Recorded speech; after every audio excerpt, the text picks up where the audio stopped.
It's time for the final session of the 60th Annual Eldorado Holiday Tournament on Bulldog Media, powered by Sullivan Electric. The EHT on Bulldog Media is also brought to you by Farmer State Bank, Little Tractor and Equipment, Best One Tire, Hun Law Group, Southeastern Illinois College, the Illinois Small Business Development Center at SIC, H.E. Mitchell, and Bright Beginnings Daycare. Now let's head to Duff Kingston Gymnasium for the final session of the 60th Annual Eldorado Holiday Tournament.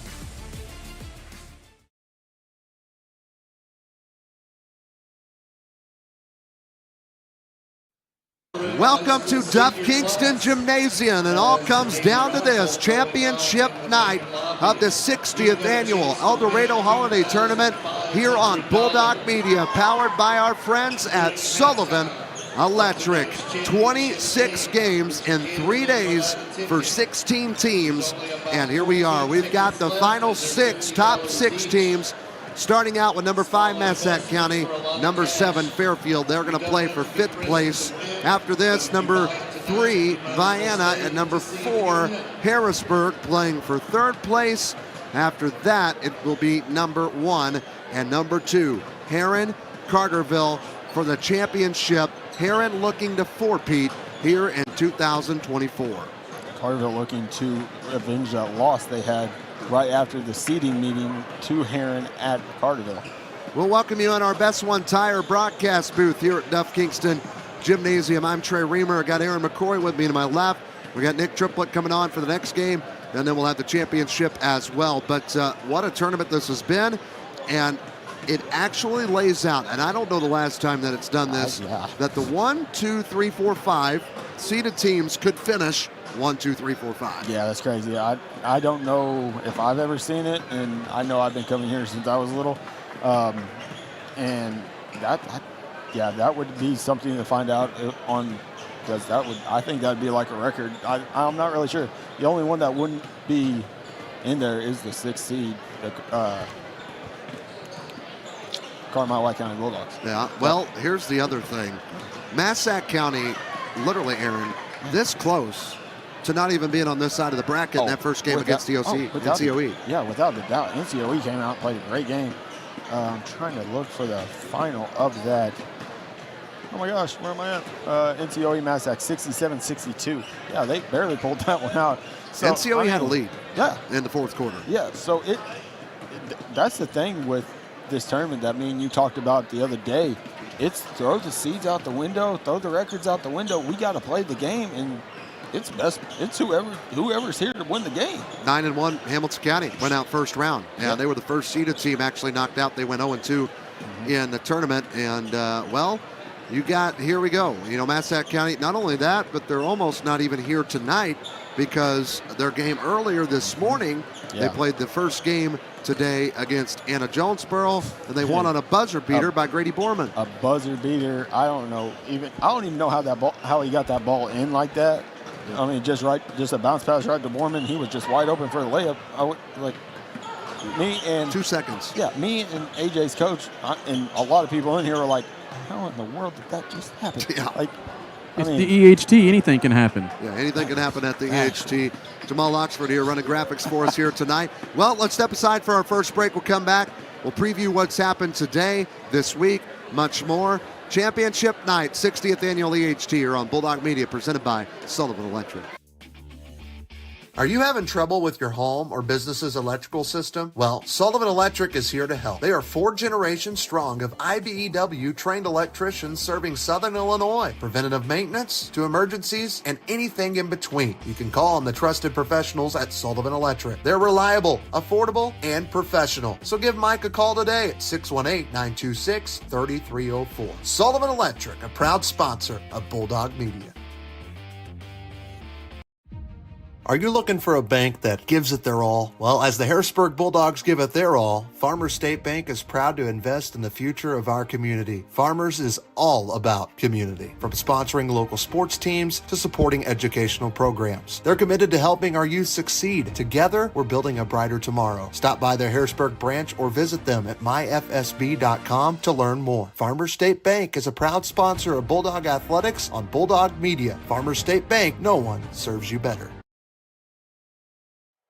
Potholes, curbs, and other road hazards can do damage to your vehicle over time. If your steering wheel pulls to one side or your tire treads are wearing down faster than usual, it may be time for a wheel alignment. Wheel alignment is a critical aspect of vehicle maintenance that can impact tire wear, fuel efficiency, and overall safety. Understanding when to get your wheels aligned, how much it might cost, and how long it takes can help you make informed decisions about the care of your car or truck. Best One Tire in Harrisburg can get you taken care of and back on the road today.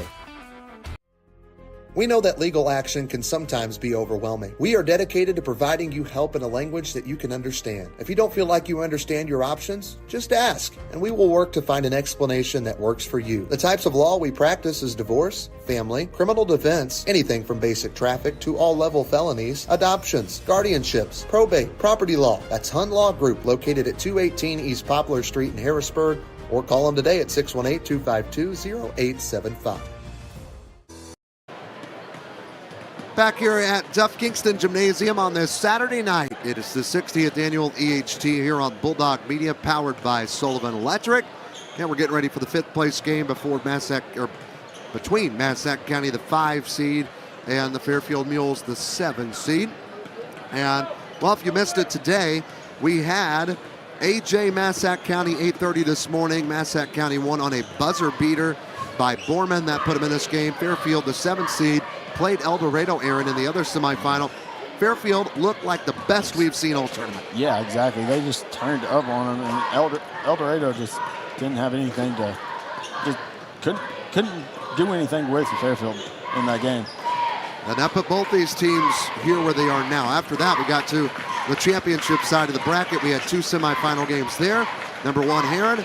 Number 4, Harrisburg. And looked like Harrisburg was going to maybe get some business done that first half. It was a 3-point game, and then, well, it was a terrible second half and for the Bulldogs, but for Heron, they pulled it out. Yeah, they took off. Took care of business. As I'm looking at our teleprompter right here, at our screen right here, your theory isn't going to add up. What is that? This is a 5 and 7 playing for the 5 and 16 seed. Well, I meant like if Massac wins this game, the 5 got 5, the 4 got 4, 3, 2. Okay, yeah. Okay, I got you. No, yeah, but Carmi, if they'd have been here, but exactly. They lost first round to Eldorado, which was a shocker, and that was all the way back. Oh, you said yes, up to 5. My bad. Hey, here's our full production crew. This is a full booth. You got Ocean Blue Sanders all the way down there. You've seen him at some of the 10 o'clock games relieving us with voices. Cameron Triplett, an engineer out of Peoria, coming down here to help us out. He's from Glacier. He's actually a Bearcat, but I don't know if he likes people knowing that. Jamal Oxford here to my right. Everybody knows him with Bulldog Media. Aaron McCroy. There's Nick. He just popped up there in front of Aaron. This is all the voices, tech people, camera people that make this happen. Jonathan LeBlanc probably doesn't want to be on camera, but he's with LeBlanc Productions. Here it comes. He's going to go over. He's hiding behind all of those monitors up there on the concourse. Hey, if you want to see LeBlanc, come to the EHT. You can find him there behind all of those monitors. But we appreciate all these people making this possible on Bulldog Media, and especially our sponsors this year with Sullivan Electric, Farmers State Bank, Hun Law Group, Small Business Development Center, SIC, H.E. Mitchell, Bright Beginnings, all of them, Little Tractor and Equipment, all here on Bulldog Media, and our viewers. We appreciate you guys as well, because we are doing this for you, putting in a lot of work, a lot of hours. That way, if you can't be here, you can catch these games on the go or at home. Well, we're getting ready here for the 5th place game. We're about to have a national anthem. I was telling you the day, Heron won that game. Carterville, Vienna. Aaron, that one was a lot closer than the Heron game, and Carterville pulled it out. Yep. It was very close. Carterville pulled it out there at the end. They just kept giving chances to Vienna. Vienna stayed right there, and it was another 4-point game, just like at Carterville on December 10th. And we're closing the flag on us. They're shutting us off. Well, after that, we got to the consolation. If you're wondering, Edwards County After losing to Harrisburg in the first round, they battle NCOE, beat them. Then they beat a Hamilton County team yesterday afternoon. And then they won today against number 6 Carmi in the consolation championship game. That happened at 3 o'clock. So congratulations to Kevin Snicker and the Edwards County Lions on the consolation championship. And what was a very, very good game. I mean, a very close game throughout. It ended up being a 10-point game, 44-33. And it just got dead quiet, and everybody's looking up here. I'm like, did they say a moment of silence or something? I want to make sure I wasn't doing anything. Yeah, that's why I'm just like kind of talking quiet. Well, now everybody's talking. I wasn't sure, so I wasn't trying to mess up anything. There we go. They got a man with a trumpet. He's going to do our national anthem, so we'll be quiet. We'll honor America with the playing of the national anthem here on Championship Night. We ask that you salute the flag. Performing this evening's national anthem, Eldorado High School Band Director, Mr. Isaac Murray.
And that was our national anthem for championship night here at the Eldorado Holiday Tournament on Bulldog Media, powered by Sullivan Electric. We're going to take a break.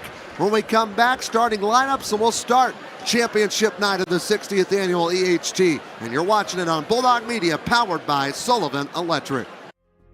We know that legal action can sometimes be overwhelming. We are dedicated to providing you help in a language that you can understand. If you don't feel like you understand your options, just ask, and we will work to find an explanation that works for you. The types of law we practice is divorce, family, criminal defense, anything from basic traffic to all-level felonies, adoptions, guardianships, probate, property law. That's Hunt Law Group, located at 218 East Poplar Street in Harrisburg, or call them today at 618-252-0875. Are you feeling stuck growing your business? Get expert advice on marketing, finance, operations, and more, all at no cost. Unlock your business potential by visiting the Illinois Small Business Development Center, located at Southeastern Illinois College. We have the right tools, resources, and expertise to help you accomplish your goals. Let us be your partner. Let us be your partner in small business success. Visit our website at illinoissbdc.com. Back at Duff Kingston Gymnasium, getting ready for the 5th place game before the number 5 Massac County Patriots and number 7 Fairfield Mules. And Fairfield gets to this game via a win against West Frankfort in the first round. In the second round, they fell to Carterville in a fairly tight game, lost that one by 6. That put them at the bottom of the bracket where they faced Eldorado and took care of business this morning. Now here they are, and at the helm of these Mules is Scott McElravy. And Aaron, I'll send it over to you to give us our starting lineups first for Fairfield. First for the Fairfield Mules there. The first one is number 1, Jake Easton. He's a 5'9" junior. Then it's number 2, Justice Dagg. He's a 6-foot senior. And number 5, Kalen Miller. He is a 6-foot senior. Number 22, Ethan McElravy. He's a 6-foot senior. And then rounding out the lineup for the Fairfield Mules is number 32, Rayton Robertson. He's a 6'2" senior. That's the starters for Fairfield. Again, the Mules are the 7th seed, battling Massac County who is the 5 seed. And we'll now let you know who Joe Hosman is going to start for his Patriots here in the battle for 5th place. For the Massac County Patriots, you have number 0, Jack Turner. He's a 6'1" senior. And then you'll have number 4, another 6'1" senior, Chris Garnett. Then number 14, Jude Harmon, who's a 6'1" junior. They said sophomore here over the PA, but the book says junior, so he'll be around a couple more years. Then you got number 22, Nate Exridge, who's a 6'3" senior. Then the big man down low that had the bucket to get him here to this game is number 34, Brady Borman, a 6'3" senior. And he's coached by Joe Hosman, the legendary coach. Now that was one of the top plays of this tournament, that buzzer beater from Borman. Of course, the Adrian Man 3 is going to be tough to beat, but Massac County's not gotten 5th place in this tournament since 2017, though they have been in the top 5. They got 2nd place the last 3 years, Aaron. Before that, right before COVID, they got 1st in 2019, got 3rd place in 18, and then 5th, like I said, in that was 2017, not 19, that they got 5th place. But they've been playing on championship night pretty much every year. Well, that 2010 game versus Harrisburg right there, I remember that. That was a Keelan Rash charge at the very last couple minutes of the game. I was here. It was amazing. That was for 1st place back in 2010. That's when Harrisburg got the first of their 4 in a row. Yep. Heron going for that tonight. After losing 8 straight.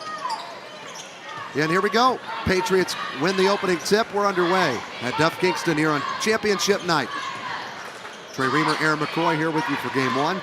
Nick Triplett, myself here for game 2. All 3 of us going to do a 3-man booth for the championship game. I hope you join us here on Bulldog Media. Massac County with the ball. Driving into the lane. Harmon up with the right hand. No good on the shot. Rebounded out by Robertson, who was a rebounding machine in the day game today for Fairfield. Absolutely. Here's Dag. 30 seconds into the game, no score. Dag, one of my top players in this tournament. Oh, for sure. And driving and a steal there from Jack Turner, who's been solid for head coach Joe Hosman as well this tournament, and he's done a lot of that.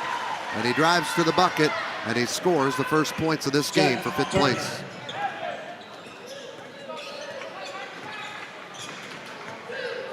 And our clocks froze on the broadcast. We'll get that fixed in just a second. It's 2-0. And up top with McElravy. McElravy now with Easton. Easton. This always happens usually on our first games. And there's a 3 from Callan Miller. Fairfield takes the lead. Callan Miller, 3-ball corner pocket. 3-2, and trying to answer was Harmon. It's an offensive rebound from Jack Turner. Basketball now with Borman, and he traveled with the basketball, says David Hill. That's yeah. He might have drugged back foot on this. So I thought he got stopped pretty still, but it will be Fairfield basketball either way. Here come the Mules down the floor with the lead, and with the basketball. Dag with it up top. Great pass down low, couldn't finish. Good Robertson, and the rebound comes away to Chris Garnett. Basketball up top with Borman for 3, and he got it. Grady Borman. His last bucket was a 2. It was a winner at the buzzer to get them here, and he starts his scoring tonight with a 3, puts Massac up by 2. Big shot there. Answered the 3 down here off Miller. There's a Dag's going to try to answer the call, and he does. Justice Dag, 19 points in the first half against Eldorado this morning, and he's out to a hot start. Fairfield 2 for 2 from long range. It's Miller and Dag, and this time for Massac, it's Eskridge underneath. He gets his first points, scoring pretty well spread both sides. Good find there by Garnett on that drive. Basketball here with Dag again. In the lane, he lost it. Eskridge comes up with a steal. Another turnover. Garnett was out of bounds, and Massac County turns the basketball right back. Again, this tournament is powered by Sullivan Electric. For all your commercial and residential electrical needs, 618-926-3304 is the number to call for Sullivan Electric. We both had a call at the same time. Yeah. And we've been calling almost 26 games, and we're trying to keep our voices, and, well, we'll let it all out here. Make it through. Championship night. Dag up top, gets it to Miller. 5 minutes left to go in the opening quarter. Neck and neck are these two teams. Joe Hossman wearing the red tee. Looks like he blends in perfectly with Fairfield. Both teams have red. Massac County also wears white and blue uniforms, as that one's out of bounds. Deflected from Massac County. Joe Hossman pulling off the Tiger Woods, the red polo on Sunday, that thing? Yeah. At the Masters? There is still some open seats here at Duff Kingston. You're wanting to come, check out the tournament, and you're like, oh, there's probably not a seat yet. Lower left, yep, there's plenty. Right now. Come check it out. There's a bucket from Justice Dag underneath. He's got 5 of the 8. Dag is a good player, especially for only being, what is he, 5'9"? Yeah. Yeah.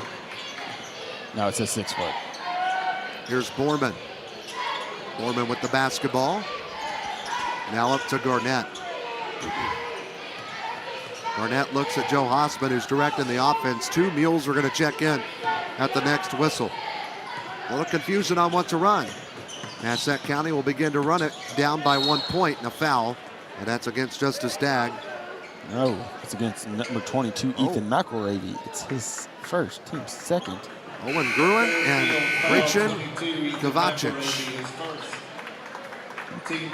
coming in.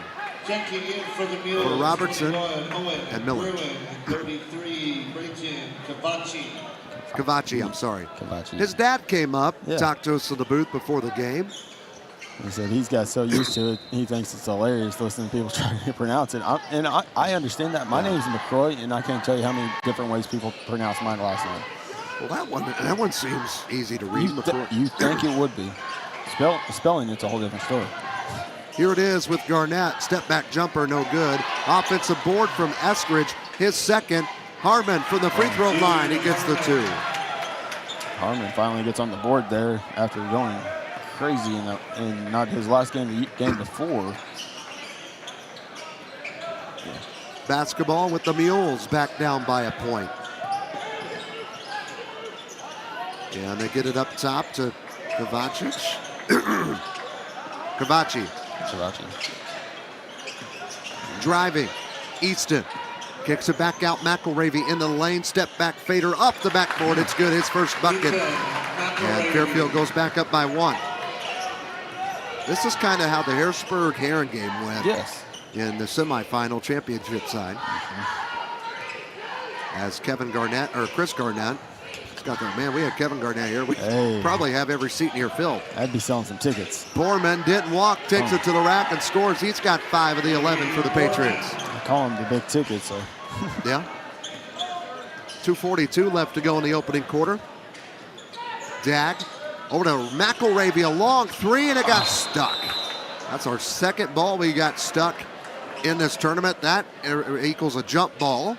Yeah. And Garnett gets it out.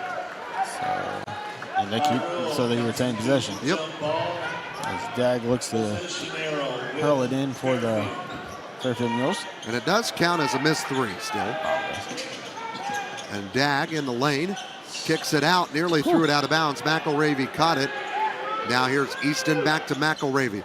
Garnett jump. McElravy goes in, shoots, misses, and rebounded by Grady Borman. Borman just got his first rebound with his 5 points and a steal from McElravy. Here he goes into the lane, a whistle, it's a blocking foul. Shot did not fall. Sorry. Foul on Garnett, his first. His first, team's first of this first quarter. That's first foul of the game, Aaron. No, McElravy got one in the for the Mules. But they didn't put it. There it is. Yeah, it's Massac's first. McElravy's going to go shoot 2. A couple more looking to check in for the Mules here. First free throw from McElravy's up, and it's good. He's got 3 points. Sub Robertson. coming back in. Yeah, Robertson. And 15 for the Massac County Patriots. Ethan Goins. He'll check in and get Jack Turner. I have him in my book. McElravy, second free throw for the lead. It's good.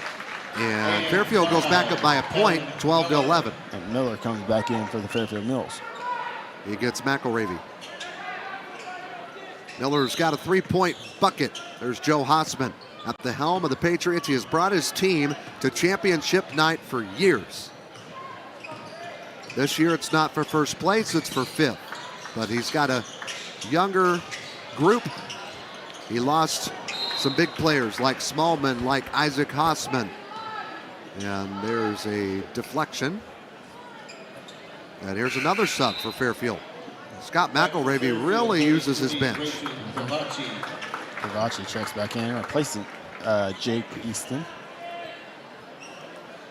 And so we await.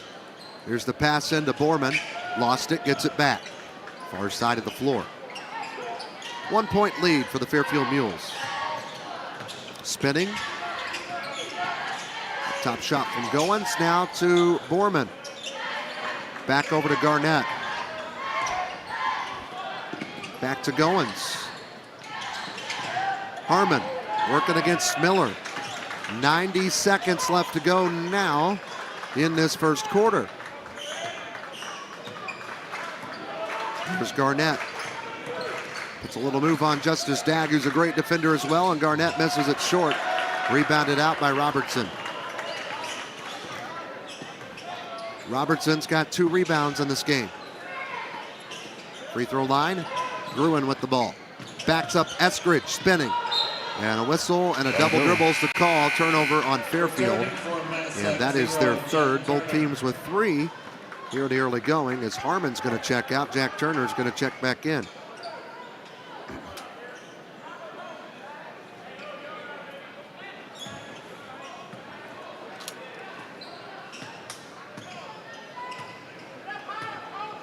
Back into the front court come the Patriots, down by a point, under a minute to go in the opening quarter of the 5th place game. Here's the 60th annual EHT. This is game number 28. Or no, I'm sorry, game number 24. It's December 28th. Yeah. Driving and a block underneath by Robertson. Rebounded by Miller.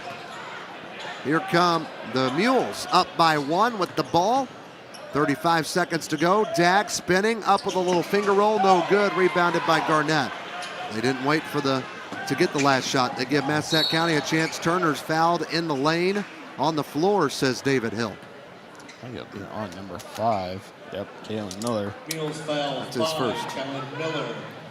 I've got to find him. There he is. His first team, second. Back to the Mules, 1, Jake Easton checks back in, replacing Justice Dagg for the Mules. And Garnett throwing the ball in under his own basket. 24.9 seconds there on your clock. Garnett gets it in. Left of the lane to Turner. Backs up Easton. Spins, missed the shot. And another offensive board for Eskridge. Up top, Borman for 3. Another offensive board leads to a 3-pointer for Borman. He's got 8 of the 14. 10 seconds less than to go. Carter Fairfield down by 2. Driving, Easton, shot miss. Garnett, strong with the rebound. Has the basketball and will hold it. And actually throws it way late. Hits a cheerleader. And she seems to be okay. 1 quarter in the books of the 5th place game. Patriots lead the Mules by 2. And they have 2 seeds higher than the Mules as well. We'll take a break. We'll be back right after this on Bulldog Media, powered by Sullivan Electric. Are you having problems with your home or business's electrical system? Is a Generac generator in your near future? Maybe you're building your dream home. Well, Sullivan Electric is there for you. At Sullivan Electric, we are 4 generations strong of IBEW trained electricians serving Southern Illinois. From preventative maintenance to emergencies and anything in between, call on the trusted professionals at Sullivan Electric. Our family serving yours. We are reliable, affordable, and professional. Give Mike a call today at 618-926-3304.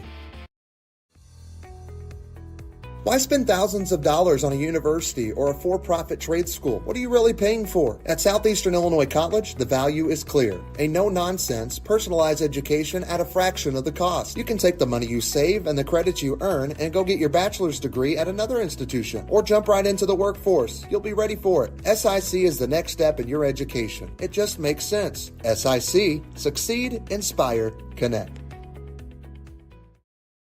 County with a possession arrow begins gaining the second. We're back here at the Eldorado Holiday Tournament presented by Mike Sullivan Electric. Who's in the house tonight, I think, or he's going to be. It's word on the street. And he was here last night for the night session. Here's Jack Turner out to start the second quarter. He's fouled. And this will be Fairfield's first of the quarter, third of the game. One that is on Owen Brewing. That's his first, team's first of the second quarter.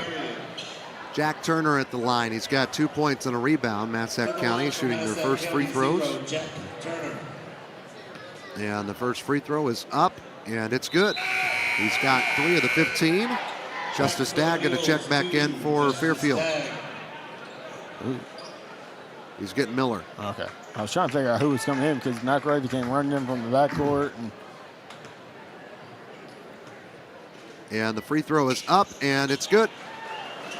Bookends for him. He's got 4 points, and Massac County's got their largest lead in this game, and that's 4 points. Here's Dagg, gives it to McElravy. Now to a driving Robertson. Takes it to the rack and just missed it. Rebounded by Borman, his second. Rolled around it. Here come the Patriots. Turner to Borman. Back to Turner. Drive on Easton. He shut him down on the baseline. Turner might try again. Goes towards the free throw line. Wanted to travel, did McElravy, didn't get it, and that is a double dribble. Joe Hossman, not frustrated at the call, frustrated at his team. Turnover number 4 on Massac County. As number 21 for Massac checks into the game. That is Josh Fisher. 21, Josh Fisher. 16-12. Here come the Mules down by 4 points, looking to cut into this lead. Justice Dagg leads the way with 5 points. And Miller's got 3, McElravy's got 4. That's the scoring for Fairfield up to this point. Driving to the racks, Gruen. He missed it. Offensive board put back good from Brayton Robertson. That's been his game all tournament. He's got 3 rebounds now and 2 points. And Fairfield's within 2. Massac County loses it. Another steal, another Massac County turnover, and it leads to no points on that shot. Rebounded back by Borman. Easton missed it. Hail Mary down the floor. Harmon puts it to the floor, shoots, misses, tip back out. Offensive board from Jack Turner. His shot up, it's no good. Rebounded by Easton. Some quick basketball right there. And Joe Hossman letting Dave Hill hear it. He thought Turner got hit, or Harmon got hit down there. And McElravy gets a 3. That puts Fairfield back on top. 17-16 the score. Patriots with the basketball. Harmon drives into the lane. His shot blocked by Gruen.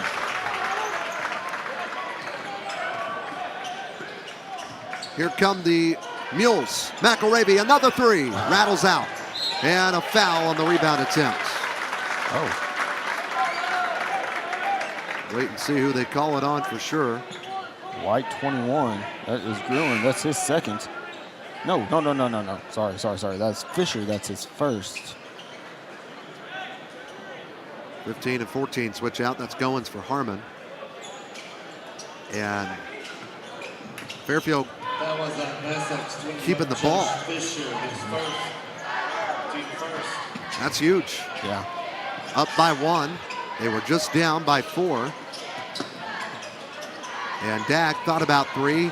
Drives into the lane, kicks it out. McElravy, who hit a 3. He'll drive, bump his defender, missed the shot. And it comes Robertson fighting for it. Has a man over his back. And again, number 21, Fisher. That's his second. Yeah, this is picked up 2 quick fouls here. He's got both fouls here in this quarter for the Massac County Patriots, and he's going to come out. Eskridge going to come in for Fisher. So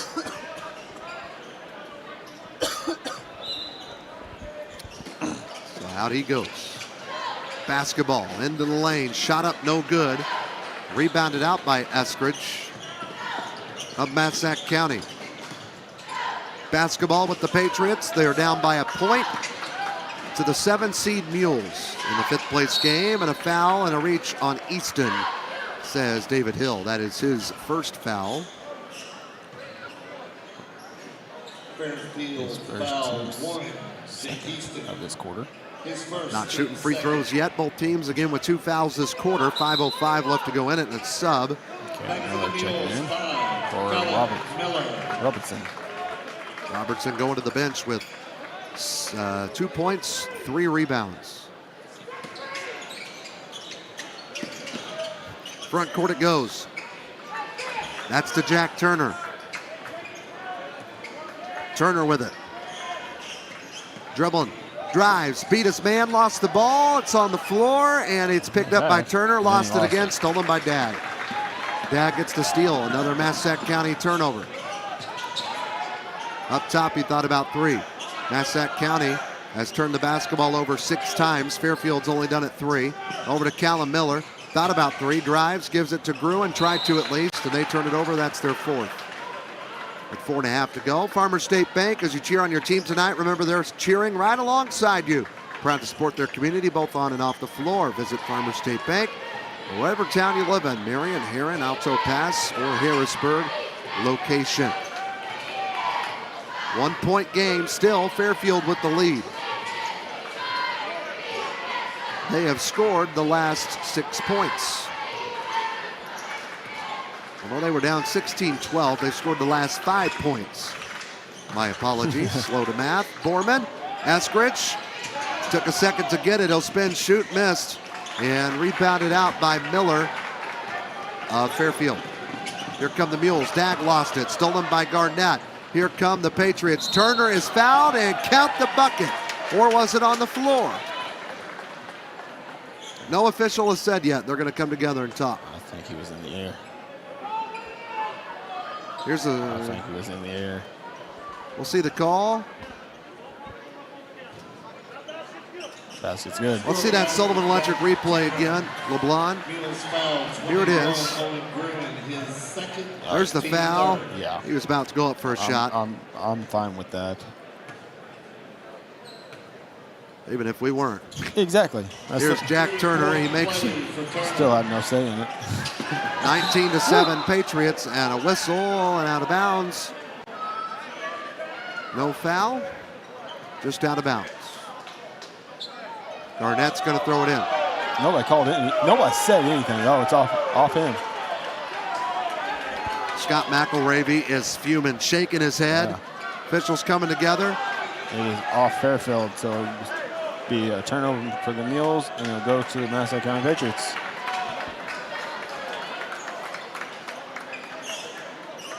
Woo! That was the thing. There was just no call there, so nobody knew exactly what it was. And then so Garrett just went over there. He's like, "Yeah, that's ours." Getting caught watching McElravy trying to talk to Rocky Hole and stick firm with his decision. Even Erlbeck was saying, you know, let's come together, talk. He said, their ball. Yeah.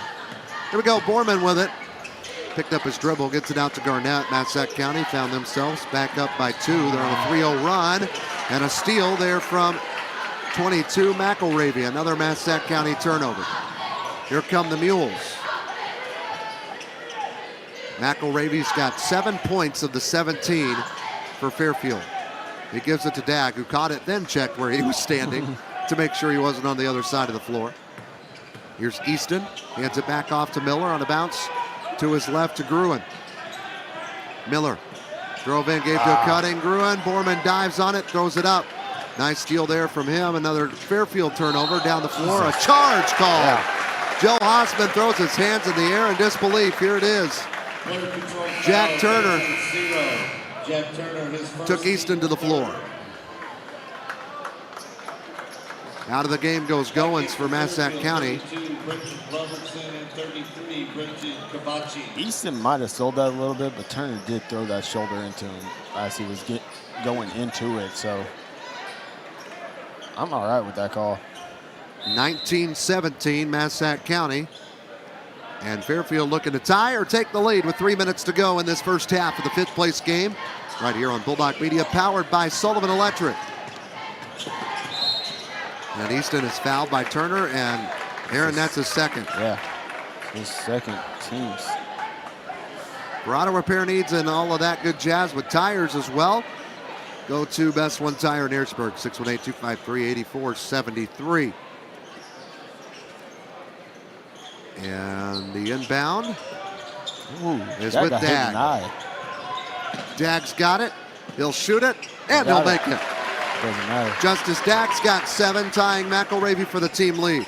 Look at his move. Body wasn't even facing the goal at first, and then the shot turned towards and scored. Right over the big guy, Borman, down low.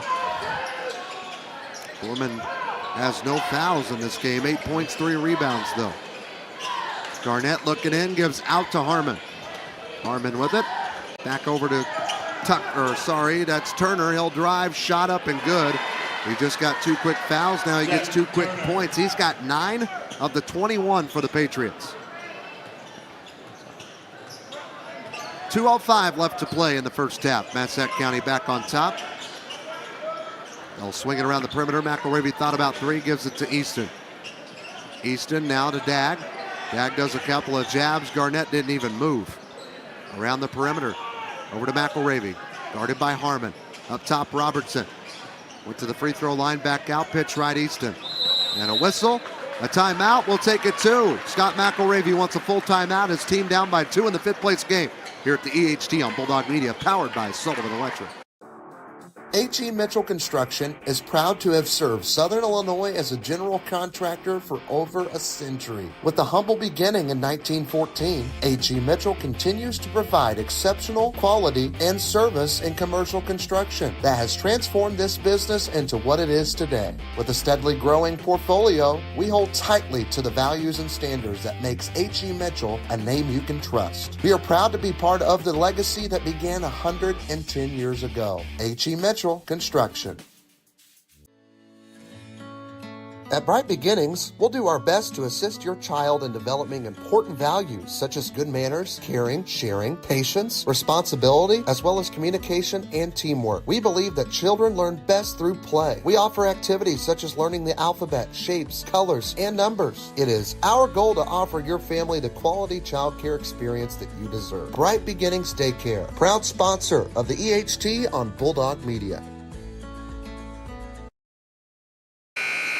Back at Duff Kingston Gymnasium, Joe Hossman did not call this timeout, but his team is up by 2 right now in this 5th place game.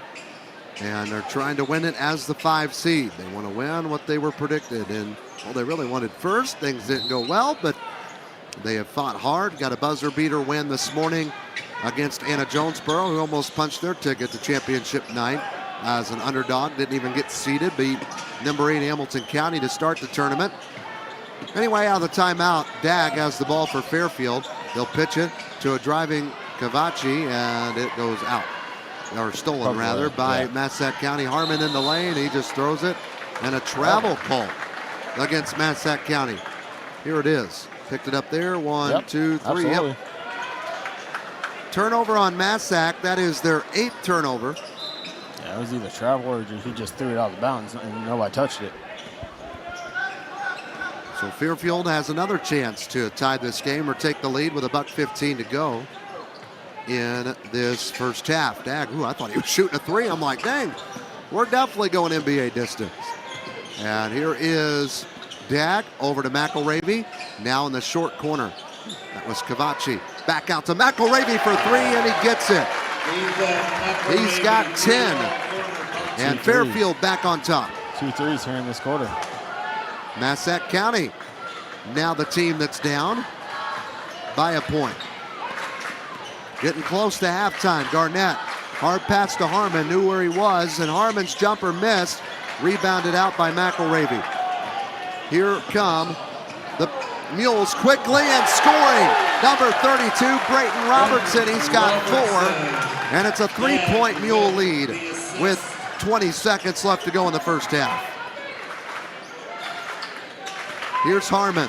He just missed the last bucket for Massac County. Now Goins. Back to Garnett at the right wing. Clock under 10. Out of bounds. Last touch by Fairfield. And the Mules bench got on their feet.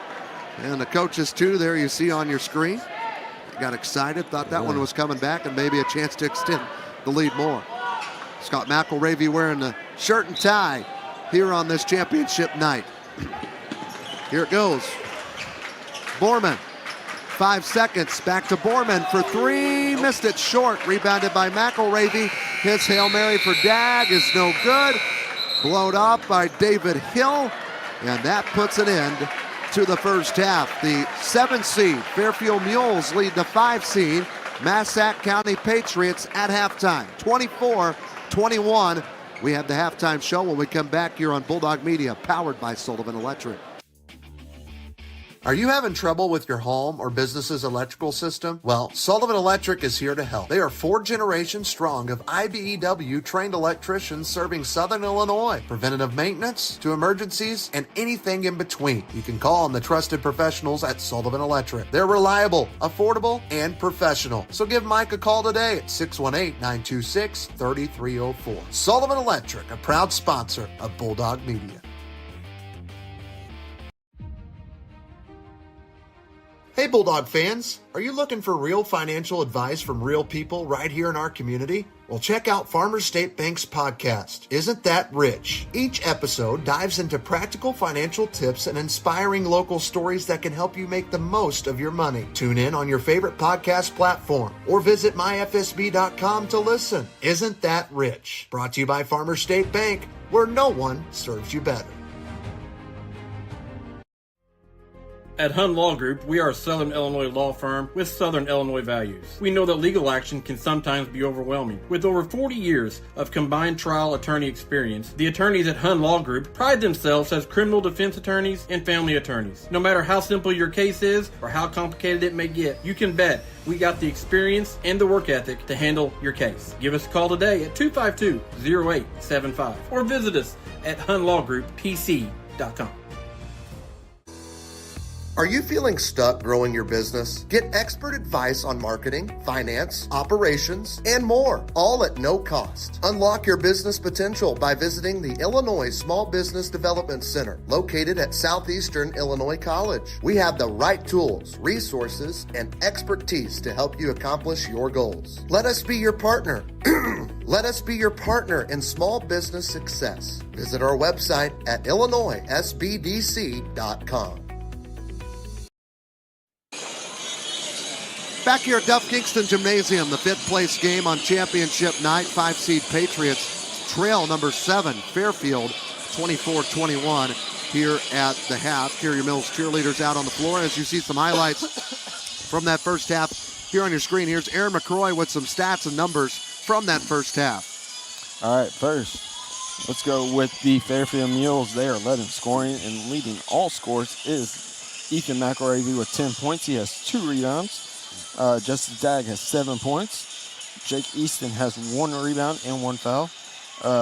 Brayton Robertson has 4 points and 3 rebounds. And Kayla Miller has 5 points and a foul and 2 rebounds. Owen Groot has 2 fouls and 1 rebound. On the other side, for the Massac County Patriots, they are led in scoring by Jack Turner, who has 9 points, 2 fouls, and 2 rebounds. And then as we go on down, let's see, Grady Borman has 8 points and 3 rebounds. Nathan Estridge has 2 points and 3 rebounds. Josh Fisher has 2 fouls. Chris Garnett has 1 foul and 3 rebounds. Jude Harmon has 2 points. And that rounds out the individual scoring. For the split stats, let's look here. As Fairfield leads at 24-21. Fairfield is 9 of 19 from the field. Massac is 8 of 19 from the field. 3-point, Fairfield is 4 of 5 from 3-point range, and Massac is 2 of 4 from 3-point range. They're both perfectly from the line. Fairfield 2 of 2, Massac 3 of 3. Rebounds. Massac has 11 rebounds, and Fairfield has 9. Let's see here. Fouls is 4 to 5 in personal foul. Let's see. Turnovers 8 to 5. Massac has 8. Fairfield has 5. Equal in steals, 4 and 4. One thing I was going to point out, Trey, was in that whole second quarter, Fairfield outscored Massac 12-7, and all 7 points came from Jack Turner. Wow, he turned it on. I told you earlier we were talking about potential all-tournament team members. Yes. Big name came up was Will Harmon, but can't overlook Jack Turner. He's been huge in this tournament. Yeah, and he's made I can't say he's made a name for himself, but he's thrown his hat in the ring of I should be on the all-tournament team. I shouldn't just be overlooked just because Jude Harmon had an older brother, Will Harmon, that was really good, and Jude Harmon is good as well. We'll find out tonight who that all-tournament team is after the championship game between the 1-2 seed Tarrant Tigers, Carterville Lions. Here at the half of 5th place, Massac down by 3. We'll take another break. You're watching the EHT on Bulldog Media, powered by Sullivan Electric. Are you having problems with your home or business's electrical system? Is a Generac generator in your near future? Maybe you're building your dream home. Well, Sullivan Electric is there for you. At Sullivan Electric, we are 4 generations strong of IBEW trained electricians serving Southern Illinois. From preventative maintenance to emergencies and anything in between, call on the trusted professionals at Sullivan Electric. Our family serving yours. We are reliable, affordable, and professional. Give Mike a call today at 618-926-3304. Southeastern Illinois College now has an 8-week welding class in Carmi and Harrisburg. Learn arc welding, gas welding and cutting, low hydrogen, and pipe welding. Register now. Classes begin January 13th. SIC also has it where you can earn your CDL in just weeks. SIC offers courses in Harrisburg, Carmi, and Carterville. Learn more at sic.edu/trust. Southeastern Illinois College, a proud sponsor of the 60th Annual EHG on Bulldog Media. H.E. Mitchell Construction is proud to have served Southern Illinois as a general contractor for over a century. With a steadily growing portfolio, we hold tightly to the values and standards that makes H.E. Mitchell a name you can trust. We are proud to be a part of the legacy that began 110 years ago. H.E. Mitchell Construction, a proud sponsor of the 60th Annual Eldorado Holiday Tournament, right here on Bulldog Media. Bright Beginnings Daycare offers a loving, safe, play-based, and educational environment for your child to grow, learn, and play. If you have a child 6 weeks old to 12 years old, we have the perfect daycare for you at Bright Beginnings. Check them out today in Harrisburg, Southeastern Illinois College, Eldorado, or Carrier Mills. Bright Beginnings Daycare, proud sponsor of the 60th Annual Eldorado Holiday Tournament.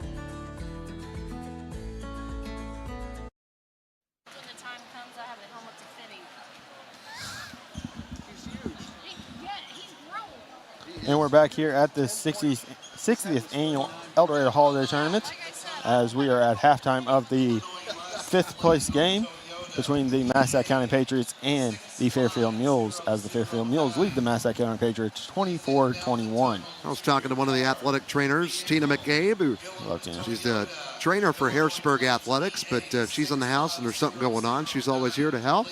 We appreciate her. She stopped by the booth to welcome or say hi to us here at Bulldog Media. Well, Fairfield up by 3. They are technically, Aaron, the underdog, but they're a seeded team. But what do you think the difference in this game really has been between the two? Biggest thing for me is that second quarter, like I said before we went to break, getting outscored 12-7. I mean, Massac was trying to make a run. It was all Jack Turner, as all 7 points was Jack Turner in that second quarter. I mean, you can't point at fouls. You can't point out a lot of stuff because a lot of stuff is just neck and neck right there. Free throws, 3 for 3, 2 for 2. Ethan McElravy is playing amazing for Fairfield right now. Yeah, this is one of his best games of this tournament. McElravy hit a couple of big threes there in that first half. Yes, he leads all points with 10, but I mean, right on his heels is Jack Turner with 9 for Massac, as they only trail by 3. I don't know. This could come down to the wire again. Well, and I will be fine with that. Dag had 19 first half points against Eldorado this morning, was held to 7 in the first half here. Let's see if he'll explode in the second half, which comes your way next here on Bulldog Media, powered by Sullivan Electric. Are you having trouble with your home or business's electrical system? Well, Sullivan Electric is here to help. They are 4 generations strong of IBEW trained electricians serving Southern Illinois. Preventative maintenance to emergencies and anything in between. You can call on the trusted professionals at Sullivan Electric. They're reliable, affordable, and professional. So give Mike a call today at 618-926-3304. Sullivan Electric, a proud sponsor of Bulldog Media. Are you looking for a bank that gives it their all? Well, as the Harrisburg Bulldogs give it their all, Farmers State Bank is proud to invest in the future of our community. Farmers is all about community, from sponsoring local sports teams to supporting educational programs. They're committed to helping our youth succeed. Together, we're building a brighter tomorrow. Stop by their Harrisburg branch or visit them at myfsb.com to learn more. Farmers State Bank is a proud sponsor of Bulldog Athletics on Bulldog Media. Farmers State Bank, no one serves you better.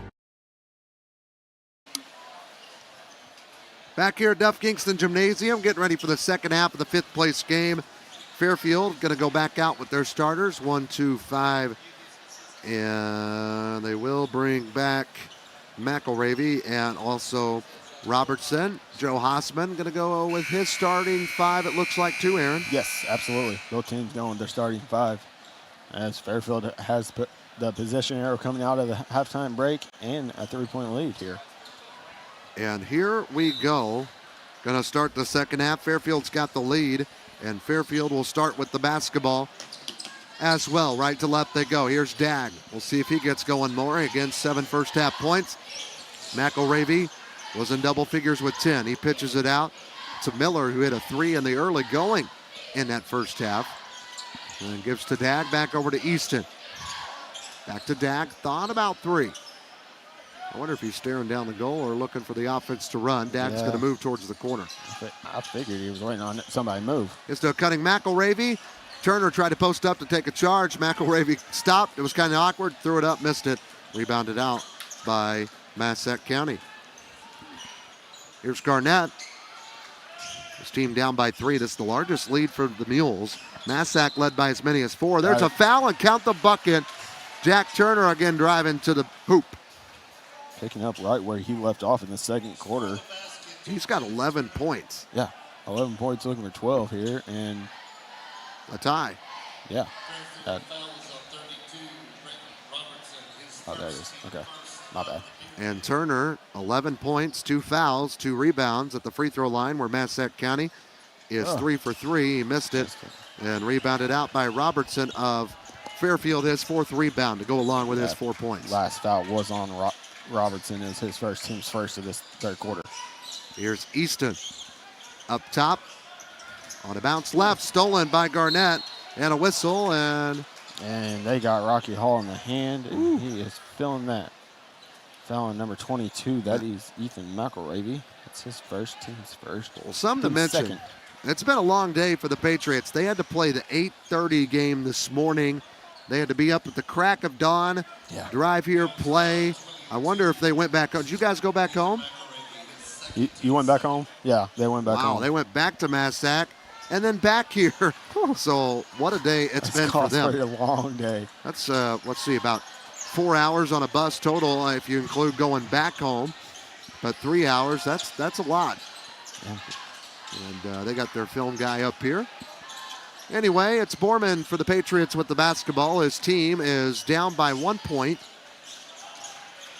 And Harmon now to Turner. His little jumper's up, and it's good. Jack Turner, have a night, 13 points. Gives Massac County back the lead. And here they come down the floor. The Mules going to slow things down a bit as they trail by a bucket, or really a point. Back to McElravy, high in the front court. And a whistle. Timeout called by Scott McElravy. We'll take it 2. It's a 30-second timeout. We'll be back right after this on Bulldog Media, powered by Sullivan Electric. Potholes, curbs, and other road hazards can do damage to your vehicle over time. If your steering wheel pulls to one side or your tire treads are wearing down faster than usual, it may be time for a wheel alignment. Wheel alignment is a critical aspect of vehicle maintenance that can impact tire wear, fuel efficiency, and overall safety. Understanding when to get your wheels aligned, how much it might cost, and how long it takes can help you make informed decisions about the care of your car or truck. Best One Tire in Harrisburg can get you taken care of and back on the road today. Bulldog Media at the EHT is powered by Sullivan Electric, 618-926-3304. Also SIC, Southeast Illinois College. They have an 8-week welding class. Carmi and Harrisburg. You can learn arc welding, gas welding, and cutting, low hydrogen, pipe welding. Register now. Classes begin on January 13th. And here we go. Basketball is with the Fairfield Mules, who trail by 1 point after their timeout. Dag and Easton fighting for it. They hit each other. And, Dag is... They both hit heads. His eye, his head. Yeah. And they're going to need a trainer. Dag is not looking good. He's hurting. I hope he's okay. And one first thing comes. You can't call a foul. It's two Fairfield Mules. It's just out of bounds, and it's Massac ball or travel, one of the two. You got to be worried about a concussion. Exactly, because they hit hard, and that's one thing that really doesn't like to give too much is the skull. And we're talking about a Justice Dag that very well could be on the all-tournament team, maybe even the Duff Kingston Award, as he is just not arrogant. He's not cocky. He's a great kid. He plays the game right. He's clean. He's good. And he can fill up the stat sheet. Hopefully he knows he's at Eldorado. Yeah, hopefully. And I'm sure they'll do a little concussion protocol test on him on the bench. Rocky Hull talking to Scott McElravy right now. And I'm probably asking what was the call as number 33. Cavachi checks in for the injured Justice Dag. Well, I'll tell you this. Let's just say Dag's done for tonight. To me, still on the all-tournament team. Absolutely, without doubt. With his performances this week. Yes. Harmon got it to his teammate Eskridge. A couple of minutes into the third quarter. It's a 1-point game in favor of Massac County. They got the ball. Their largest lead's been 4, and Jack Turner continues to put on a show. He's fouled on his way to the bucket, and it's on number 1. That's Jake Easton's second. His second, team's third. As here comes Dag back in the game. I don't know. Well, I guarantee that they did a concussion test on him. Joe Hossman coming over to check on him. That's a class act right there. He's saying, hey, I was really hoping you'd stay out so my team would have a better chance. Exactly. No, Joe's a really good guy, really good coach. Great guy, and that right there shows if you didn't know it, he came over to make sure the opposing quote unquote best player, it was okay. One of the best in this tournament. Absolutely. Second free throw coming up from Turner, missed it. Got 1 of 2, ball loose, and Cavachi gets it for Fairfield down the floor.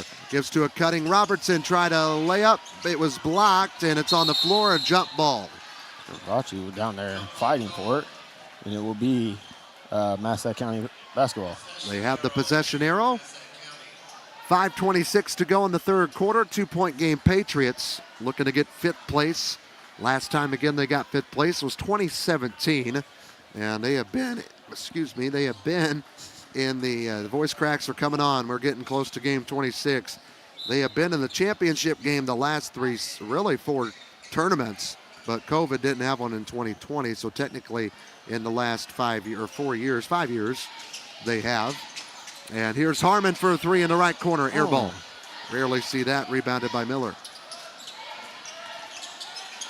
And basketball now, over with Miller, up top to Dag. Seems to be okay, maybe a migraine. And that's a backcourt violation, a Fairfield turnover. And that is their 6th of the game. Massac County leads that category. I have 10th. With 8. Oh, wow. Fairfield, last time they were in the top 5 at all was in 2019. It was the championship game against the Massac County Patriots. No. Well, look at that. Massac County won that game that season. And then that was the tournament again that happened right before COVID. Unfortunately, we did not get to have a tournament that year. I'm sure everybody remembers that as Eskridge scores it underneath for Massac County, extends their lead back up by 4. And the all-tournament team that year, you had Jace Mazzell for Massac County, Zach Travis.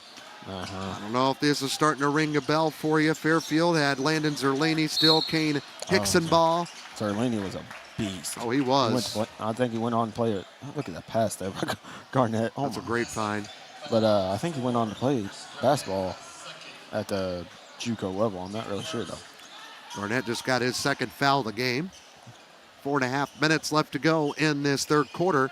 Massac County up by 4 points. This ties their largest lead of the ball game. Harrisburg is the 4 seed playing 3 seed Vienna right after this one for third place. Here's a 3 for McElravy, in and out. Rebounded out by Jack Turner, who's doing it all for the Patriots. Borman, pump fake drive, cross-court throw out of bounds off of Fairfield's Gruen. Gruen came into the game for 32 earlier, Braxton Robertson. So yeah, those were some familiar names on that all-tournament team. Oh, absolutely. Yeah, and here we go with Garnett. Kicks it out to Turner. Turner driving, pedals that ball up, missed it, left it short, and rebounded by Gruen strongly, and a foul. That's going to be on number 0, Jack Turner, his third.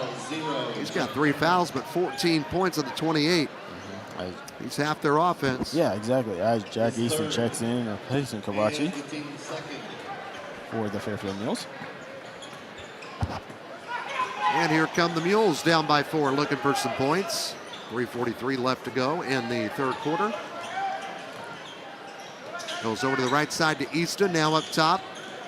Underneath now, spinning, that's Gruen. What a move he had. He's got his first points of the game, and Fairfield back within 2. That's it. First Borman open from here to Massac. He missed it, rebounded by Gruen. I think that's Fairfield's first points of this third quarter. Yeah, they were up 24-21 at half. And right now, Massac County, as you see there, outscored them 7-2. Fairfield does have the basketball and a chance to tie or take the lead. Dag with it. And he bumps out further. And then he'll come back in on the drive. Lane opened up, he took it, he missed it. And the rebound comes to Harmon of Massac County. Here come the Patriots pushing the ball. He's near that half line, finds an Eskridge, and he missed it. Did Eskridge, rebounded by Miller. Opportunities for Massac County to extend, and they've not been able to. Here it is, Miller for the lead. He got it. Miller's got 6. Fairfield back on top with this big three-pointer. His second three-pointer of the game, Trey. He had one back in the first quarter. That replay brought to you by Sullivan Electric, 618-926-3304. Up top, Garnett, now to Borman, right elbow. Drives deeper. He knows how to use his body. Does Grady Borman. He's got 10. Timeout called. It's a full by Joe Hossman. There's Borman going to work. Puts his team back on top. We'll be back right after this. We know that legal action can sometimes be overwhelming. We are dedicated to providing you help in a language that you can understand. If you don't feel like you understand your options, just ask, and we will work to find an explanation that works for you. The types of law we practice is divorce, family, criminal defense, anything from basic traffic to all-level felonies, adoptions, guardianships, probate, property law. That's Hun Law Group, located at 218 East Poplar Street in Harrisburg, or call them today at 618-252-0875. Are you feeling stuck growing your business? Get expert advice on marketing, finance, operations, and more, all at no cost. Unlock your business potential by visiting the Illinois Small Business Development Center, located at Southeastern Illinois College. We have the right tools, resources, and expertise to help you accomplish your goals. Let us be your partner. Let us be your partner in small business success. Visit our website at illinoissbdc.com. Joe Hossman's Massac County Patriots up by 1 on a big bucket from Grady Borman, who's now got 10 points for Massac County. And here it is again, spinning. stopped, and look, I mean, he's at the volleyball line and still under. without traveling, able to get to the basket. Just up and under. Great move there. Great presence of mind to be able to stop, see that you have the whole lane to you, and get past your defender and get up with that right hand. So with the 1-point lead, it'll be Fairfield basketball with just over 2 minutes left to go in the third quarter in this battle for third place. Here's Dag. Up top, he'll fire a three, almost banked it in, and Borman gets the rebound. That's his fourth. Fairfield tonight, 5 for 8 from three. That's still pretty good. Yeah. Only 3 misses from long range. And here's the basketball with Garnett. Nearly got it picked. Yeah, he did. A carry. Turnover on Massac County. I have him for 9. And he tried to pull it away from McElravy. He pinned it on his hip, and then he tried to get it right back down. But I thought it was. 100 seconds to go in this third quarter. Here's Dag, nearly picked by Garnett. Dag now at the wing, on a bounce, gets it to McElravy. Backing up Harmon. Got stuck. Here's Miller. He hit a big three to give Fairfield the lead. Last time they took the lead, and a nice catch from Dag. Dribble, drives, up with the floater, left it short. Almost went back in, ball loose, fighting. What a hustle from Robertson. But he was out of bounds, says Rocky Hole. That's great play. Look at that, just full extension layout right there by Robertson.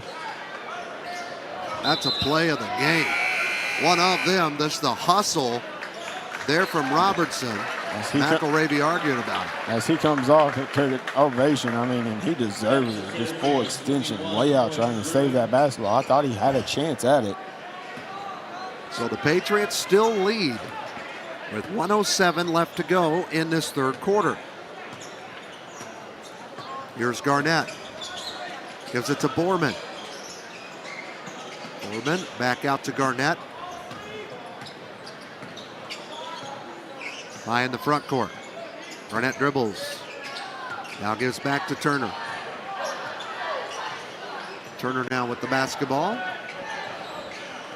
Under a minute to go, 40 seconds. Massac County could hold for the final shot. Fairfield does have the possession arrow to get the basketball in the next quarter. Yep. And that would be the final 8 minutes.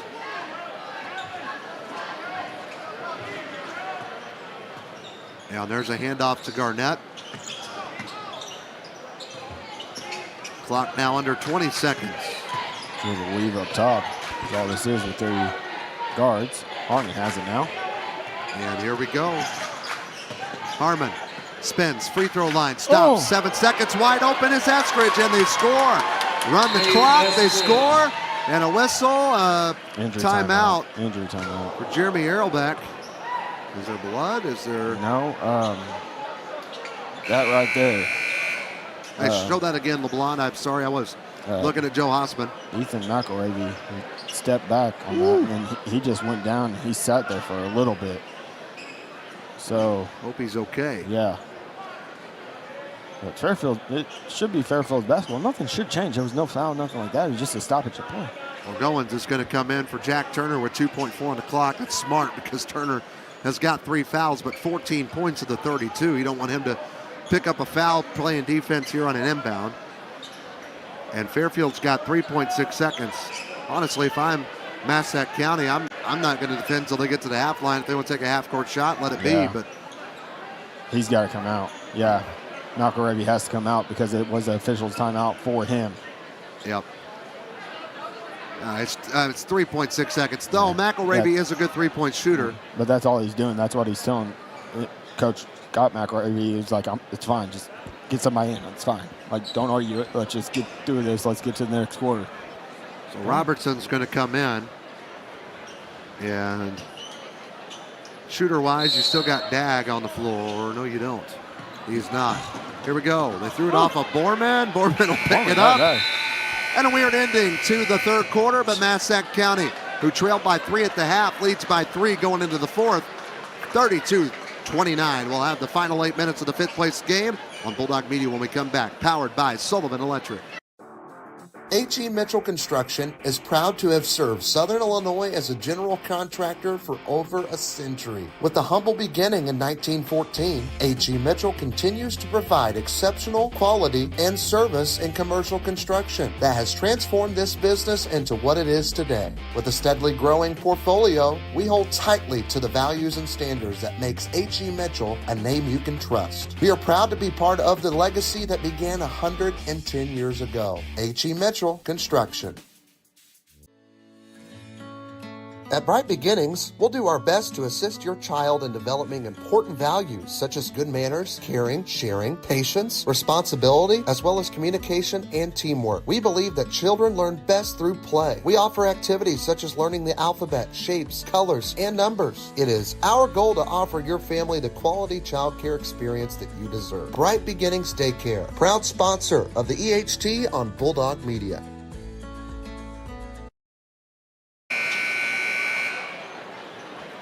Back here at Duff Kingston Gymnasium, game number 24 of 26 this tournament. And Massac County's got a 3-point lead on the Mules with the final 8 minutes of this game here. And Fairfield will get the ball as they trail, and they get it in.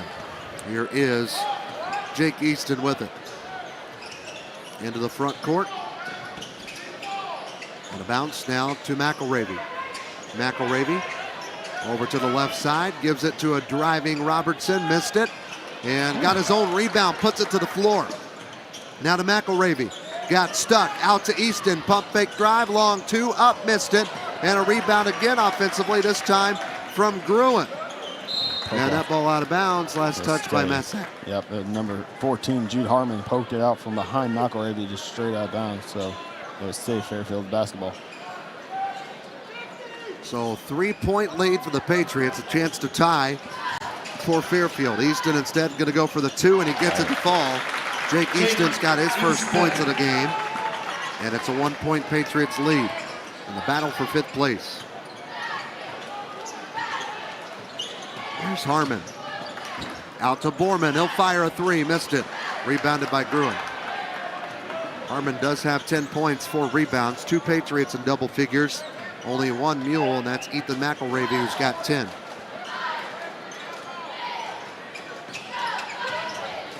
Driving is Easton. Right in the lane, shot up, almost got the and one. But he'll go to the line to shoot free throws. And the foul on Borman, that's his first, team first of the quarter.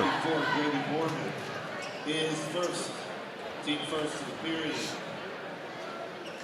The first free throw coming up. Fairfield tonight at the line is 2 for 2. Yep. Massac is 4 for 6. First free throw was not good. Second one is not good, and it goes away to Borman, who gets his 5th rebound. A chance to take the lead there or even tie it, and Fairfield couldn't. Here's a 2 from Garnett, and he gets nothing but net on his first bucket of the night. Back up by 3 go to the Patriots. Here comes Easton into the front court. On the back of the Eagles' head. Against Harmon. Back to Easton at the left wing, missed 2 free throws, now gives it to Gruen, tipped by Eskridge, ball loose, diving for it. 2 players, and there is a jump ball. The arrow is with Massac County, who's got the 3-point lead, Aaron. Chris Garnett had that tied up between his feet. Him and McElravy both dove for it, and it rolled down all the way down, both of them. Garnett grabbed it with his feet to pull it kind of back up into like his knee area and then put a hand on it.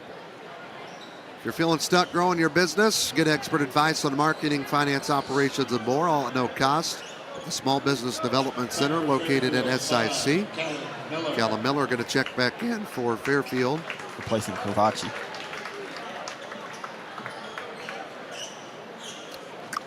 Cleaning up some moisture off the floor. There's still seats available here. Still got 2 more, another game in between this and the championship. Dag is still out for Fairfield. Yeah, he got hit in the head earlier. He's sitting here holding his face. You wonder if he's got a migraine. Yeah. Basketball with Massac County. Fairfield down by 3. Driving, the shot is a foul. McElravy wanted a block or a jump, and the foul is on Gruen. That is his 3rd. Mills foul, 21. Owen There is this there. I missed one. I'm sorry. You see Dak there, hands on it. You definitely know he is That's what I'm saying. He's fighting a migraine right now. He's got his jersey pulled up. Like, I bet the light's getting to him. Needs some Excedrin, aisle 1. And, ooh, there's an air ball, free throw from Jack Turner.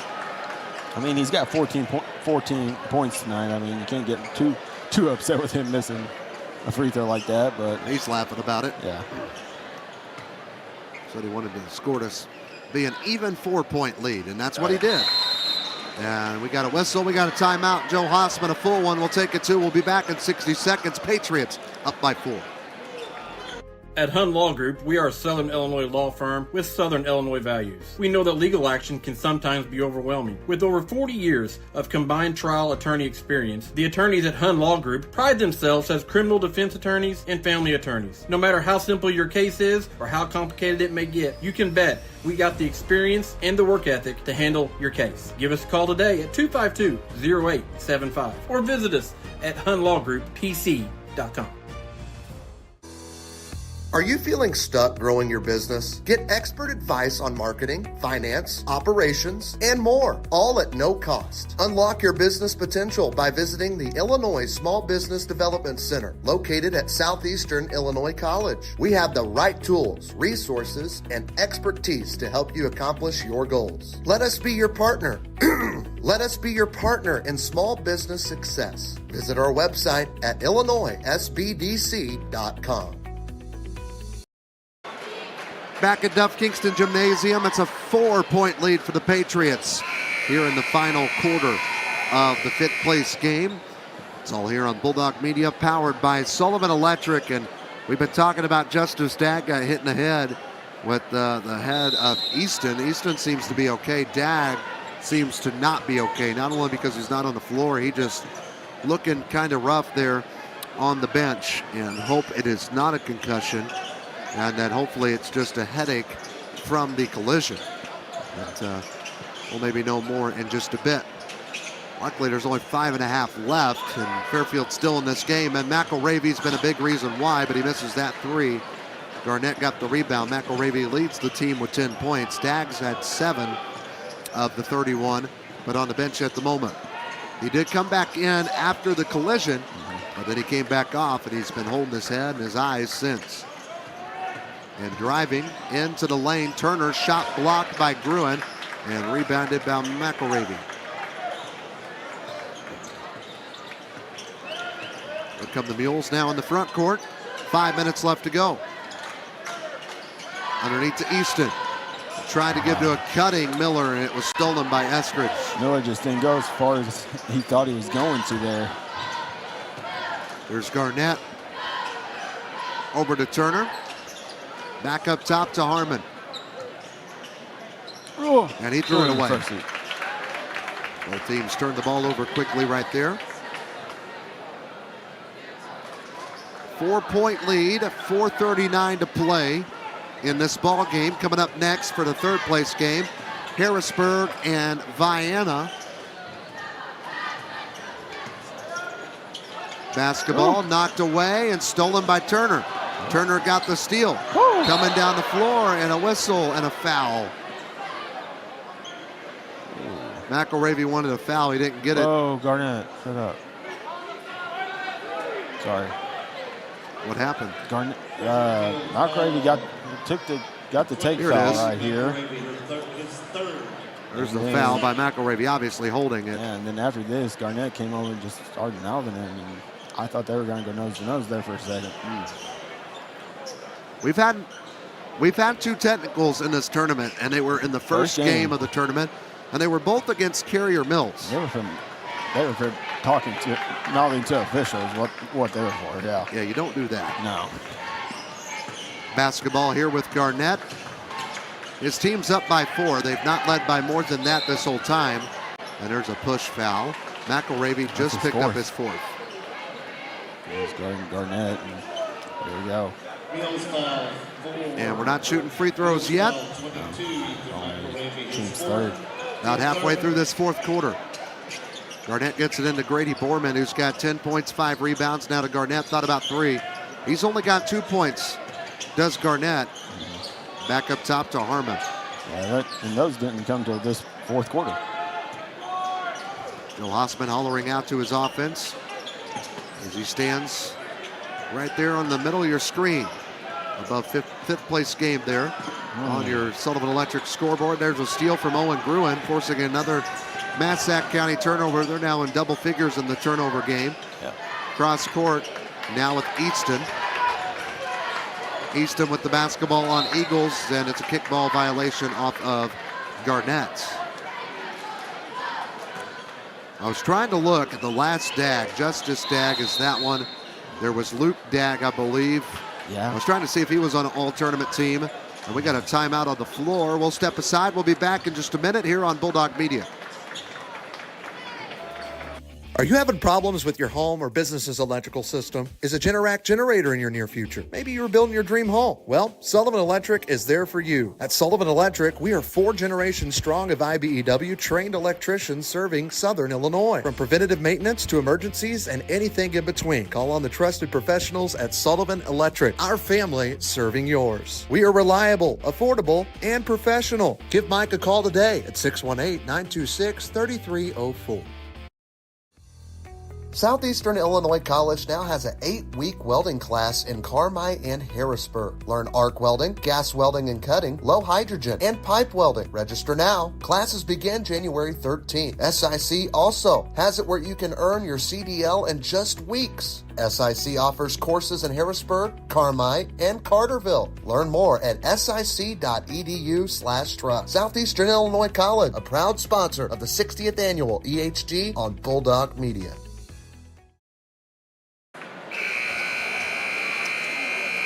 Back here at Duff Kingston Gymnasium, you saw there Justice Dag on your screen there just a second ago.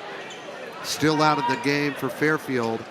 And he's standing there behind David Hill, who's saying, "I will not let you guys see Dag." But you could see his face there behind him, hands on the head. Hopefully he's getting a bit better from the collision. He's not as hunched over as he is now. He's kind of more set up, so hoping everything's all right with him. I mean, prayers for the best and everything. And you don't ever want to see anybody get hurt. No.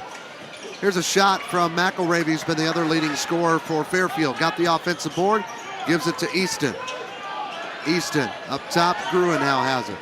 He's got 2 points, hops into the lane, drive, shot up, no good. A foul against Massac County, and the Mules have a chance to get back within 2. It's on Borman. That's his second. Patriots foul. That's his second, his team's second of this quarter. And tying the shoe is Eskridge, delaying these free throws. Also want to thank H.E. Mitchell Construction. You're another proud sponsor of the Eldorado Holiday Tournament on Bulldog Media. And the first free throw is good from Owen Gruen. He's got 3 points, 5 rebounds.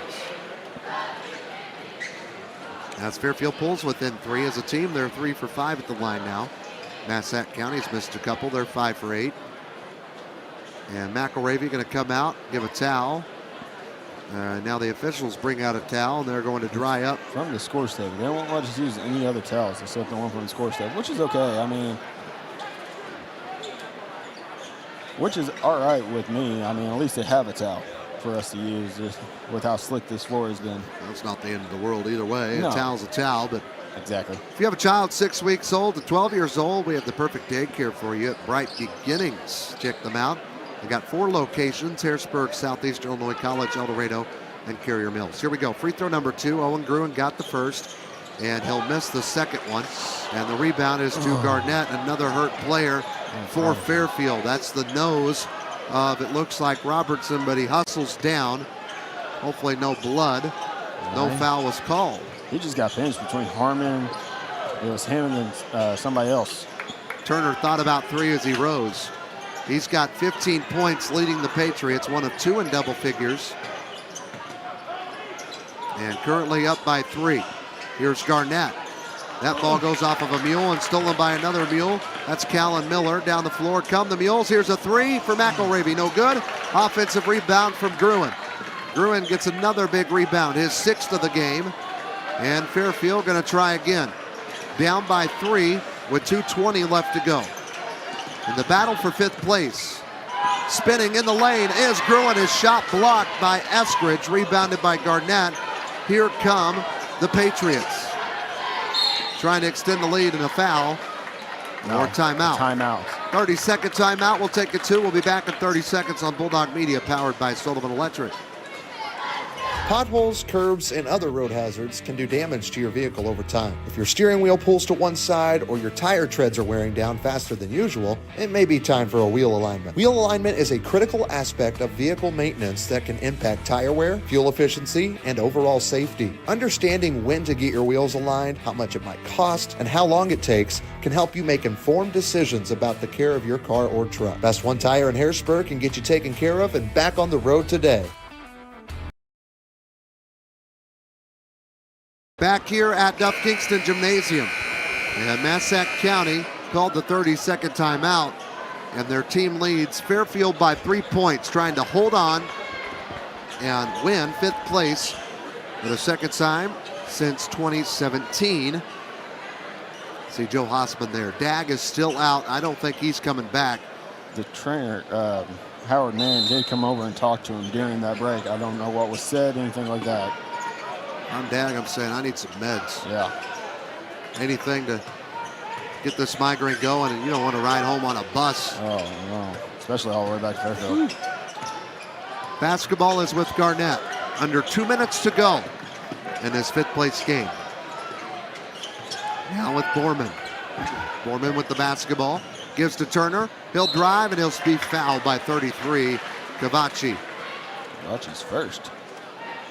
Team's 4th of this 4th quarter. Yeah, you can tell. I think it's the light. I think it is too. And you know you have a migraine when you can't even deal with light. And the light in Duff Kingston is not that bright. No.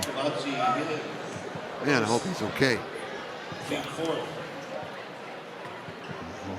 Jack Turner's free throw is up, and it's good.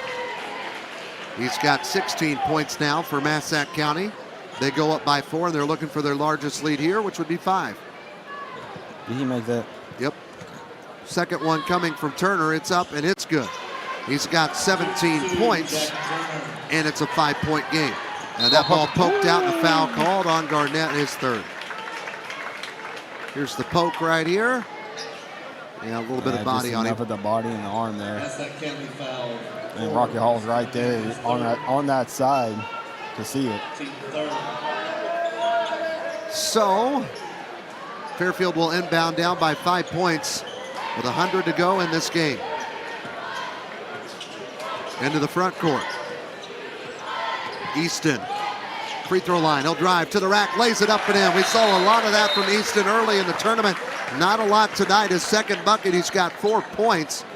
Just takes on Gorman. He beats him, and he scores. Timeout on the floor. It's a full. We'll take it 2. We'll be back right after this. We know that legal action can sometimes be overwhelming. We are dedicated to providing you help in a language that you can understand. If you don't feel like you understand your options, just ask, and we will work to find an explanation that works for you. The types of law we practice is divorce, family, criminal defense, anything from basic traffic to all-level felonies, adoptions, guardianships, probate, property law. That's Hun Law Group, located at 218 East Poplar Street in Harrisburg, or call them today at 618-252-0875. Are you feeling stuck growing your business? Get expert advice on marketing, finance, operations, and more, all at no cost. Unlock your business potential by visiting the Illinois Small Business Development Center, located at Southeastern Illinois College. We have the right tools, resources, and expertise to help you accomplish your goals. Let us be your partner. Let us be your partner in small business success. Visit our website at illinoissbdc.com. Back at Duff Kingston Gymnasium, 1:29 left to go in this 4th quarter. It's a 3-point game. Fairfield trails. They just got a big bucket from Jake Easton, his second on a layup. He just took it to the rack and scored. Massac County will get the ball. They'll have to take it the full length of the floor. And here we go. Inbound pass. Garnett gets it into Harmon. Harmon comes down the floor into the front court and a foul. And that was with the body of Easton. Actually, I think it was Miller reaching in, yeah. Yeah, you're right. Miller got his second. Fields foul 5, Kevin Miller is second. So we're shooting free throws now, Aaron. 5 fouls on Fairfield as a team. Harmon going to shoot them. Drew Hardman has been quiet, only 2 points in this game. You know, when that error happens of us calling him Will, that is a compliment. Yeah, it really is. I mean, because I'll say you call a lot of Massac County games calling Harrisburg games. Yep. But when you're calling somebody else by their brother's name, that means the brother was really good, and they're for the most part. Yeah, and they're showing just as much. 39-34. Here's Easton, drives to the rack, lays it up and good. He's got the last 4 for Fairfield, and they're back within 3. He's got 6 in this quarter. He had nothing coming in this fourth quarter. There's a foul quickly from Fairfield's 5. Miller, that is his third. Yep. There was that first take from Easton right before the timeout, and he just got another one. Now free throw line. We go again for Massac County. This time Jack Turner's got 17 points, 3 rebounds. Massac 9 for 12 at the line here tonight. And Jack Turner has shot 10 of them. Yeah. And he's 7 for 10. Make that 8 for 11. Yeah, he's had free throws in every quarter so far. And yeah, he's missed 3. And now I say, watch him miss this one. Here's the next one. They go back up by 5, and he did miss it. And the rebound is down from Fairfield. Cavacci. Fairfield with the basketball under a minute to go. 2-possession game. Here's Easton. Gonna drive again. Pump fake. Stops. Back out. McElravy fires a 3. Missed it. And rebounded by Robertson. Another big offensive board for the Mules. Another 3 this time for Miller's no good. McElravy gets the offensive board. And here's another 3 from McElravy. It's no good. Third time wasn't a charm. Another board, and there's a whistle and a foul. What a possession. And Joe Hosman's got to be frustrated with the amount of offensive rebounds that just happened. Yeah, that's foul on 34. Grady Borman, his 3rd, team 4th. And this is where they really missed Justice Stagg, to be honest. Yeah, the foul was on the floor. Clock stops at 28.9. Though they keep the ball, they burned a lot of time. They got it. McElravy gets it in the high front court. You're standing, dude. Here it is with Easton. Into the lane, gives a pass to Robertson, and he'll score it. Easton with the assist, Robertson with the bucket. He's got 6. Another drive, good find. Beat Borman, caught him off guard. And now, Aaron, the Mules are within 2 with 21.5, but they've got to get a stop in this time too. Yes, absolutely. You come out, you look for the steal right away. If you cannot get it, you got to foul immediately. I mean, that's fine for everybody except Ethan McElravy. And then, to be honest, you hope for a miss. Well, there's not much else. Though he has shot a lot, and he's got 15 points, or 18 points. Jack Turner, you don't want to hopefully let him get the ball. Yeah, no. Yeah, exactly. You want to find somebody that you should know coming in the game who at the end of the game do you really want to kind of put on the line, make them win the game. And I'm telling you right now, if I could get it to Borman, or even if I was Coach Michael, I'd get it to Borman or Nate Esrich. That would be the 2 I would kind of want to.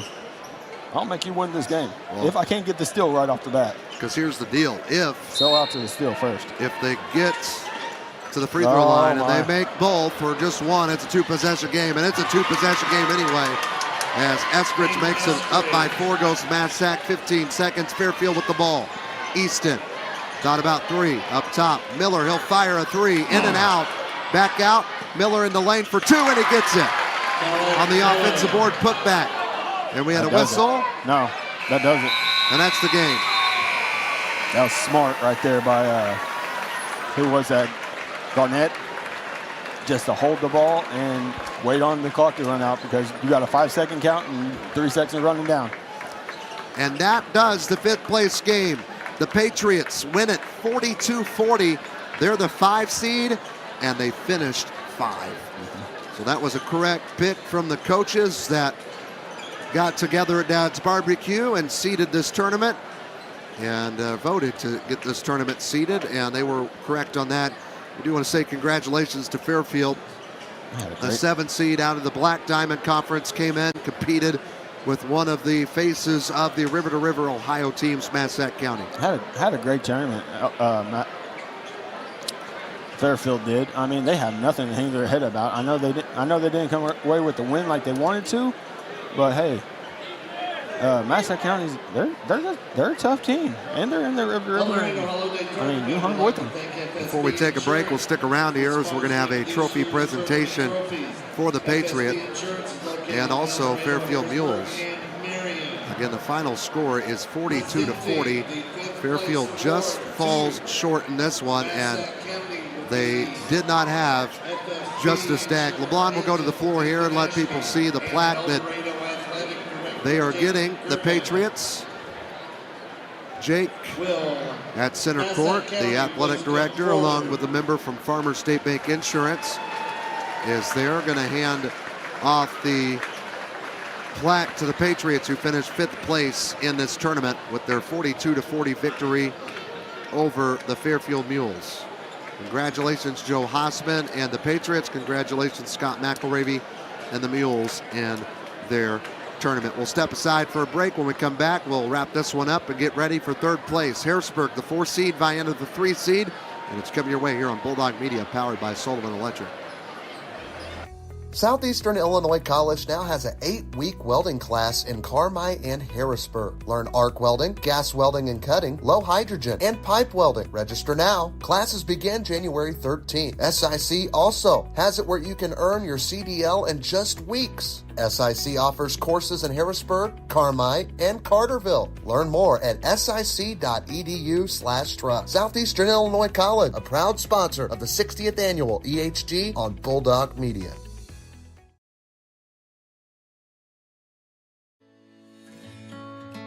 Bright Beginnings Daycare offers a loving, safe, play-based, and educational environment for your child to grow, learn, and play. If you have a child 6 weeks old to 12 years old, we have the perfect daycare for you at Bright Beginnings. Check them out today in Harrisburg, Southeastern Illinois College, Eldorado, or Carrier Mills. Bright Beginnings Daycare, proud sponsor of the 60th Annual Eldorado Holiday Tournament.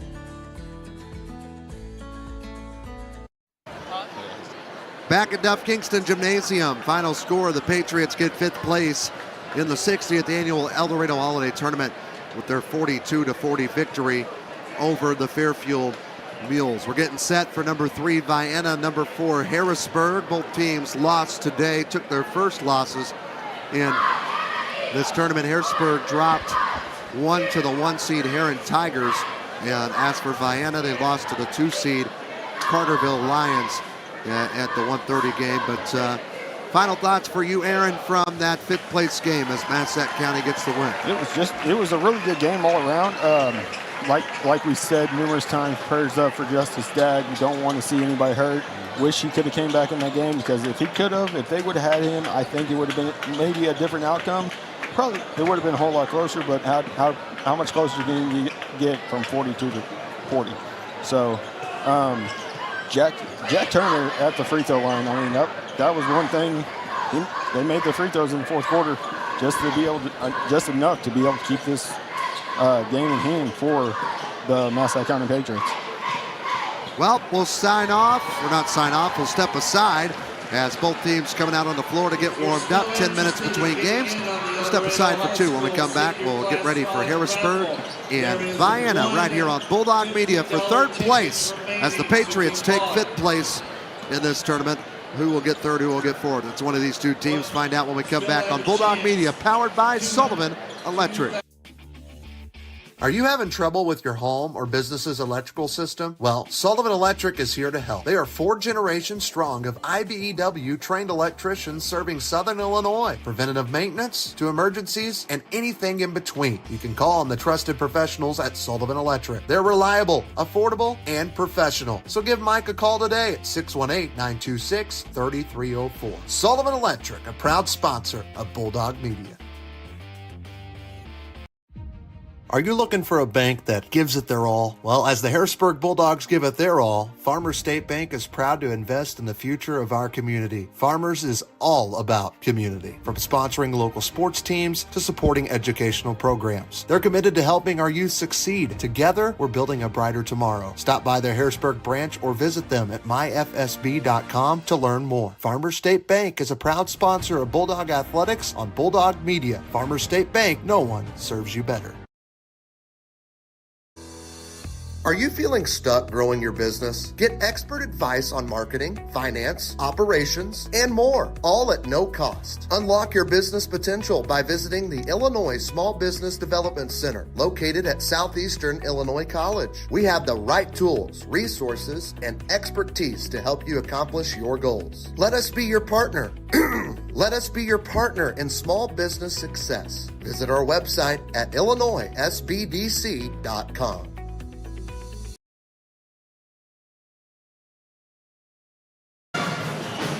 Back here at Duff Kingston Gymnasium, where we are getting set for game number 25 of the 26-game tournament. It is the third-place matchup between the 4-seeded Harrisburg Bulldogs and the 3-seeded Vienna Eagles here on Bulldog Media, powered by Sullivan Electric. At Sullivan Electric, they believe that you deserve only the very best and highest trained electricians when it comes to the most dangerous system in your home or business. Call Mike today at 618-926-3304. And with that, we welcome you here into the Best One Tire broadcast booth. Nick Triplett here with Trey Reamer, and we are set for the final 2 games of the Eldorado Holiday Tournament. First, we get to focus on the Harrisburg Bulldogs. They took a tough loss to a conference rival in the Heron Tigers, but Trey, they have an opportunity to get a third-place finish, which is something that they haven't been able to do in quite some time. Yeah, that's true. Vienna's playing for third place for the second time in 3 years, but Harrisburg back here, they were here a year ago against Carmine-White County, and they played great basketball until the end. They fell apart. They were up by almost 20, Harrisburg was, in that game and lost it. But you talked about them playing Heron. Like you said, they are a conference team, but they haven't played yet, and they're not going to play until mid-January. And then at the end of February, it's actually Heron's senior night that they'll wrap up with the Tigers. So they got a good first look at them, and maybe Harrisburg, or not maybe, Harrisburg has a still chance to win the conference. Obviously, this doesn't go against conference standings, but the Dogs looked great in the first half. They had that game within reach. They trailed by 3. They even led in that second quarter. It was that third quarter that Vienna just came out and looked like world beaters, and Harrisburg looked like the exact opposite. Kind of like they forgot how to play basketball.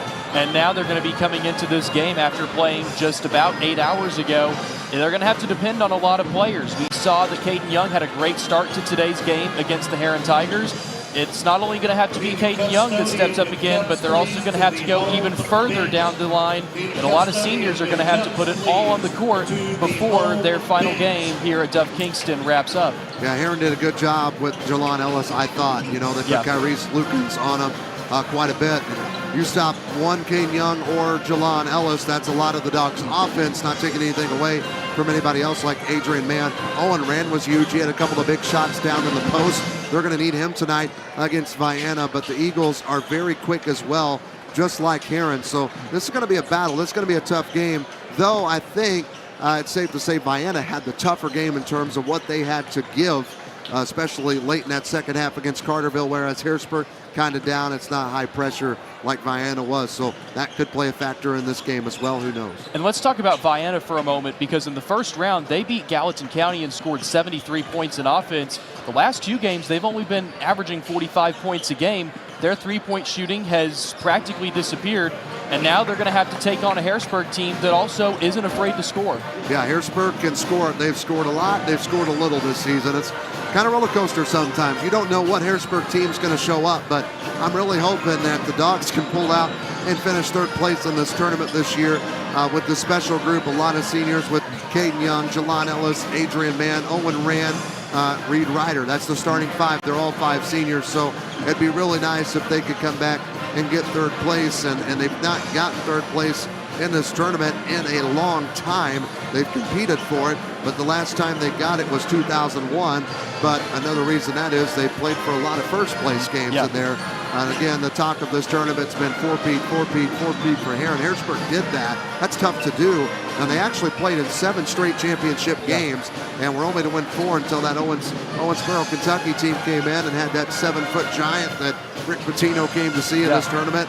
And well, that's a different story. But who knows what's going to happen. But I told you, and I told Jake Stewart in the broadcast early, I really like this Vienna team because they've kind of been the talk, I think, of this EHT more than anybody. Just, I think, because one, they won their Turkey tournament for the first time in a while, and they beat Meridian, who seems to be one of the top teams in Southern Illinois in their class. But they're going to have to rely on somebody. It's been Hunter Webb for the past few games, but they're going to need more from the rest of their lineup.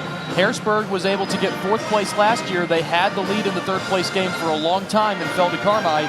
Maybe tonight against another Black Diamond opponent, they'll be able to finally get that 3rd place finish. We're going to go ahead and send it for a quick break, and we'll come back with our starting lineups and the tip-off of game number 25 of the Eldorado Holiday Tournament. You're watching it all on Bulldog Media, powered by Sullivan Electric. Are you having problems with your home or business's electrical system? Is a Generac generator in your near future? Maybe you're building your dream home. Well, Sullivan Electric is there for you. At Sullivan Electric, we are 4 generations strong of IBEW trained electricians serving Southern Illinois. From preventative maintenance to emergencies and anything in between, call on the trusted professionals at Sullivan Electric. Our family serving yours. We are reliable, affordable, and professional. Give Mike a call today at 618-926-3304. Why spend thousands of dollars on a university or a for-profit trade school? What are you really paying for? At Southeastern Illinois College, the value is clear. A no-nonsense, personalized education at a fraction of the cost. You can take the money you save and the credits you earn and go get your bachelor's degree at another institution, or jump right into the workforce. You'll be ready for it. SIC is the next step in your education. It just makes sense. SIC. Succeed, inspire, connect.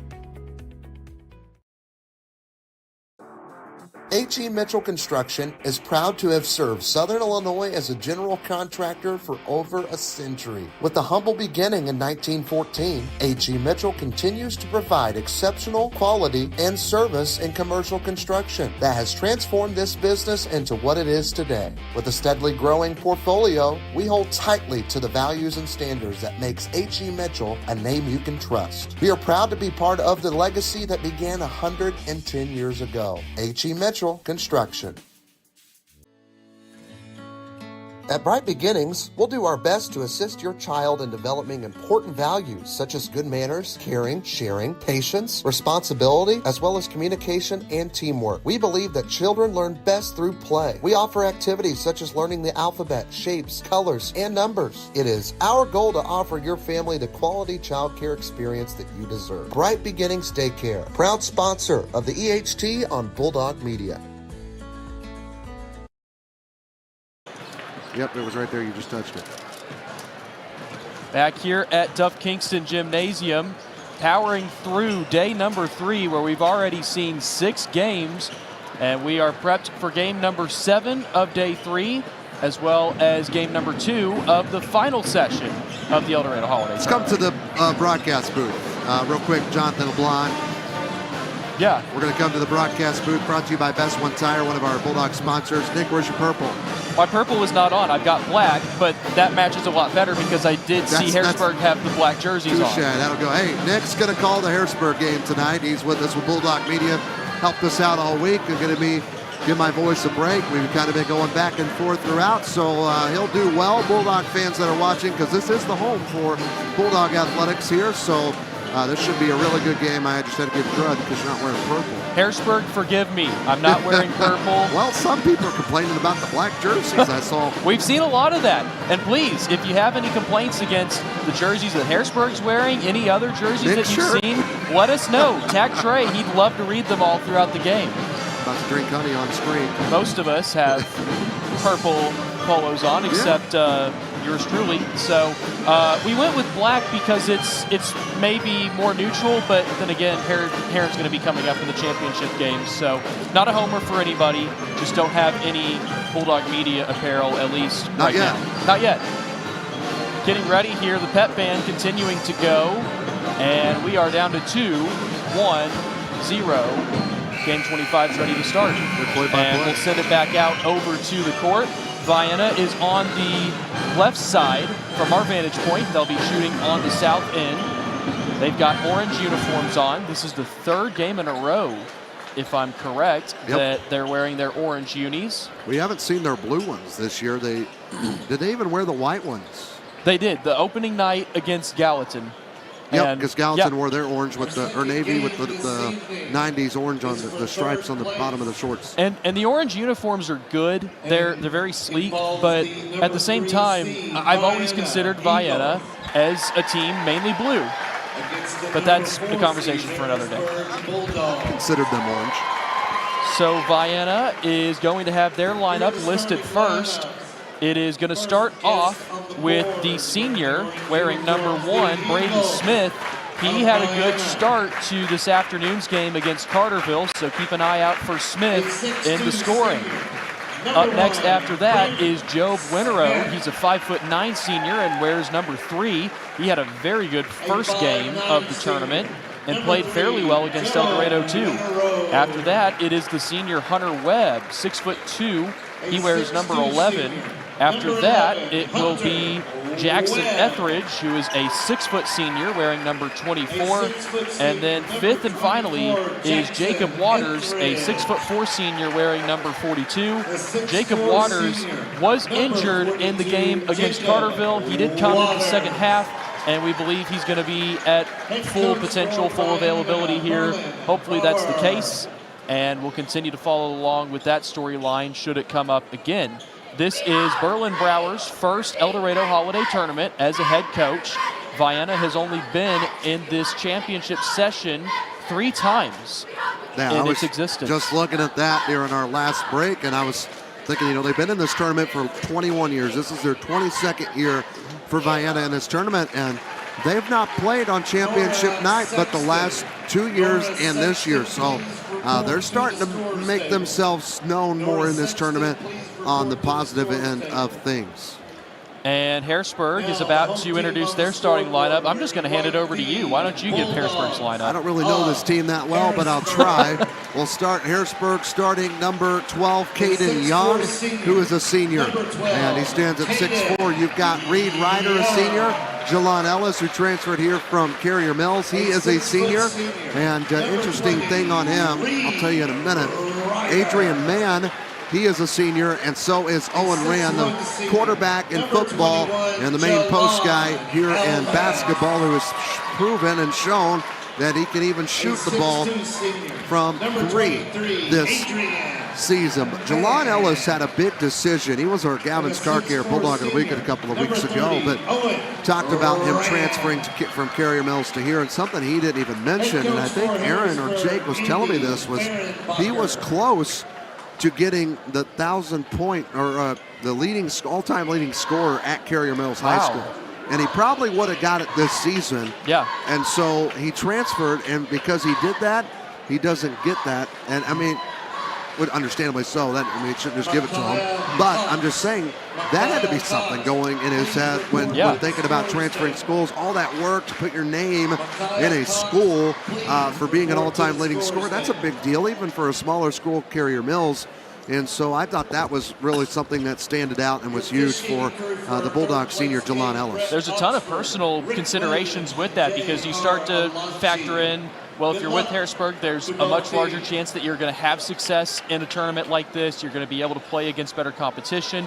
Even if you're looking at his future, did he come in considering anything after high school? And he was probably weighing that down as well. I guarantee it was really tough for him to leave Carrier Mills, and I bet it was difficult to watch them earlier on this week and not be with some of his teammates. But now he's with the Bulldogs. He starts off with the ball, and we are underway for the third place game of the 2024 edition of the tournament. And it's Ellis going over to Mann. Vienna setting up in a 2-3 zone to start off this game. Man for three, got it. That's a great start, and that's what the Dogs need, a hot start here against the Vienna Eagles.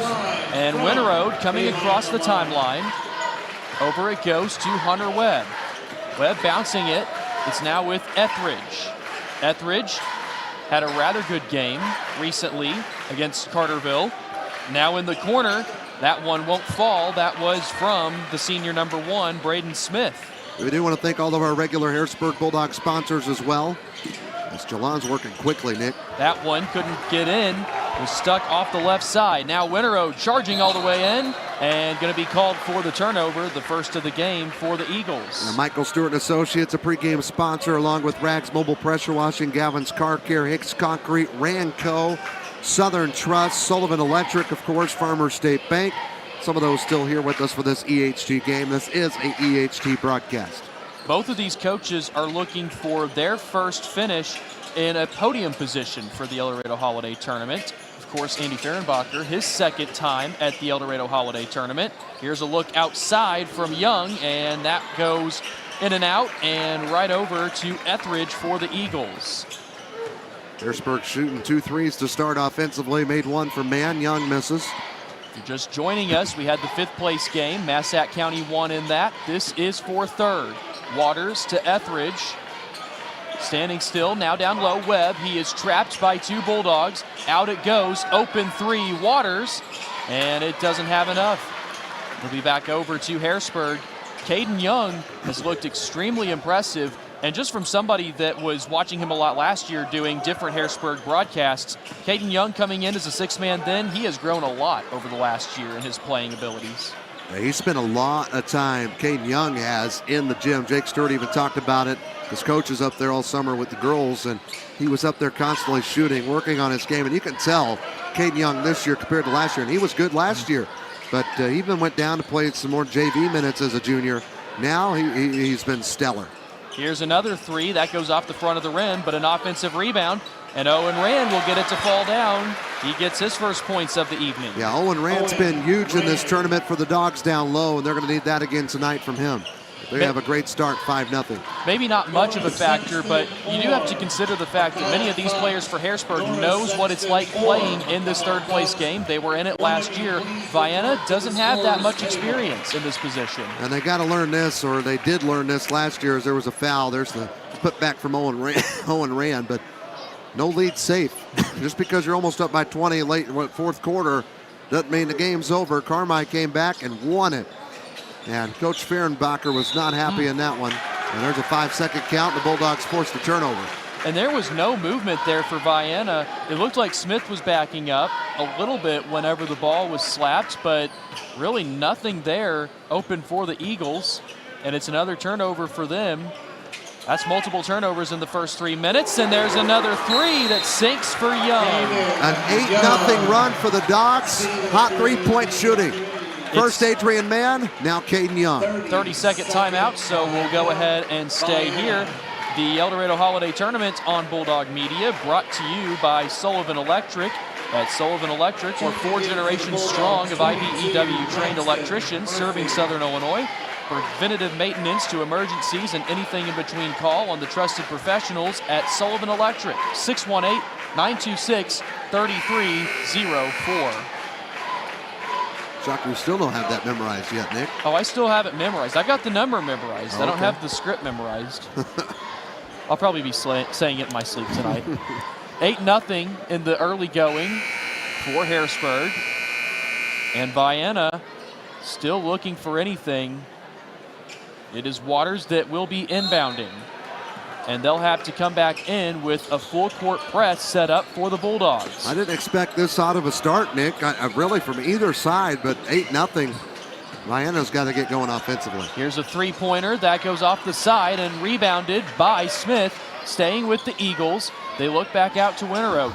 And really, for the Eagles, they might have somewhat expected this, sadly, only because of the way that their shooting's been over the last few games. Winterode with an impressive rebound, able to keep the ball on their side, and he'll draw the first foul of the game. On Owen Rand. Yes, Owen Rand. That's his first team second, fouls 2-0. Yes, excuse me. Seems like Vienna's just better in the daytime. Night games, they seem to struggle, as Eldorado almost beat them last night. And there's an overthrow, and that's a big turnover. And it will be going back over to the Bulldogs.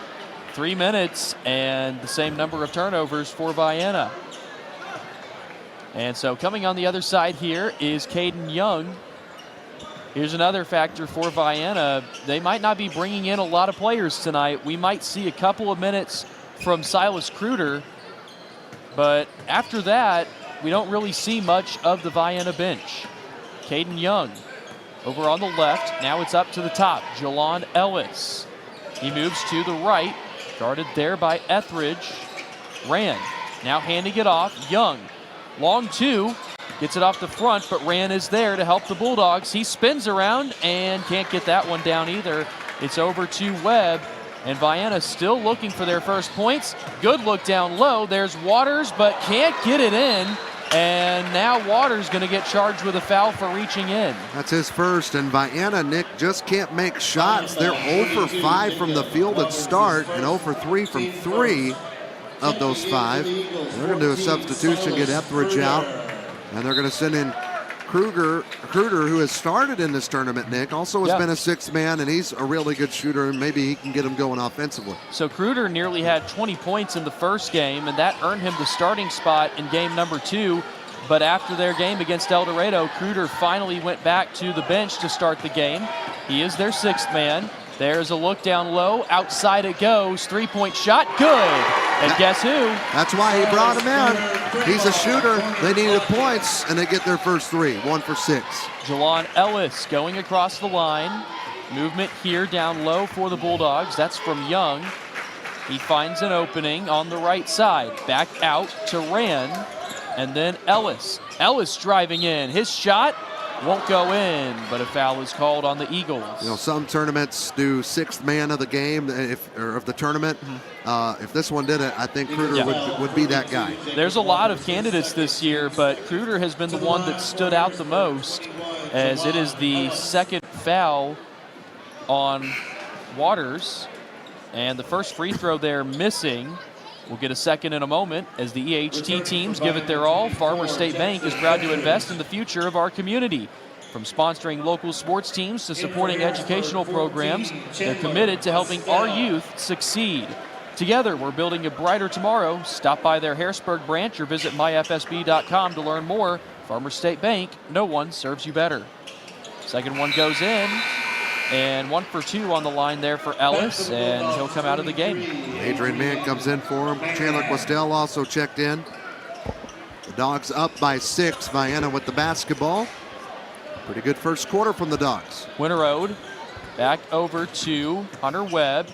Webb had a lot of minutes last year with a team that finished 5th place, played with Owen Treat, among many others, on that successful team. Backing up there. Giving it to Winterode. And now to Webb once more. He moves to the right, now directly into Young, and gets that contact that'll help him. First foul on Caden Young of the game. And that's the team third of the quarter.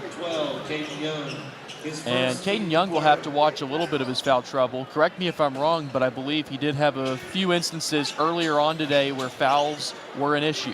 Yeah, and he got into it a little bit with the officials in that game as well. And those situations happen whenever it's heated like that. Then again, consolation championship. There's a three-point shot, misses. And Winterode will head back with the rest of the Eagles as Young currently gets it. He's in the corner, step back, 3, and not enough.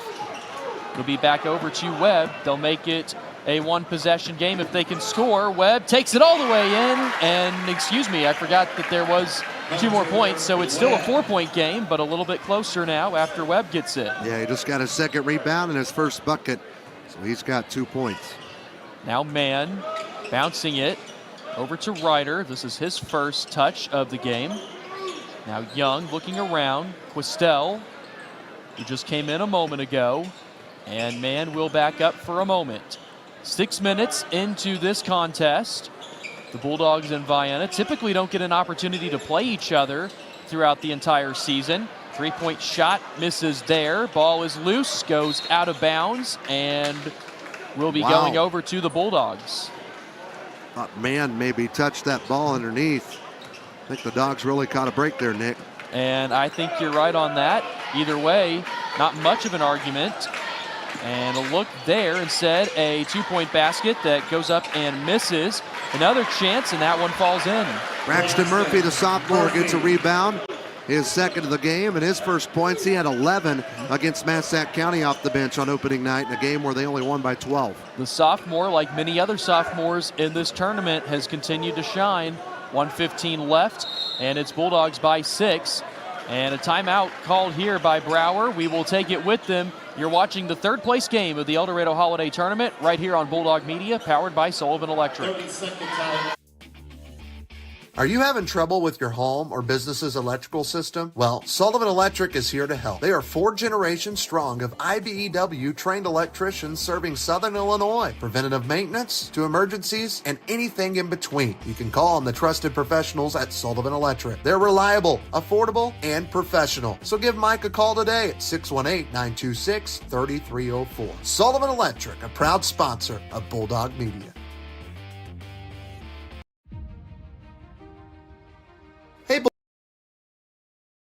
At Duff Kingston Gymnasium, where the Harrisburg Bulldogs hold a 6-point advantage over the Vienna Eagles. I don't know where Miami came from. They just joined the tournament. It's their first year. That's a good slip up. 11-6, Harrisburg over Vienna, which is a lot closer to Eldorado than Miami. 105, ball is away from Webb. He picks it up before Ellis can do anything about it. Now it is Braden Smith. Smith driving in, spins around, and ultimately gets it to Kruder. Kruder already with a 3-point shot. Thought about shooting, was stopped there. Good pass down low. Around a lot of traffic, and a shot falls down for Hunter big. Webb. That's big for Vienna, an and one opportunity. Webb's got 4 of the 7. And a chance to make a 3-point play as they get it within 4. And a foul going to be charged here momentarily. That is Questel. And that will fall in. That'll complete the 3-point play. And Webb has 5 of the 8 points. 4 players now for Harrisburg with 1 foul. It was once 8-0, Nick, in favor of Harrisburg. And now it's been an 8-3 run. Ellis with 32 seconds going on the right side. Coming in for Vienna in a few moments is Brian Stepp, who, if I'm correct, we have not seen at all during this tournament. Yes, we've seen him once. Okay. My apologies First on that game. then. Yes, I just you're remember right. it. Yep. Because I didn't have it on my iPad. Yep. He was in for that first game, but we haven't seen him since then on Thursday night. 10 seconds left. Holding on to it is Ellis, guarded by Winterode. He brings it all the way up and down. That's what the Dogs missed this afternoon against Tarrant, was Jalon Ellis only had 6 points. He's got 3 here. Good attempt there for Winterode to finish the first half, or the first quarter, but it won't fall in. Bulldogs head into the second quarter with a 5-point lead over the Vienna Eagles. We'll take a break, and we'll be right back in just a few moments. At Bright Beginnings, we'll do our best to assist your child in developing important values such as good manners, caring, sharing, patience, responsibility, as well as communication and teamwork. We believe that children learn best through play. We offer activities such as learning the alphabet, shapes, colors, and numbers. It is our goal to offer your family the quality child care experience that you deserve. Bright Beginnings Daycare, proud sponsor of the EHT on Bulldog Media. Extend the life of your vehicle and save money with Best One Tire and Service in Harrisburg. For over 50 years, Best One has offered the lowest tire prices on new tires and affordable, quality automotive maintenance service. Go see them today at 130 South Commercial Street in Harrisburg or call them 618-253-8473. That's Best One Tire in Harrisburg, a proud sponsor of Bulldog Media. Second quarter about to begin in just a few moments, and it is always exciting to see Duff Kingston nearly full. It'll only get more crowded from this point on as we prepare for the first place game coming up in approximately an hour and 15 minutes. But we still have 3 quarters left of the third place game, which so far has had a bit of excitement. The Bulldogs had an 8-0 lead to start off the game, but now it is a 13-8 lead. A bit of a run. Now Webb, that 3-pointer is too short. and it'll be picked up by the Bulldogs. It's Caden Young's second rebound for the Dogs. Jelon Ellis, out it goes to Rand. Rand driving in, that bucket far to the left, and Winterode with the rebound. He's examining his options, looks around, and finally to Kruder. Kruder staying in the game right now. Smith and Waters are currently taking a break for the Eagles. So again, a moment ago, Stepp came into the game. He is a 6'4" junior for Vienna. On the right side, Webb tried to get it in, and the ball was deflected by the Bulldogs. And we get ready for the inbound attempt, as it's Kruder who gets it to Etheridge. Kruder now holding on, gets it on the right side. Perhaps sometime soon we'll see a couple more three-point shots from the Eagles. That has been their go-to over the past few years. Kruder with a shot that misses. Bounce pass down low. Shot will not go in, but the first foul of the quarter goes to the Bulldogs. Yeah, Kruder got a big offensive rebound there to give his team a chance. Now they got a chance to get within 3 and make it a one-possession game. As Owen Randnick just got his second foul of the half. And we'll see what happens if Rand will stay in, but the first free throw will miss for Stepp. Vienna 1 for 2 at the line. And a change made here. It is Murphy returning. Or Rand with the foul trouble. Young is also in, as is Mann, Ellis, and Ryder for Harrisburg. Second free throw is good. And it is a 4-point game once again. Jelon Ellis taking his time, going across the Eagle logo. Thinking about going to the right, stops, and there's Ryder.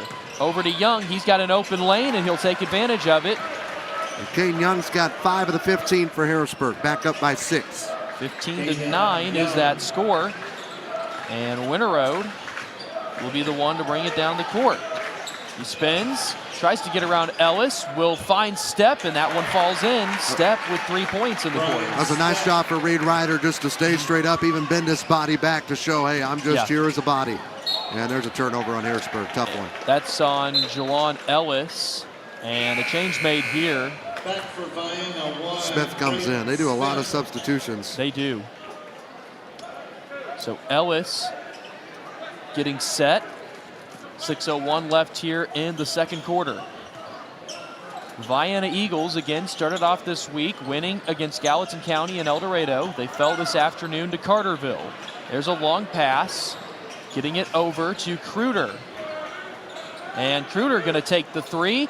Almost went in, went off the left side. The Bulldogs beat Edwards County, won against Massac County, fell today to Heron, and now here they are for the second year in a row. They lost to Carmi last year, and this year they would like to get their first third-place finish since 01. There's a good look for Ellis, and give him the and one opportunity. Look what Jelon's just able to do with the basketball as he hops into the lane. Big 3-point play opportunity here for Ellis, as Harrisburg at the line tonight is 1 for 2. That is presented by Sullivan Electric, 618-926-3304. That one misses, and it's a 7-point game. Quickly bringing it down there was Smith. He looks over in the corner. There's Kruder. Thought about 3 and was stopped there by 2 Bulldogs. Now he's stuck, and ball is stolen away there by the Bulldogs. It is Caden Young who athletically moves around. That's the stuff that Reed Ryder does that doesn't show up on a stat sheet. Me and Aaron were talking about that in the last Harrisburg game. There's Webb, one-on-one, and Webb takes advantage of it. He's up to 7. Harrisburg's second turnover of the game right there. 17-13. Vienna had a lot of turnovers at the start of the game, but now their offense has been a bit more clean. Over on the left, there's Ellis. Ellis looking around, and there's Ryder. Ryder immediately handing it off over to Mann. Mann's had some impressive shots in this tournament. That one won't go, however. Winterode up front to Webb. Does he go in? He somewhat does, and now brings it all the way up. Can't complete it, and it goes over to Young. 17-13 still. Now Young with the response on the other side. Can't get that one either. And Webb we've got quick action here. That one falls in, and it's a 2-point game thanks to Smith. Yeah, he gets his first bucket, and all of a sudden, Vienna's back in this ball game and 1-3 away from taking their first lead. You've had the feeling for most of the game that it has been really in favor of the Bulldogs, but the Eagles are slowly crawling their way back into this. It's the same thing that happened earlier this afternoon against the Carterville Lions. The Lions were in the lead for all of it, as that was almost taken away by the Eagles, but the Lions prevailed. Ellis going to be holding on to it right now, staying away from the arc. And with that play called, he'll go over to the right. Carterville Lions just showed up. And they are playing in about an hour to an hour and a half from now. Missed shot from Ellis. Vienna with the chance to tie. Going down is Winterode, and it's saved there by Webb. He picked up his dribble, and Winterode there again. Now over to Smith. Smith taking it all the way up. Can't get it. Second shot is good. Nobody there boxing out. Nobody there at all for Harrisburg. Look, Smith missed it. Nobody even rushing for Harrisburg, and they've got this game tied to the Eagles. H.E. Mitchell Construction is a proud presenter of Bulldog Media with a steadily growing portfolio. They hold tightly to the values and standards that makes H.E. Mitchell a name you can trust. We are proud to be a part of the legacy that began 110 years ago. We'll be right back right after this. At Hun Law Group, we are a Southern Illinois law firm with Southern Illinois values. We know that legal action can sometimes be overwhelming. With over 40 years of combined trial attorney experience, the attorneys at Hun Law Group pride themselves as criminal defense attorneys and family attorneys. No matter how simple your case is or how complicated it may get, you can bet we got the experience and the work ethic to handle your case. Give us a call today at 252-0875 or visit us at hunlawgrouppc.com. Are you feeling stuck growing your business? Get expert advice on marketing, finance, operations, and more, all at no cost. Unlock your business potential by visiting the Illinois Small Business Development Center, located at Southeastern Illinois College. We have the right tools, resources, and expertise to help you accomplish your goals. Let us be your partner. Let us be your partner in small business success. Visit our website at illinoissbdc.com. Ball is with the Harrisburg Bulldogs as we continue the second quarter. The Vienna Eagles have tied the ball game against the Harrisburg Bulldogs. And Jalon Ellis can't find an open man that he wants to get the ball to. Now it's to Mann, who has 1 3 so far in this game. Couldn't get his 4th or 5th point there. And the Eagles now have a chance to take their first lead of the night. That's 4 rebounds now for Hunter Webb, along with his 7 points. Very well could be an all-tournament team member as well. Hunter Webb has been a solid all-around player. There's Kruder with a missed 3 and a foul called. That might be on Webb. And it is. I don't know if we have a look at that again. That's his first. And it is the team's second of the quarter. Fouls 2-1 in favor of Vienna with 2:20 left before halftime. Back in for Harrisburg, 30, Owen. Owen Rand came back in. And he will jog down the court. Young looking over, and he gets it to Murphy. Now out to Mann. Dribbles a couple times, and Young taking a look. He could pop one from way beyond the arc, but not going to do so right now. Mann has it. Now to Young. Still looking. And he'll take it all the way in. Nice bucket there from Caden Young. He's got 7 of the 19. Good for Harrisburg not to give up the lead, though Vienna was able to get it tied. Now Brower's team getting back onto the south end of the gym. It is Smith. Back and forth there with Kruder.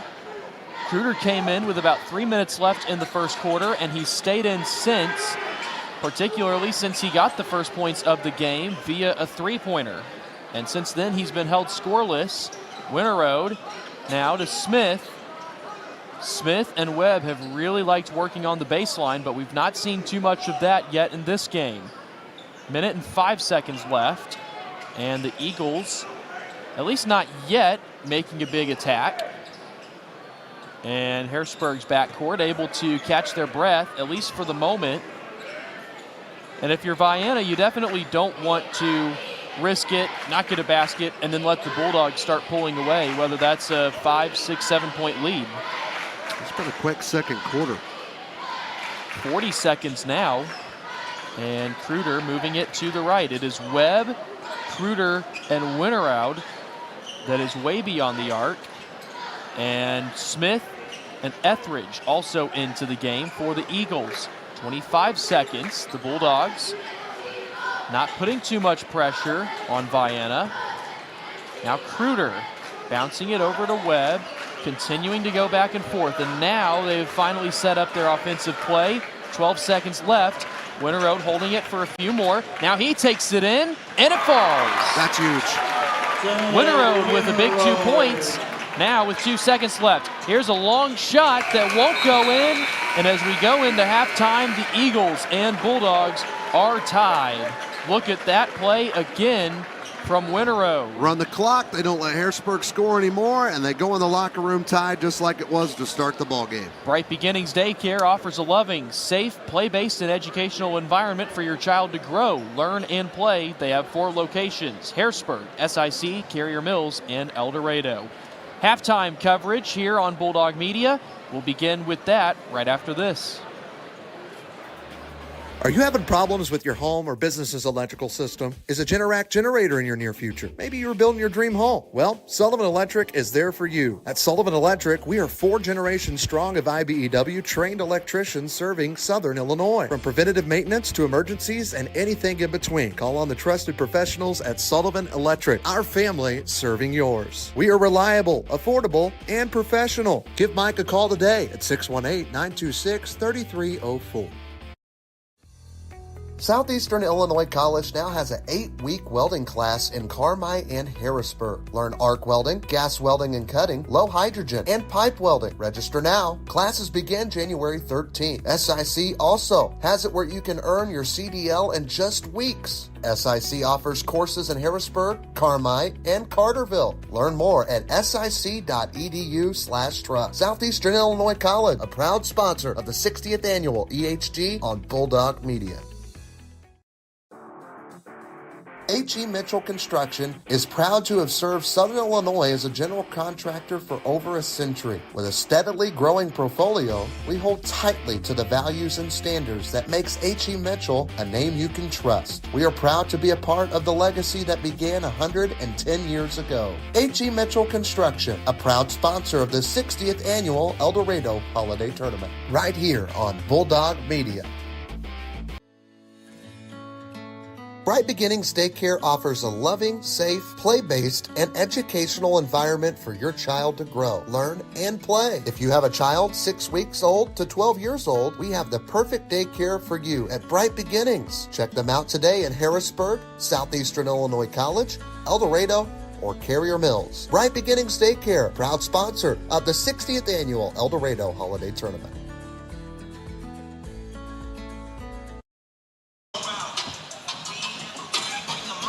Feeling stuck growing your business? Well, you can get expert advice on marketing, finance, operations, and more, all at no cost.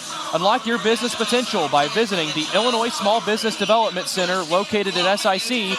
Visit our website at illinoissbdc.com. Halftime coverage here from Duff Kingston Gymnasium, where the Bulldogs are tied with the Vienna Eagles at 19 apiece. With that, we welcome you back into our Best One Tire broadcast booth. He is Trey Reamer. I'm Nick Triplett. And we are getting set for a second half that's shaping up to be really exciting. But let's first start talking about the first half. The Bulldogs started off really well, and then it seemed like their offense just stopped. Yeah, 8-0 was their lead to start, and then they let Vienna get back. I think the only positive thing is they didn't let Vienna get the lead, though. Vienna got that last bucket, held the ball for that final minute. Winterroad was able to score it. But Vienna, good for them. Their good part is they get it tied. They come out. That's a whole new ball game in the second half. Hopefully, for Bulldog fans, Harrisburg doesn't perform in the second half like they did against Tarrant earlier this afternoon. If there's one good thing about the Bulldogs, they have been able to hold Vienna to just very few three-pointers. And once again, we're seeing an uncharacteristic Vienna team that just isn't able to score from long distance. However, the Bulldogs have not been able to stop Webb. He's already up to 7 points in this game, and it looks like he's not stopping anytime soon. Yeah, he leads their way, and their scoring's been well spread out. I still don't think we've seen Vienna at their top potential. I don't even think we've seen Harrisburg at their top potential yet here tonight. This, to me, is a low-scoring game for this. And we've still got 2 more quarters. I really expect that one of these teams is going to break out in the third quarter. Not sure which one it's going to be. We're going to find out whenever we get into the second half. In terms of Harrisburg scoring, they are led by Caden Young, who started off strong with a three-pointer and got a few additional points in the second quarter to maintain that lead for the Bulldogs. Yeah, nobody's really been able to stop Caden Young yet this tournament. They've done well stopping Jelon Ellis, and you can't stop everybody, and coaches will tell you that. I've heard coaches say that in post-game interviews, but if you can limit one guy, that's huge, and hopefully they can get Jelon Ellis going, Nick. I think that's what the Dogs need. He's got 5 points in that first half, but, I mean, he was averaging close to 17 points per game coming into this tournament. And we'll see what happens with the second half. We're going to have a little bit of an extended halftime here with a couple of different events going on right now in preparation for that championship game. If you still are trying to make it out here, you still have time to make it to that championship game. Otherwise, we're going to be covering that championship game within the next hour. Now is the time to fill out your SIC scholarship application for fall 2025. The deadline is February 28th, and you can apply now at sic.com/scholarships. We'll send it away for another break. We'll be back with more coverage in halftime, including a preview of the first place game between Carterville and Heron, and a special interview coming up in halftime as well. You are watching Bulldog Media, powered by Sullivan Electric. Are you having trouble with your home or business's electrical system? Well, Sullivan Electric is here to help. They are 4 generations strong of IBEW trained electricians serving Southern Illinois. Preventative maintenance to emergencies and anything in between. You can call on the trusted professionals at Sullivan Electric. They're reliable, affordable, and professional. So give Mike a call today at 618-926-3304. Sullivan Electric, a proud sponsor of Bulldog Media. Are you looking for a bank that gives it their all? Well, as the Harrisburg Bulldogs give it their all, Farmers State Bank is proud to invest in the future of our community. Farmers is all about community, from sponsoring local sports teams to supporting educational programs. They're committed to helping our youth succeed. Together, we're building a brighter tomorrow. Stop by their Harrisburg branch or visit them at myfsb.com to learn more. Farmers State Bank is a proud sponsor of Bulldog Athletics on Bulldog Media. Farmers State Bank, no one serves you better. We know that legal action can sometimes be overwhelming. We are dedicated to providing you help in a language that you can understand. If you don't feel like you understand your options, just ask, and we will work to find an explanation that works for you. The types of law we practice is divorce, family, criminal defense, anything from basic traffic to all-level felonies, adoptions, guardianships, probate, property law. That's Hun Law Group, located at 218 East Poplar Street in Harrisburg, or call them today at 618-252-0875. Are you feeling stuck growing your business? Get expert advice on marketing, finance, operations, and more, all at no cost. Unlock your business potential by visiting the Illinois Small Business Development Center, located at Southeastern Illinois College. We have the right tools, resources, and expertise to help you accomplish your goals. Let us be your partner.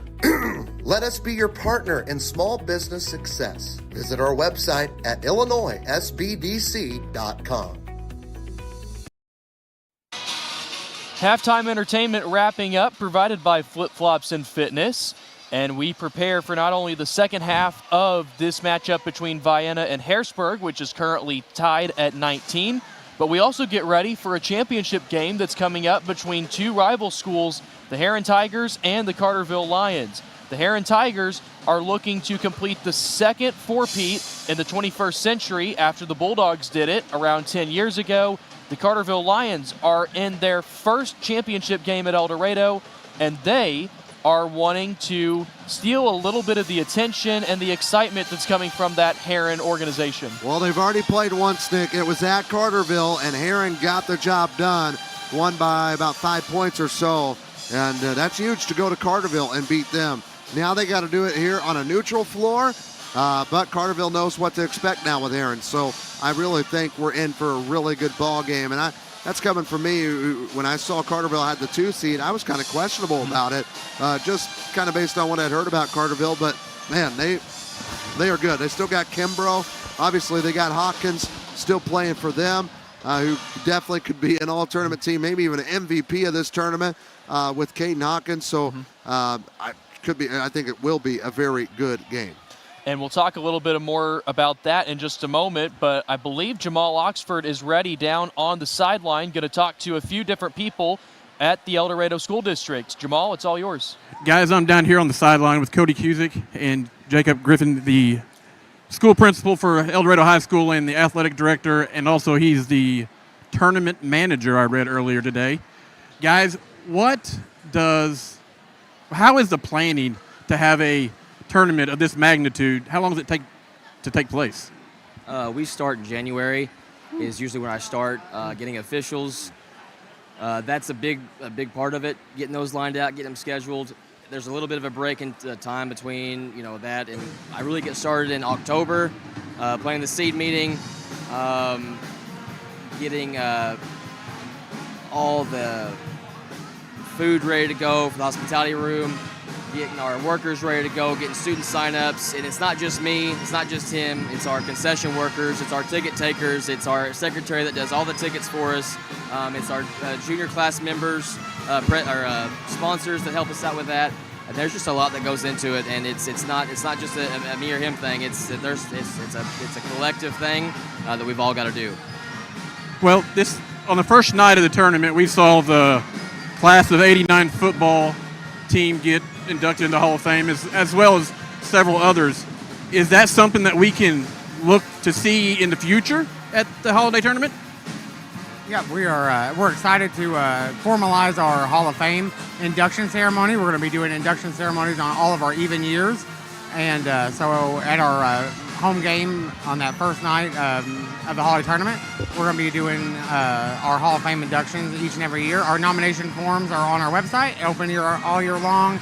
Anyone can nominate, our candidates for that, for our players and stuff like that. So we're excited to be able to establish more of a formal procedure, and it's going to have that formalized that we're going to do it every other year and recognize our outstanding teams, athletes, and athletic contributors. All right. Do we have any sneak peeks into next year? Anything you guys got brewing for next year's EHT? Next year, no, it's going to be about the same. I've got our contracts are still good. Teams should all be the same. Everything should remain the same as far as the next EHT. So there's nothing really changing as far as next year. And last, what is your favorite moment or favorite part of the EHT, and you can't say when it's over? All right, you got it. I'm going to be biased. It's got to be beating Carmi, beating a seeded team for our boys. It was a big moment for them. I'm very, very proud of them. I'm proud of Coach McCoy and his entire staff. They're doing a great job. And another part is we've already exceeded our attendance from last year. So that's a big deal for us. What about you, sir? I think just the overall atmosphere that's provided for our student athletes, just not from Eldorado, but from all the schools, to be able to provide an opportunity for them to be able to play in such a prominent gym. Might be a little biased. I think it's the best gym in Southern Illinois, probably all of Illinois, but be able to provide an atmosphere for them to be able to perform and play and in front of 3,500 people. We've got a very good crowd here tonight. We've had very good crowds all tournament, but being able to provide them those opportunities to be able to have that experience, because that's what they'll all say, is that they've always wanted to play on this floor, and they look forward to that and playing this tournament in the gym. And I know whenever he's scheduling officials, that's the big thing, that they like playing in those or officiating those big games at night, and they want to get through that there. So just the being able to show off our gym, our community, and being able to just be able to be part of this historic tournament, and we're excited. Our 60th one, and no plans of stopping now. So well, that's good, because earlier I was speaking to Senator Fowler, and he said one of his favorite things was running out of the tunnel. So as well as every other athlete, because that's something special about that tunnel. Well, guys, I appreciate all the hospitality you've given to Bulldog Media, and we've enjoyed every minute of it. And I want to thank you guys. Your coverage is insane. When I saw the setup when I walked in here, I was completely blown away. I had no idea what I was getting myself into, but it is completely amazing, and I'm glad that you guys are able to do this, and you did outstanding work. And then just want to say one more thing for all the Bengals fans out there, Who Dey. Oh my gosh. I just echo him too. I don't know if you've not seen this and you're watching this at home, I have to give a shout out to them. I've never seen operation like this. I mean, they've got cameras everywhere. If you can see the back end operation of them changing camera angles to be able to provide you guys this game and the staff they provide, top notch. And I really do appreciate you guys covering our tournament. Well, we sure do love being here. Thank you for your time. Thank you. Guys, back to you. We've got about 2 minutes left until halftime ends, so we're going to take a quick break, and we will be back with the start of the third quarter. But before we do that, one other sponsor to thank, Best One Tire. They are the presenter of our broadcast booth. If you're needing an oil change soon, Best One Tire will help you stay on top of your oil changes with easy appointment scheduling, fast and friendly service, and a reputation you can count on. Can't call them tonight or tomorrow, but you can call them Monday through Friday, 618-253-8473. I didn't know Jake was a Bengals fan. I'm a Steelers fan, but that was I did not expect that. That was a good finish to that interview. Yeah. And we're going to go ahead and take a break. We'll be back in about a minute and a half with the third quarter here on Bulldog Media, powered by Sullivan Electric. Are you having trouble with your home or business's electrical system? Well, Sullivan Electric is here to help. They are 4 generations strong of IBEW trained electricians serving Southern Illinois. Preventative maintenance to emergencies and anything in between. You can call on the trusted professionals at Sullivan Electric. They're reliable, affordable, and professional. So give Mike a call today at 618-926-3304. Sullivan Electric, a proud sponsor of Bulldog Media. Are you looking for a bank that gives it their all? Well, as the Harrisburg Bulldogs give it their all, Farmers State Bank is proud to invest in the future of our community. Farmers is all about community, from sponsoring local sports teams to supporting educational programs. They're committed to helping our youth succeed. Together, we're building a brighter tomorrow. Stop by their Harrisburg branch or visit them at myfsb.com to learn more. Farmers State Bank is a proud sponsor of Bulldog Athletics on Bulldog Media. Farmers State Bank, no one serves you better. Potholes, curbs, and other road hazards can do damage to your vehicle over time. If your steering wheel pulls to one side or your tire treads are wearing down faster than usual, it may be time for a wheel alignment. Wheel alignment is a critical aspect of vehicle maintenance that can impact tire wear, fuel efficiency, and overall safety. Understanding when to get your wheels aligned, how much it might cost, and how long it takes can help you make informed decisions about the care of your car or truck. Best One Tire in Harrisburg can get you taken care of and back on the road today. Back here at Duff Kingston Gymnasium, where we are 2 quarters away, at least, from seeing who will get the third place trophy in the 2024 edition of the Eldorado Holiday Tournament. Quick shot there from Caden Young. He had 7 points, and he's up to 9 now. It's a good start. Sorry. No, my bad. I was going to say the scorers for the first half. Young had 7. Again, he's with 9. Ellis has 5, 3 for Mann and 2 apiece for Rand and Murphy. Shot there missed by the Eagles, and it's picked up by the Bulldogs. On the other side, Webb led in scoring with 7. Smith had 4, 3 apiece for Kruder and Stepp, and 2 for Job Winterode. And it looks like both teams bringing out their initial 5 as Mann gets a 3-pointer. That's his second of the game. And they're kind of starting out like they did in the first half, Nick. A big 3 from Adrian Mann. They get it here on a 5-0 run to start. 7:04 left here in the third. Winterode now to Waters. He has it, brings it over on the right side. Winterode, good drive in, blocked there by the Bulldogs, and eventually goes over to Ellis. Great awareness there for Harrisburg. Braden Smith has taken control for many games, as there's a takeaway for the Eagles. No, yes, maybe. I don't know. It's going to be a jump ball eventually. And who will it go to? It'll stay with Vienna. I got a feeling, well, we'll see it here. This is Adrian Mann's 3, but I got a feeling in the locker room it was, we got to come out and you got to do completely opposite of what you did against Tarrant in the third quarter if you guys want to walk out of here third place. Here is Winterode. Fehrenbacher making his calls. He's got a suit on tonight, if you might be able to see it whenever the camera gets on the other side of the court. Shot misses there, but another foul called against the Bulldogs. And to this point right now, Rand is the only player with 2, but there are a couple with 1. Now Caden Young's got 2. You just jinxed that. My His apologies. first of the half. There's Fehrenbacher to the left of your screen. And the first free throw coming up there is good. That is Hunter Webb. He's got 8. Usually a team in the third place matchup, both teams get a member on that all-tournament team, and you'd have to think that Webb is the heavy front runner for the Eagles. 100%. Winter Road's been good. He might not have scored a lot, but he's a rebounding machine. He's nearing double-digit rebounds in every game this tournament. He had some good defensive moments as well in the second round. Now it is Rand, spins around, finds Mann. Another three-pointer off to the left, and Vienna gets it. Going down for a moment was Ryder, but he's back up. Now another drive. That was quick from Webb, but it doesn't go in. Might have been tipped there by Young, but either way, it won't count as points for the Eagles, and it stays as a 3-point advantage. Back over to the Eagles, and play stops. It is going to stay here with the Eagles, and called with the unlucky foul is Ryder. We got a replay on that? Gonna see if we do. No, I guess not. And Man. Ryder couldn't do anything in that position. Yeah, that's. I thought if anything, Waters maybe got called for over the back. I guess the only excuse would be maybe if another play stoppage here. That's going to be on Jelon Ellis. The only defense I could think of is maybe he got the ball before there was any contact being made, but without a look there, can't really say for certain and don't want to make any assumptions. Job Winterow going from right to left.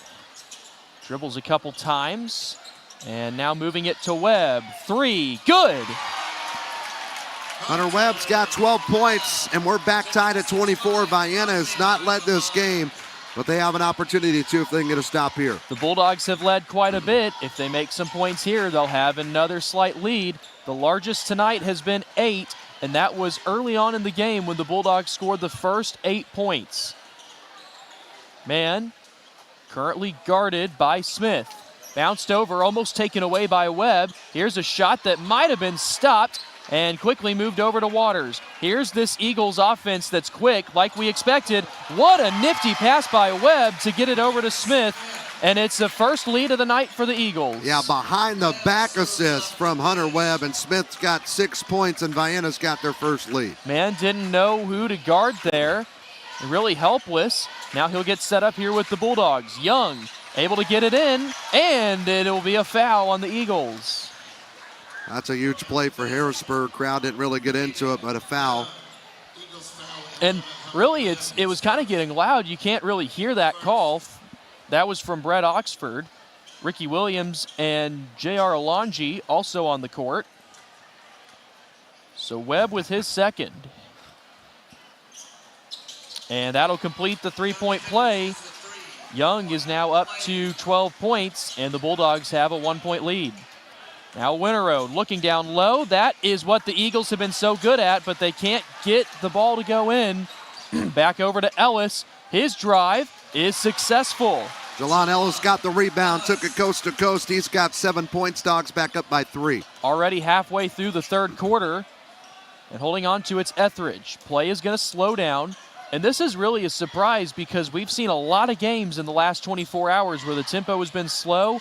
It is finally starting to pick up. Now Etheridge to Waters. Waters, who was injured earlier today, back in the game, gets it over to Smith, and it is a 1-point game again. That was a good pump fake from Braden Smith. That Jelon Ellis jumping out of this gym, and he now has 8 of the 28 points for Vienna. Ellis back on the ground to the right. Now to Mann. Mann with it. He's holding on, waiting for somebody. Now stop the dribble and finds Rand. Does Mann go for 3? Yes! Adrian Mann's got 9 points for Harrisburg, and Nick shooting a 3-ball tonight. He's 3 for 6. And the Bulldogs have a 4-point lead once again, a little bit more comfortable for them. Waters able to go all the way in. Can't get the basket to go. And it'll be another foul here on the Bulldogs. Is it on Ellis? I believe it might be on Ryder. That's a second. Team fourth. Fouls 4-1 in this third quarter. We've got a lot of players lighting up on the board with 2 fouls. No one over that, though. And the first free throw there is good. Call Sullivan Electric for all your commercial and residential electrical needs at 618-926-3304. So a second free throw for Waters, and he gets them both in. That's his first 2 points of the night. It is 32-30. Now Ellis slowly bringing it across. The Carrier Mill transfer to Mann. Mann back to Ellis. And up it goes to Young. He goes to the right. Young last year as a sixth man or a bench player. Now as a starter and a leader for this Bulldogs basketball team. They're looking for more than fourth this year. They won a podium finish for the first time since 2017. 2:38 now in the third. On the left side is Mann. Vienna still doing his zone defense, 2-3 zone defense. On the right, Ellis now in the corner. Three ball is off the line just a bit there from Owen Rand. His second missed three of the game.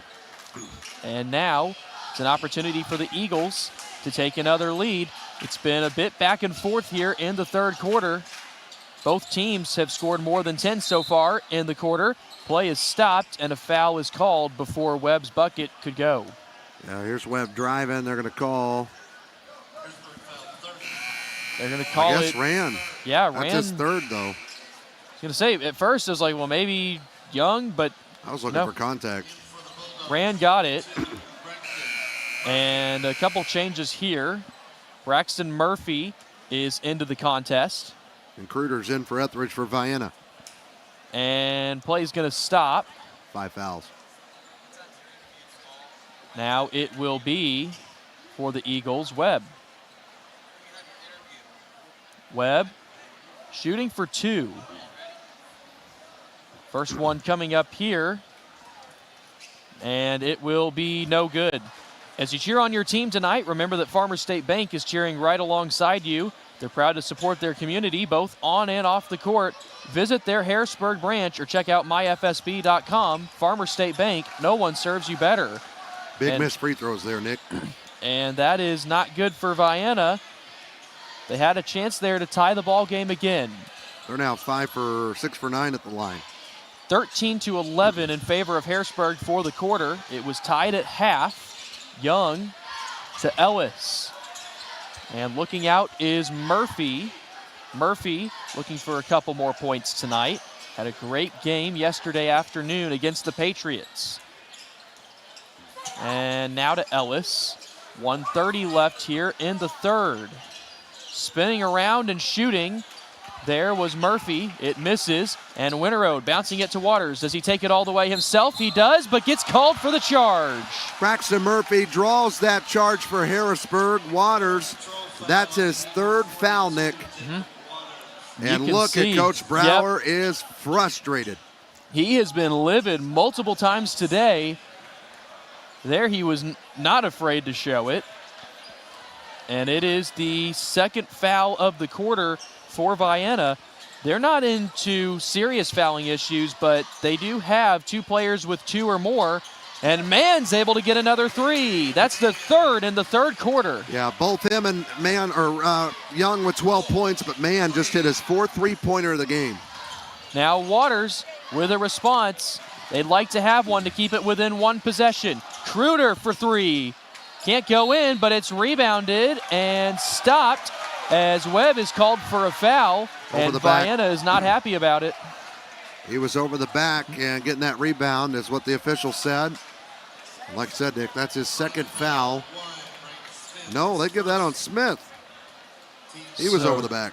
So Smith's first. But Webb was the one that came down with the rebound. Yeah. And now 35 seconds left. The Bulldogs are going to hold on to the final shot. The Eagles had many opportunities here to take the lead or tie it, and now instead the Bulldogs could go in with a 7 or 8 point advantage. 20 seconds left. Ellis dribbling right now. Mann on the right and Young to the left of him. You've also got Murphy and Ryder near the corners. Now Ryder heading below, and a turnover called here on the Bulldogs, a crucial turnover. And Fehrenbacher not pleased with that. He's calling out Ellis. A carry. Being too cool with the basketball. You got to show off. There's yeah. thousands of people here. 8 seconds left. Ellis was almost able to get it back. Now it's over to Winterode. His three, good! Vienna needed that right before the buzzer. Makes it a 2-point game, and Andy Fehrenbacher is ticked. And we will see how he can light up the Bulldogs here in the final quarter break. For auto repair and maintenance needs, Best One Tire of Harrisburg is your one-stop shop with friendly, reliable service from expert technicians. Give them a call Monday through Friday at 618-253-8473. We'll be back after this. We know that legal action can sometimes be overwhelming. We are dedicated to providing you help in a language that you can understand. If you don't feel like you understand your options, just ask, and we will work to find an explanation that works for you. The types of law we practice is divorce, family, criminal defense, anything from basic traffic to all-level felonies, adoptions, guardianships, probate, property law. That's Hunt Law Group, located at 218 East Poplar Street in Harrisburg, or call them today at 618-252-0875. Are you feeling stuck growing your business? Get expert advice on marketing, finance, operations, and more, all at no cost. Unlock your business potential by visiting the Illinois Small Business Development Center, located at Southeastern Illinois College. We have the right tools, resources, and expertise to help you accomplish your goals. Let us be your partner. Let us be your partner in small business success. Visit our website at illinoissbdc.com. Coming up in approximately 30 minutes or so, the Heron Tigers and the Carterville Lions will take on one another in the 2024 Eldorado Holiday Tournament Championship game. Be sure to stay tuned here on Bulldog Media for all of the action. Welcome back to Bulldog Media as the fourth quarter is starting with the ball going to the Bulldogs, and Braxton Murphy sending one into the net. That's his first three of this game. He had some big ones against Massac County in the first night. And Harrisburg's done a nice job. When Vienna has gotten their one lead, they did not let them get carried away with it. Job Winterode hit a three at the end of the third quarter. It is over to Webb. 5-point ball game still, but neither team is comfortable with where they are. Kruder over in the corner. Winterode doesn't look at shooting right now. And here's the difference. Vienna is 3 for 12 from three. Harrisburg right now 6 for 16. Solid shooting for the Bulldogs. Now Winterode driving it in, over in the corner. Kruder three, got it! His second, and he's got 6, and Vienna's back within 2. Vienna's got 3 of their 4 3-point field goals in the second half. 6:50 left in the game, 2-point contest. Ellis on the left, now to Young. Young going around, does he take it all the way? He will, but he can't get it. Ryder with the putback, can't go, had too much power. Now a look down to Webb, 2-on-1 coming up. Here's the shot, no good. And the ball is loose, it's near the line of out of bounds, and it stays with Harrisburg. Good break, the ball almost went out. Mann thought about 3. And now it's in the corner. The Bulldogs slowing for a bit. Ellis to Mann. And both teams just couldn't get those low post shots. Now it's over to Ellis. Etheridge about to come back in here for the Eagles. We'll see who he will be replacing. Etheridge hasn't been into the game for a moment. Meanwhile, the Bulldogs still moving around. It's Ryder to Young, and time being wasted. This is one of the possessions that we won't be seeing at the Eldorado Holiday Tournament much longer when the shot clock is implemented, but for the meantime, it is benefiting the Bulldogs. Let them catch their breath and be ready to go. Now Ellis over to Mann, and it's Murphy looking around. There's Young, gets the shot and the foul. Nick, I thought he was going to get called for a travel. I did too. There he was. No. Clean. Scared me. Leg was shaking. So he is now up to, 4 fouls there for Waters. I was looking at the point total for Young. And that's going to be 14 for him. 4 fouls for Waters, and instead of Waters going out, it's going to be Webb. Interesting. And we'll see if it pays off here for the Eagles. That free throw misses, and it is over to Winterode. Winterode looking back. There's Etheridge, who just came back in. To the left now, there is number 1, that's Smith, and he's going to get called for the turnover. Vienna turns it over for their 5th time this game. Harrisburg only with 3 turnovers. SIC now has 8-week welding classes in Carmi and Harrisburg. Learn arc welding, gas welding, and cutting, low hydrogen and pipe welding. Register now. Classes begin January 13th. Now here comes Waters out of the game and Stepp returning. So Adrian Mann coming across, and he will find Murphy, who is heavily guarded there by Kruder. Kruder is just a sophomore, for the record. Mann on the left side, taking it all the way, can't get it, and the ball going to stay with Young, can't get that one, and he's heading to the free throw line. Neither team tonight has been able to defend well within 5 feet of the basket. No, and Caden Young gets a big offensive board. That's his 5th rebound. And the foul is against Vienna's 33. Brian Stepp, his first. And for the team, that is their 2nd of the quarter, with 4:41 left in regulation. 40-36. And it'll be Caden Young. A little bit of movement here for the Eagles. And now we're getting ready to go. Young has a free throw already in this game, and he'll get that one. Are you feeling stuck growing your business? You can get expert advice on marketing, finance, operations, and more, all of which at no cost. Unlock your business potential by visiting the Illinois Small Business Development Center located at SIC. Visit our website at illinoisspdc.com. 42-36. Harrisburg girls, Nick, beat Benton 50-32, a huge win for them. And Harrisburg girls hoops, for our Harrisburg listeners, we got a full timeout. And we'll talk about that a little bit more in just a moment, but we're going to send it away for a quick break. Are you having trouble with your home or business's electrical system? Well, Sullivan Electric is here to help. They are 4 generations strong of IBEW trained electricians serving Southern Illinois. Preventative maintenance to emergencies and anything in between. You can call on the trusted professionals at Sullivan Electric. They're reliable, affordable, and professional. So give Mike a call today at 618-926-3304. Sullivan Electric, a proud sponsor of Bulldog Media.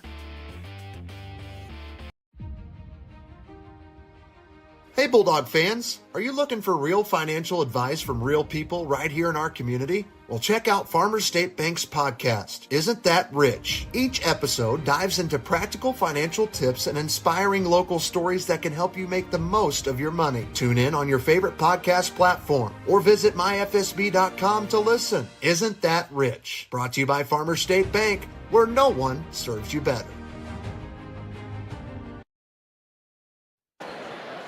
42-36 in favor of Harrisburg as we come out of the full timeout. Caden Young was shooting free throws. And he made them.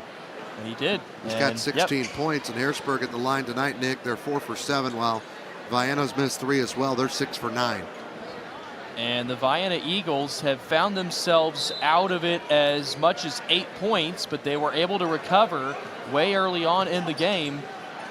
Now they're down by 6. It's over to number 14. That is Silas Kruder, a sophomore and 6th man for the Eagles. And Vienna is still in a position where they can very easily win, but they're going to have to do a lot here in the final few minutes. Now Etheridge low to Waters. Waters having to play careful, and he does there. Gets his first field goal of the game. Yeah, big decision there for Coach Brower to bring him back in. Even though he's got 4 fouls, they need his presence down low. And in positions when they can take him out for defense, they might do so. In the meanwhile, the Bulldogs up top to Young. He is guarded by Hunter Webb, who is moving around a lot. And Mann coming close there to Waters.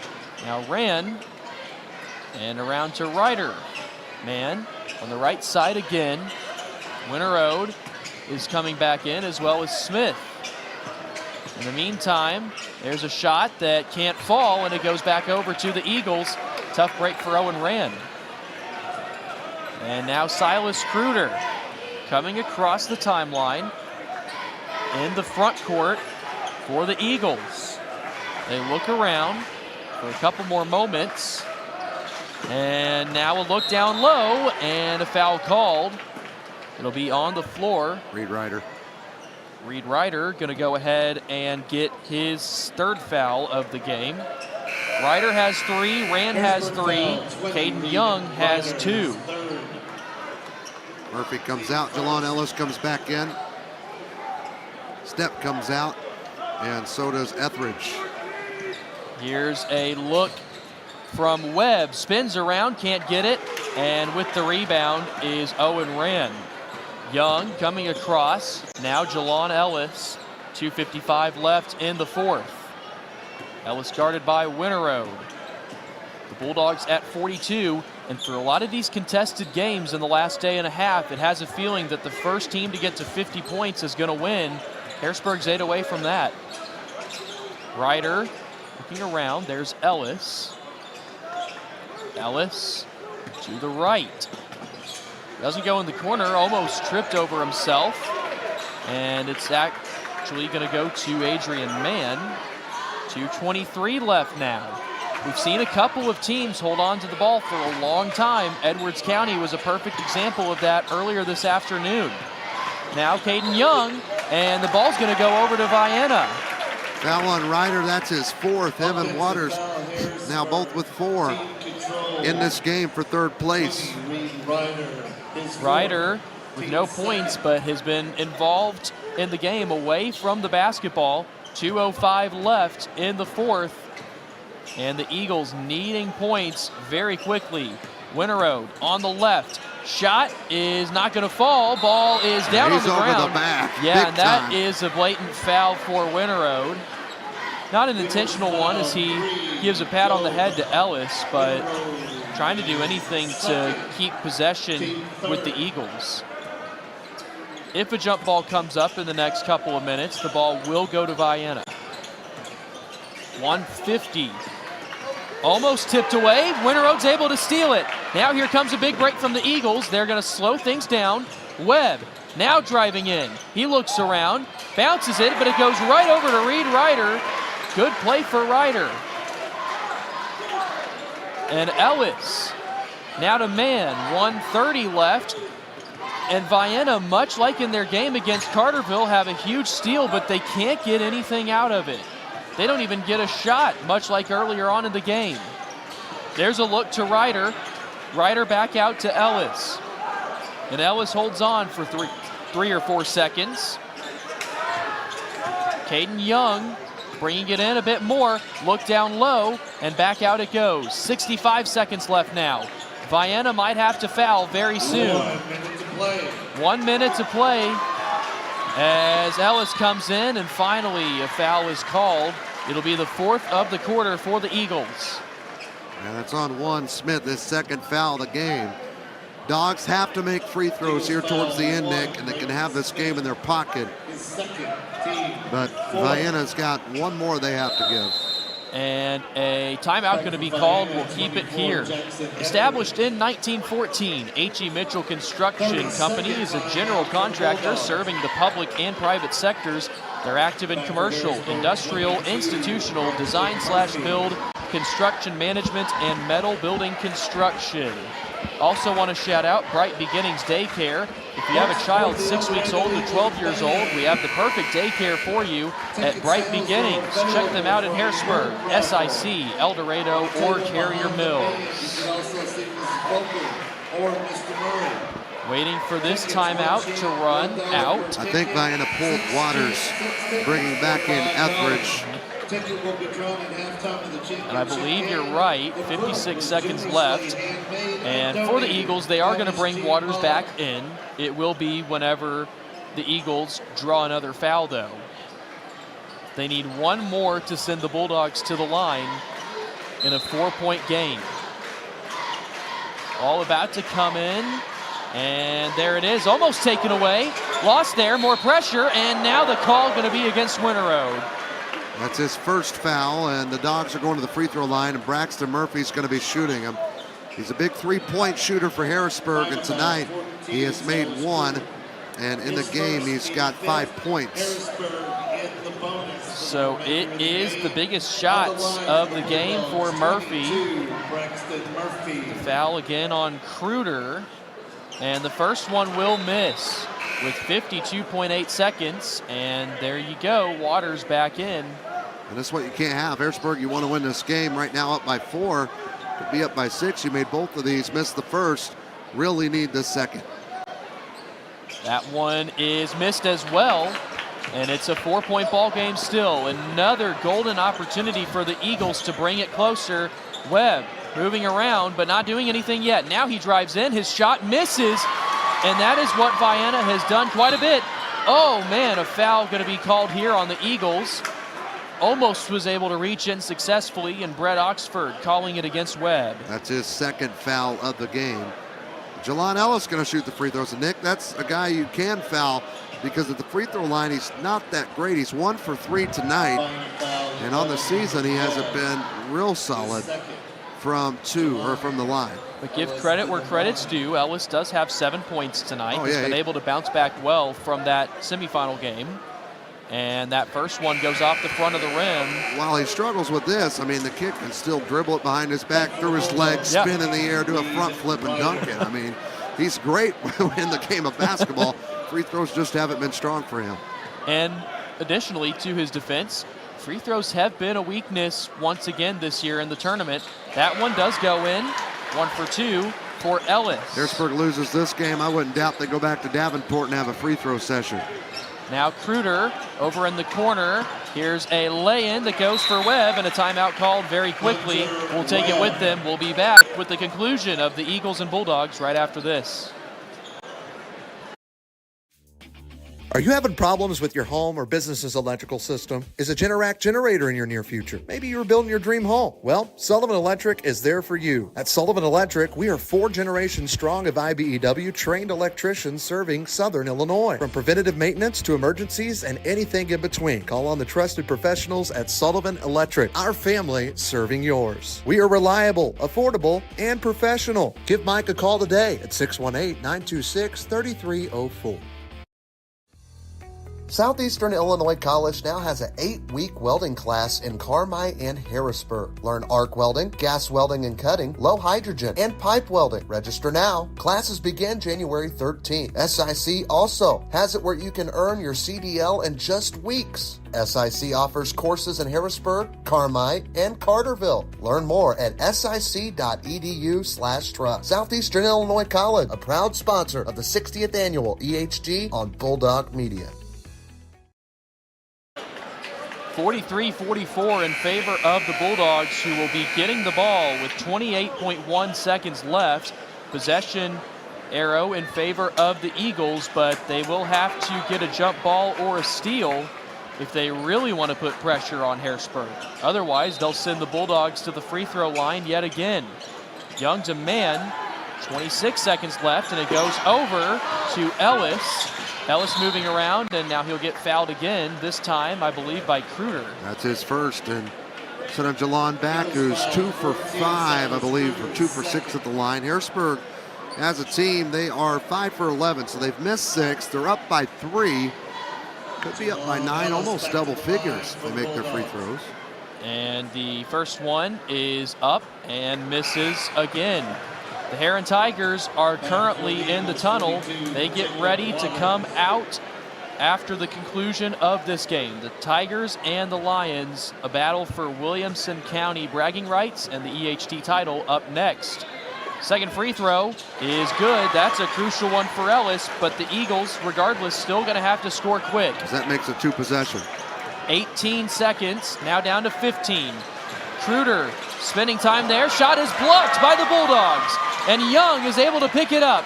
8 seconds left. It's over to Ryder. Now down over to Rand, and play is stopped with a foul going towards Rand there. Yeah, you make these free throws here, this game's for sure over. But, Nick, I think it is over. 4-point game, 5.1 seconds. I mean, something crazy would have to happen. But Dogs look like they're going to pull this one out and get third place after getting fourth last year against Carmi. And Rand coming up with his first. That one is good. They would have looked a lot nicer. You think they make their free throws, they would have won this game right now, 52-40, maybe 53 if he makes this one. 45-40. Second one is no good, but the Bulldogs are able to rebound it, and another foul immediately over to Jelon Ellis. And this game is all but over. Way to continue to hustle, even though you pretty much had the game. Jelon saw that miss, still went for the rebound, and he wanted more. 2.5 seconds left, and Jelon Ellis is going to try to finish up this game with double-digit points. He's at 9 right now. First one from the senior is up and rolls in. He's got 10. That's 3 Dogs in double figures in this championship game, led by Young with 16, Man with 12. Vienna's going to look back questioning what happened on the third day of this tournament, but the Harrisburg Bulldogs are going to be able to walk away with a podium finish for the first time in 7 years at this tournament. Final score, 47-40 in favor of the Harrisburg Bulldogs, and your Harrisburg Bulldogs finish in third place in the 2024 Eldorado Holiday Tournament. Both teams meet up there for a handshake line.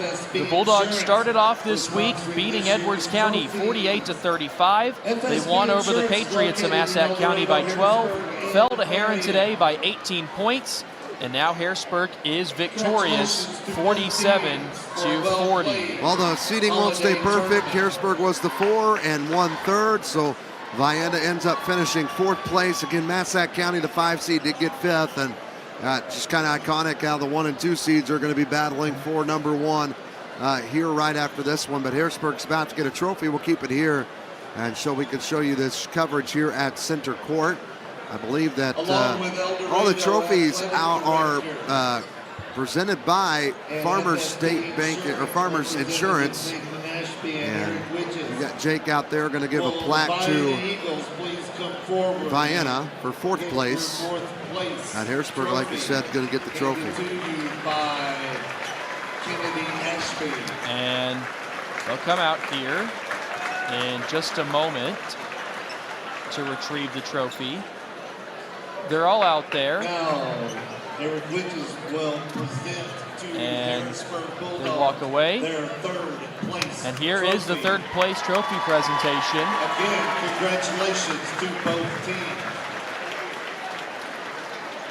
I consider this a win for Harrisburg. Obviously, well, literally, yes, they won the game. But how they did in the tournament, even last year they did. I think they surprised a lot of teams last year.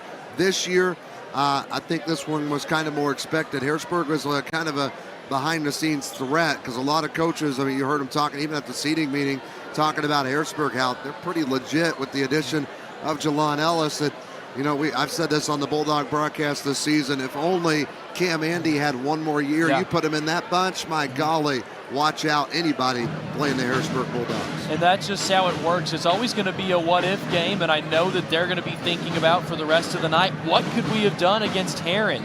How would that third quarter have been different, played for everyone on that team? But right now, they can focus on celebrating.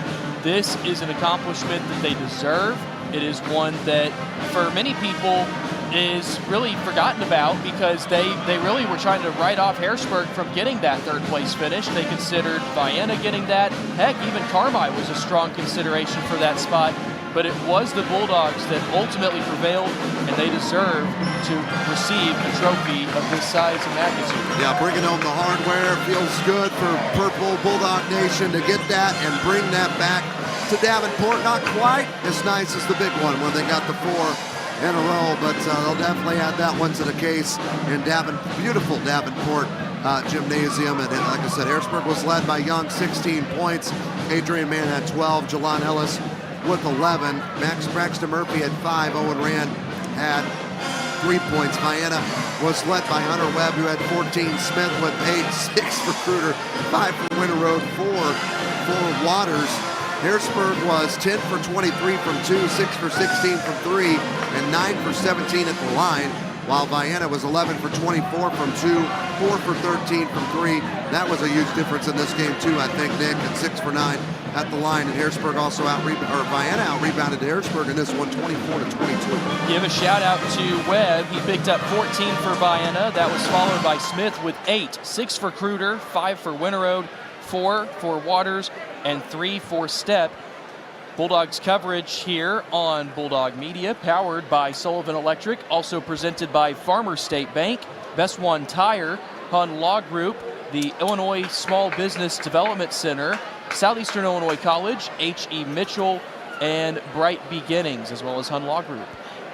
Yep. Any other sponsors to thank Bulldog coverage-wise? Well, we do want to thank all of our Bulldog sponsors: Rags, Michael Stewart and Associates, Ranco, Southern Truss, Hicks Concrete, Harrisburg Dairy Queen, the City of Harrisburg, Tyson and Hall, Barnes Lumber, Doug Short Insurance, Lewis Cleaners, and Sherrod's Body Shop in Harrisburg, Chris Sherrod over by the fairgrounds. All of our Bulldog sponsors, even though this is an EHT broadcast, we do want to thank them as they are proud sponsors here on Bulldog Media. We're going to go ahead and take a break. When we come back, it is the moment that you have all been waiting for. The championship game of the 60th annual Eldorado Holiday Tournament is next. Will it be the Carterville Lions picking up their first Eldorado Holiday Tournament title, or can Heron complete the four-peat with the class of 2025 and win their 4th title in their school's history? It is the number 2 and the number 1 coming up next on Bulldog Media, powered by Sullivan Electric. Are you having trouble with your home or business's electrical system? Well, Sullivan Electric is here to help. They are 4 generations strong of IBEW trained electricians serving Southern Illinois. Preventative maintenance to emergencies and anything in between. You can call on the trusted professionals at Sullivan Electric. They're reliable, affordable, and professional. So give Mike a call today at 618-926-3304. Sullivan Electric, a proud sponsor of Bulldog Media. Are you looking for a bank that gives it their all? Well, as the Harrisburg Bulldogs give it their all, Farmers State Bank is proud to invest in the future of our community. Farmers is all about community, from sponsoring local sports teams to supporting educational programs. They're committed to helping our youth succeed. Together, we're building a brighter tomorrow. Stop by their Harrisburg branch or visit them at myfsb.com to learn more. Farmers State Bank is a proud sponsor of Bulldog Athletics on Bulldog Media. Farmers State Bank, no one serves you better. We know that legal action can sometimes be overwhelming. We are dedicated to providing you help in a language that you can understand. If you don't feel like you understand your options, just ask, and we will work to find an explanation that works for you. The types of law we practice is divorce, family, criminal defense, anything from basic traffic to all-level felonies, adoptions, guardianships, probate, property law. That's Hun Law Group, located at 218 East Poplar Street in Harrisburg, or call them today at 618-252-0875. Are you feeling stuck growing your business? Get expert advice on marketing, finance, operations, and more, all at no cost. Unlock your business potential by visiting the Illinois Small Business Development Center, located at Southeastern Illinois College. We have the right tools, resources, and expertise to help you accomplish your goals. Let us be your partner. Let us be your partner in small business success. Visit our website at illinoissbdc.com.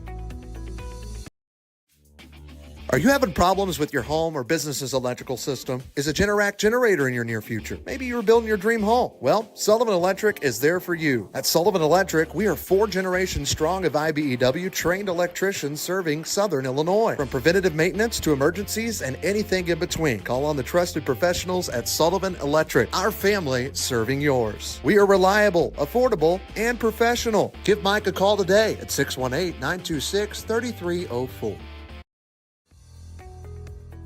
Why spend thousands of dollars on a university or a for-profit trade school? What are you really paying for? At Southeastern Illinois College, the value is clear. A no-nonsense, personalized education at a fraction of the cost. You can take the money you save and the credits you earn and go get your bachelor's degree at another institution, or jump right into the workforce. You'll be ready for it. SIC is the next step in your education. It just makes sense. SIC, succeed, inspire, connect.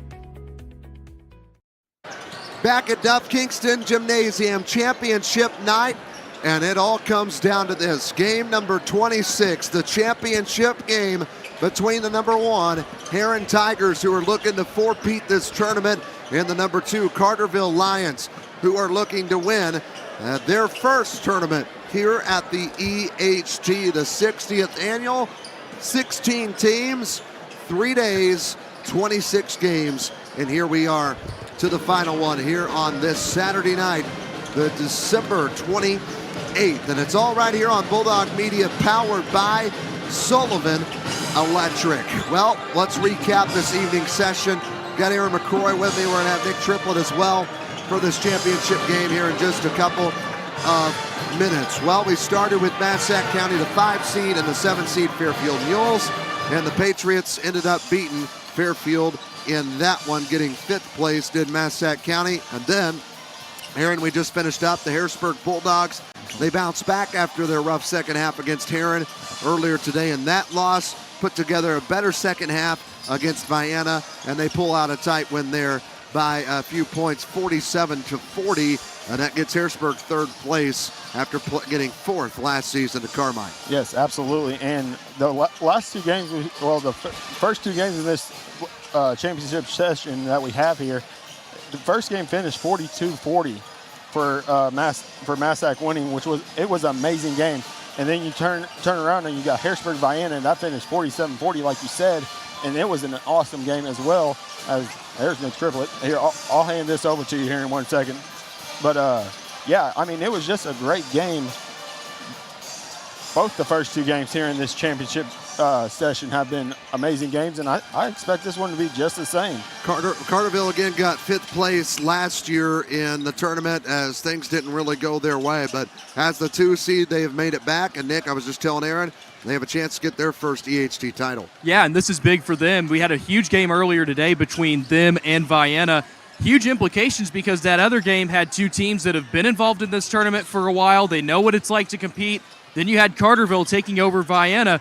They're in this position. It's a team that we honestly didn't expect to be in this spot. We thought the team of Caden Hawkins, or even beyond that, would have been able to make it to this game. They never did. Now it is the other Hawkins brother that has been able to lead this team to the championship game. And if Hawkins and many of the other players, including Kimbrough, are able to play up to full potential, they might be able to keep up with this Heron Tigers offense. And they're looking to make it 4 in a row as Sailor Shirts and the Heron Tigers here on championship night. Only one other team did that. That was the Harrisburg Bulldogs. Can the Tigers get it done tonight? We're about to find out here in about 5 to 7 minutes. Less than 5 left on the clock here inside Duff Kingston. We'll step aside for another break. When we come back, we'll preview this game more. It is 2 seed Carterville Lions, 1 seed Heron Tigers, playing for it all here at the 60th annual EHT on Bulldog Media, powered by Sullivan Electric.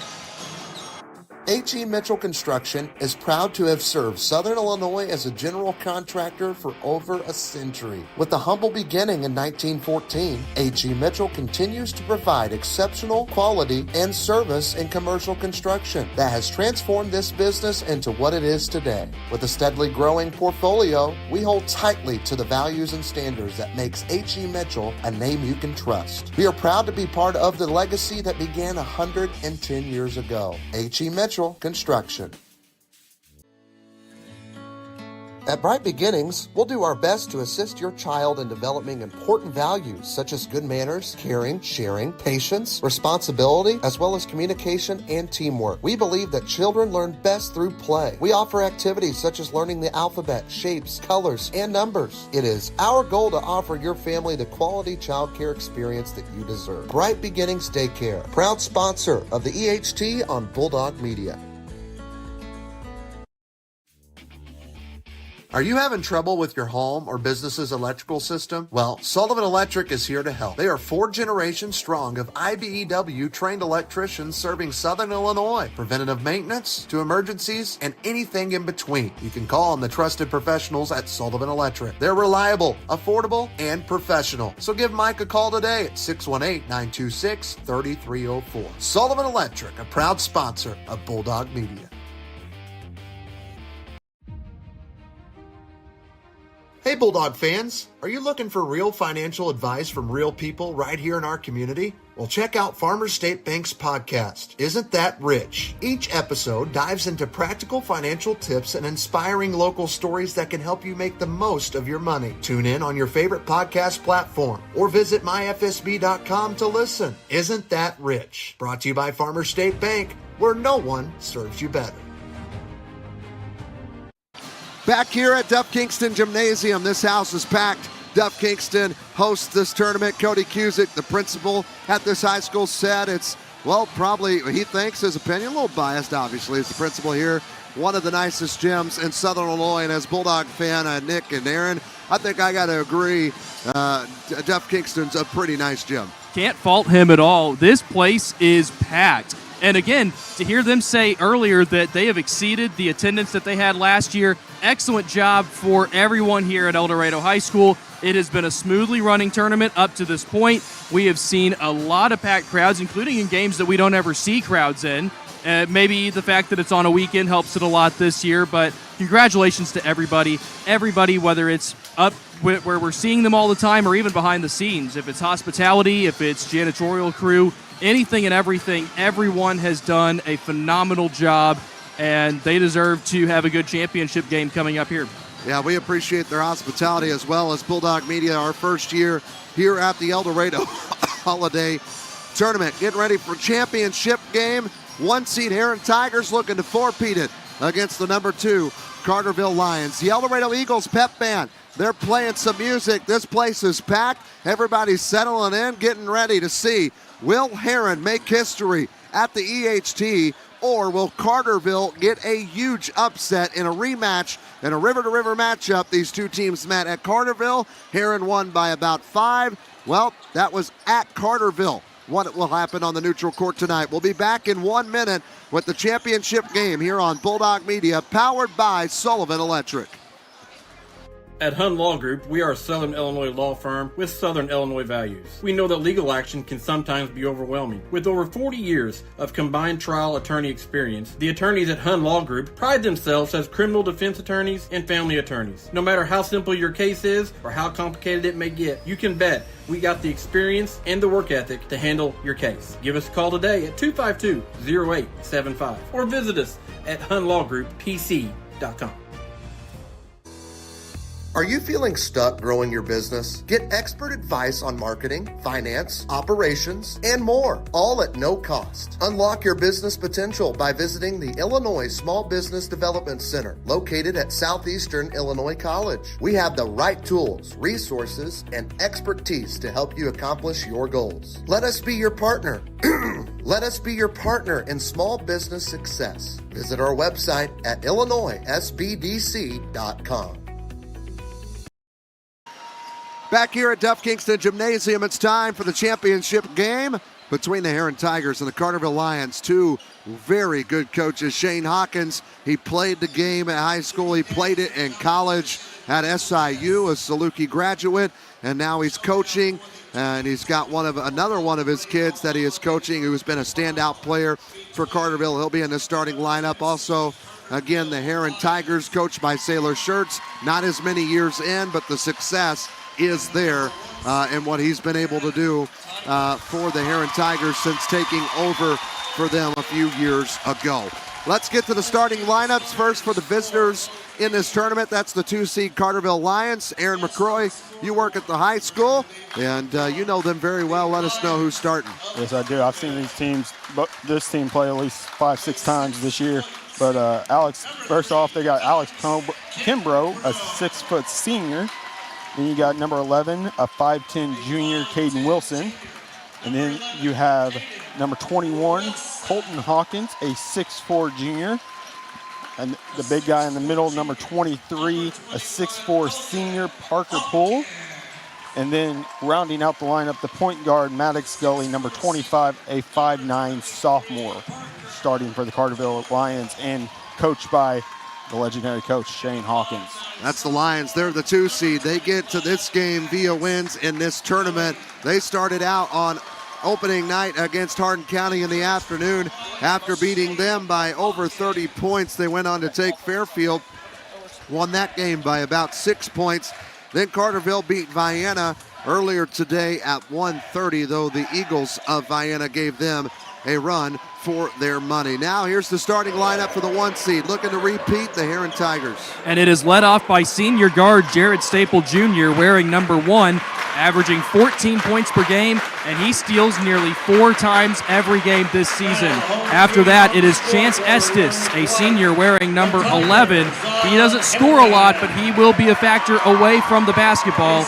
After that, you have a Maddox Billingsley, who is a senior guard and forward wearing number 15. He averages 11.5 points per game. Didn't score a lot earlier today. Watch out for him tonight. Up fourth is Grady Cox, a senior forward who is averaging nearly a double-double every game. He has 11 points per game, 8 rebounds per game, even 2 blocks per game. He wears number 33, and then we round it out with the defending tournament MVP, Kyrese Lukens. You could say a lot about him, but we're going to summarize him like this. He wears number 21. He is a 6-foot senior, and he is currently averaging 17 points per game, 4 assists per game. And he has led this Heron team in the last 3.5 years to a, get this, 80-21 record. Well, that's the Heron Tigers, who are the 1 seed. And a lot of people thought last year, okay, they three-peated. But hey, they're losing Jonathan Harrison. They're losing Xavier Williams. They won't be back next year. Kyrese Lukens can't lead this team. Well, then all of a sudden, they got a new man on this team as well. They keep Kyrese, which is good. They still got guys like Grady Cox, but Jared Staple Jr. has been a staple in this offense for Heron. He has, and he's been struggling a little bit as of recent. He had a great second half against Anna Jonesboro, was held to a few less points today against the Bulldogs, but he is looking for a bounce-back game tonight. One other note, Sailor Shirt carrying this team into their 4th straight Eldorado Holiday Tournament. He has a record of 142-66. Sailor Shirts and this senior group, at least this senior group with the last dance, you never know what's going to happen after this season with the Tigers, but they are going to relish this moment and try to go for 4. Here we go, game 26. It all comes down to this. What a 3 days it's been, the 60th annual EHT, and that is Staple Jr. with the basketball. He can run, he can shoot, he can steal, and he can flat out play. And he wears number 1. He'll pitch it back to the right side now to Billingsley in the corner.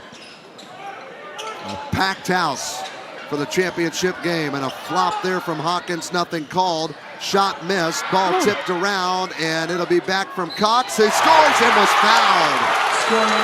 Trying to get around both Hawkins and Wilson down near the bucket as that replay presented by Sullivan Electric, able to pick up that rebound, and he's heading up to the free throw line early on. Yeah, Colton Hawkins fell and flopped kind of, and got back up and picked up a foul, and Cox gets the free throw, and the Heron Tigers lead 3-0 to start. And for the Heron Tigers, they might want to consider charging after Hawkins. He had quite a few fouls earlier on this afternoon. There's Kimbrough, goes to the corner. Here's a 3 to tie. No good from Caden Wilson. Ball loose. Wilson out of bounds. That is one thing I've said throughout this tournament, and me and Coach Hawkins actually talked about. There's 2 different teams if Colton Hawkins is in foul trouble and is on the bench, or if he's on the floor. A much-needed piece for the Carterville Lions to upset the Heron Tigers here tonight. Again, these 2 teams played a couple of weeks ago at Carterville. It was a tight game. Aaron was there. Heron ended up winning by about 5, but seemed like the story of that game was foul trouble. Yes. Both teams, at least everybody in the starting 5 had 4 fouls at least. Here's Kyrese Lukens, and he gets it. And Heron's on a run to start up 5-0. 3 for Cox, 2 for Lukens. And here's Carterville looking for some points here in the first couple of minutes. And underneath, getting fed, missed, left it short, was 25, Maddox Scully. And that ball goes out of bounds, last touch by Heron. Watch out for that matchup, especially on Heron's offense between Grady Cox and Colton Hawkins. Quite a bit of pushing happening just a moment ago. On another note, Kyrese Lukens feels like he has been much more involved in the shooting game this year than what he was last year. And he was the MVP a year ago. We'll see what he gets this year. There's Carterville's first bucket from Parker Poole. That's good feed there to find Parker Poole, and he just finished the layup. That's another big thing. He's got to finish layups. Into the lane, a big block at the other end from Poole, and then a whistle and a foul against Heron. It's going to be on number 1, Jared Staple. Check out that block from Poole. He got up there against Staple. And Jared trying to do anything to keep that ball loose, but reaching in, going to hurt Heron. That is their first foul of the quarter and the game. And here come the Lions down the floor, down by 3 to the reigning champs of this tournament. I can't imagine even talking about potentially a 5-peat next year. And here's a 3 from Kimbrough for the tie. It's no good, but an offensive rebound from Wilson. Up top, Maddox goalie misses the 3, and another offensive rebound. Here's a shot underneath, and it's good. Maddox goalie's got 4, his first bucket. Just second chance points right now for Carterville. And Heron struggling to get defensive rebounds early on. Here's Kyrese Lukens up top. Gets it over to Grady Cox. Cox kicks it out. Billingsley, he'll fire a 3. Missed it. And an offensive board. Underneath spinning. Ball got stripped. Good steal there from goalie. A Heron turnover. And Cox spinning around there, focused on Hawkins, but he couldn't see goalie behind him. And a shot and a foul underneath. Driving for Carterville. You see Poole. Good find underneath. And that's Grady Cox. Shuffle the feet. There's some movement. And that's his first team second. Fouls 2-1. Heron's got 2. Parker Poole at the line for the first time tonight. He gets the first one. He's got 3 points of the 5. And Carterville now has a chance to take a lead. It'll be the first lead of the game if Poole can knock this down here. And the free throw is up. And it's no good off the mark. Rebounded offensively, though, by Hawkins. Living off offensive boards, and second chances are the Lions, and Hawkins airballs one, throws it back in, does the defense for the Heron Tigers. Here's Kyrese Lukens. Lukens with the basketball.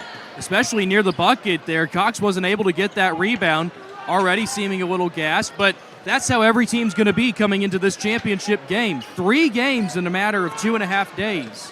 It's a 5-5 game. Here's Kyrese for a 3. Missed, rebounded by Parker Poole. Colton Hawkins almost made his own teammate travel there. And Hawkins will take it down the floor himself. He wears 21, the son of Shane Hawkins. And here is Wilson, Caden Wilson. Wears 11 in the lane, shot up, gets it to fall. He's got his first point, scoring well spread. Carterville their first lead. And Heron likes to do this. They like to get quick in transition. Yeah. And that's going to bite them. Carterville coming down very quick. Here comes goalie. Goalie underneath. Ball's loose, and Wilson will pick it up in the corner. Back up to goalie. Basketball now with Hawkins. Halfway through the opening quarter. Carterville looking to extend their lead, and that is a walk against Hawkins. And Hawkins arguing that call. There's no arguing. That toast kind of stayed down, I thought. But, I mean, it's a good call. Hard pivot. Yeah, it was either way. 2-point game. Heron trying to tie it back up or retake the lead. And a near steal there from goalie. Here's Cox for a long 2, and he drains it from the right side. He's got 5. Let people know before we get too far into the game, the officials, Derek Moore, Jim Cousin, and Shane Bennett. Looks like a pretty good crew. We've had them throughout the tournament. Here's goalie. He'll kick it out to Wilson. 7-7 game here in this championship. Got the EHT, and the ball got loose. Stolen, and then right back. Parker Poole got it. Hawkins, a big pump fake, tries again, gives back to Wilson. Underneath the Poole. He'll go to work. He'll shoot. He'll score. Parker Poole's got 5 of the 9 for Carterville. Having a good game for Carterville so far. And Cox faked out there by Parker Poole. Was trying to jump up, and Poole easily able to spin around. Here's Cox. He got the last shot for Heron. And he's got 5. And here's a jumper from Staple up top. He gets the 3. Jared Staple coming from Marion. Huge 3 there. And this is the first time really in a little bit in the tournament that we've seen him score in the first goings of a game. Heron retakes the lead on a big 3. Here's Kimbrough. He feeds Poole underneath, and Poole is fouled. He's going back to the free throw line for the second time. Shane Hawkins likes that drive. Estes going to go down on the play. This is the Tigers' third foul. It is fouled on Estes. That is his team's third of this first quarter. About to have our first substitution of the game for Carterville, as the first free throw coming up for Parker Poole, who has got 5 points, make it 6. Check again for the Lions, 2. Who's coming in, Nick? That is. Oh, my bad. No, you're good. Jaden Wilson, 5'9" sophomore for Carterville. Aaron and I watched him earlier, was able to come in and play some good minutes against Vienna. Missed the second free throw. Did Poole. Ball's on the floor, and Kyrie Lukens is going to come up with the Tigers. Down the floor to Staple. He's got 5 of the 12, and Heron's back up by 2. That is arguably Staples' best strength, is being able to reach in. He had more than 4 steals against Anna Jonesboro earlier this week. And I don't know if they're going to credit that one towards him, but he was the one that initiated that offensive drive. Here's Wilson at the other end off the backboard. He cashes in for 2. He's got 4 of the 12 for Carterville. We're back to a tie game. And Lucan's not paying attention there, but was hitting the head with the basketball and was able to recover. Kyrie's high in the front court, under 2 to play. We're tied at 12. Grady Cox with the basketball, backs up Hawkins. On a bounce, gives to Lukens. Now over to Staple Jr. Staple back to Cox. He'll begin to drive, kicks out Lukens. Heron taking their time in a 12-12 ball game.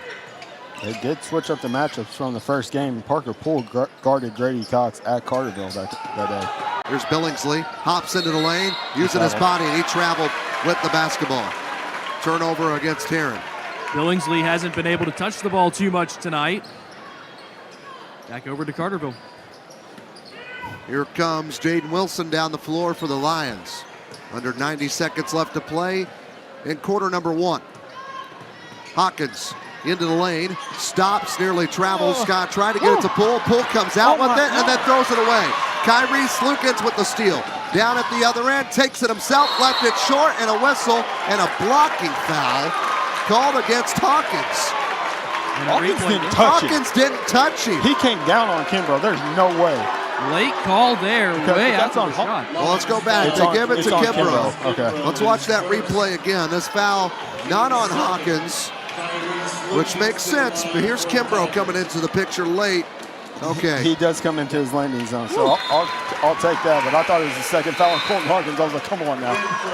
There's a couple of subs for Heron. Falkenberry comes in. And Falkenberry had 18 points in the first game this week. He is a forward, sophomore, wearing number 24 for the Tigers. Here's Lukens, second free throw. It's no good, rebounded out by Hawkins. And we've got a 1-point game in favor of the 1-seed Heron Tigers with a buck to go in the opening quarter. Here it is with Wilson between the circles, pitches it left to Wilson. The other Wilson, they are brothers. Here's Hawkins.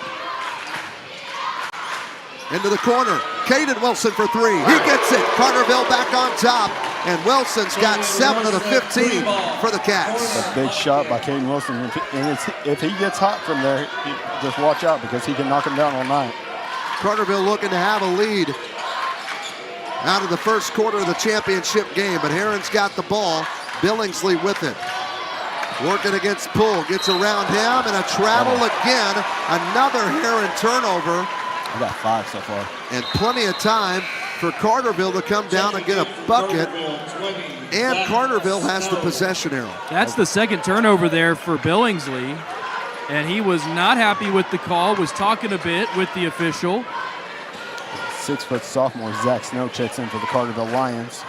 He's going to give Parker Poole a break. Poole's put together a pretty good first quarter, 6 points for Shane Hawkins. Clock under 10. 2-point lead, Carterville. They have the ball and the possession arrow. Here's Hawkins. Here's Caden Wilson, another 3. Missed it, ball loose. Staple Jr. tries a full court shot, and it's no good off the top of the backboard. After a couple of bounces, it doesn't fall through. Carterville Lions lead Heron in the championship game at the end of 1, 15-13. We'll be back right after this on Bulldog Media. Are you having trouble with your home or business's electrical system? Well, Sullivan Electric is here to help. They are 4 generations strong of IBEW trained electricians serving Southern Illinois. Preventative maintenance to emergencies and anything in between. You can call on the trusted professionals at Sullivan Electric. They're reliable, affordable, and professional. So give Mike a call today at 618-926-3304. Sullivan Electric, a proud sponsor of Bulldog Media. Are you looking for a bank that gives it their all? Well, as the Harrisburg Bulldogs give it their all, Farmers State Bank is proud to invest in the future of our community. Farmers is all about community, from sponsoring local sports teams to supporting educational programs. They're committed to helping our youth succeed. Together, we're building a brighter tomorrow. Stop by their Harrisburg branch or visit them at myfsb.com to learn more. Farmers State Bank is a proud sponsor of Bulldog Athletics on Bulldog Media. Farmers State Bank, no one serves you better. Generously donated and handmade. Back here at Duff Kingston Gymnasium, 1 quarter in the books of the championship game. And guys, this is a really good game to start out. And this is a position that the Tigers are not familiar with in the championship, especially last year. They were dominating over the, at the time, Massac County Patriots, who they were playing. They've not been trailing in the championship games much. Here's the basketball with Colton Hawkins in the lane, and it got stolen by Falconberry immediately to start the second quarter. Turnover for Carterville. Here it is with Staple Jr. Heron is led by him and Cox both with 5 points. I got 5 turnovers apiece for Carterville and Heron. There's Kyrese Lukens. That's already more combined than was in the last game for third place between Vienna and Harrisburg. Absolutely. They didn't turn the ball over a lot last game. Very uncharacteristic for these two teams as they foul on Grady Cox. He didn't like the call, but that's his second. Cox having a frustrating start to this game, and that is another foul against him, number 2 personally, and number 1 in the quarter.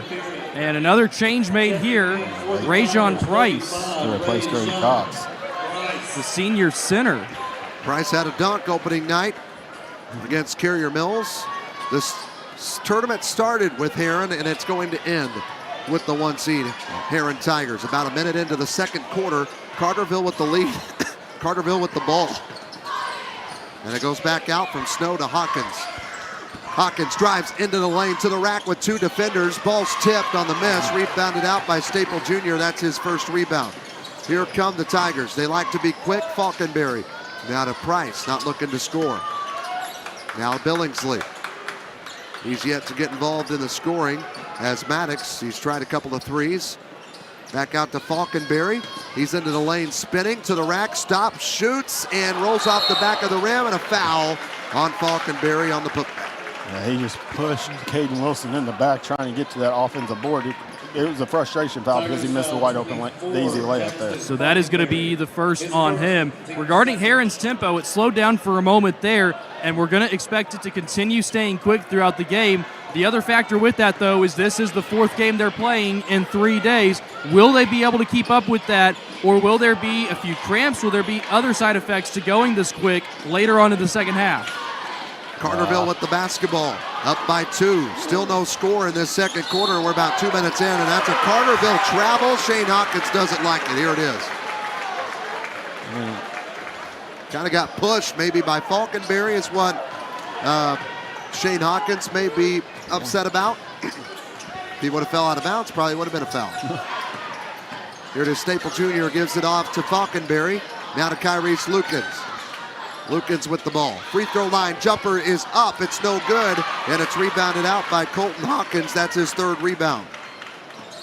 We've talked throughout this tournament, me and you, Trey, about how much Shane Hawkins walks up and down the sidelines.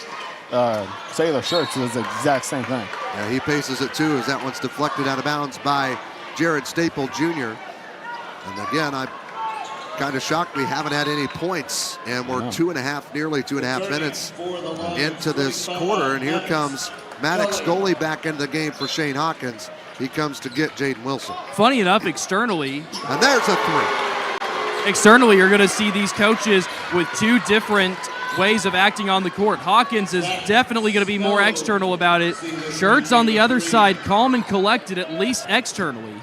That's Zach Snow with the 3 for Carterville. Gives them their largest lead of 5 points here in the first half. Here's Staple Jr. driving into the lane. He gets the floater to fall, and he's got 7 of the 15. And quickly comes Carterville down the floor with Maddox goalie. Tried Wilson. Big step up and almost was able to strip it away from goalie. There he goes. And there's the steal from Staple Jr. He's done it all tournament, coast to coast, and he scores it, and a foul. Here it is on the Sullivan Electric replay behind Zach Snow, and a late foul call, and a chance for this game to be tied. He smoked the ground hard, but he is back up and is already almost to double figures. That was on Maddox Gully. It's his team's first of the second quarter. Shane Hawkins' hands immediately went up into the air as soon as that call happened. I think he was mad because it was late. And there's the free throw, and it's good from Staple Jr., the first player in double figures. He's got 10, and we're tied at 18. Aaron been one of the most solid shooters on the free throw line this week. Here's Carterville with the basketball, trying to retake the lead. Snow, another 3 attempts. He missed it. Missed everything, rebounded by Lukens, and then a foul on the back of Carterville's 11, Caden Wilson. That is his first, Aaron. That's his second. Oh, already had him for 1. Okay, so it's his first, so I missed one Aaron wants him gone. No, I really don't at all, but it's team second is what I was trying to get at it. There you go. 18-18, Aaron with the ball. A chance to retake the lead for the first time this quarter. Falconberry for 3, and he gets it. Falconberry. And Falconberry saying something there to the Carterville bench. He kind of knocked the Carterville bench a little bit after that shot. And Falconberry has been loud. loud. Hawkins is mad about. Yeah. Falconberry has been loud throughout the entire week. We saw it today against Harrisburg. He is not afraid to show his emotions out on the court. We got a replay on that Falconberry. If so, we'll show it here in a minute. We don't, unfortunately. 4:22 to go. Basketball goes over to goalie. Carterville is now down to the 1 seed Aaron Tigers. Carterville was just up by 5 a little bit ago, about a minute and a half ago. Things can change quickly. Kimbrough back out. Snow, another 3. Missed it off the back of the iron. Rebounded by Staple Jr. Hail Mary down to Falconberry. He thought about 3, and he'll wait on company to come down and run the offense. And hesitation for him. This is his first championship game that he's in. And Staples missed the layup. Rebounded by Caden Wilson. That's his 3rd rebound in a 3-point game with just over 3 minutes to go. Hawkins cross court to goalie, brings it down in bounds. That was close. That was a scary pass there.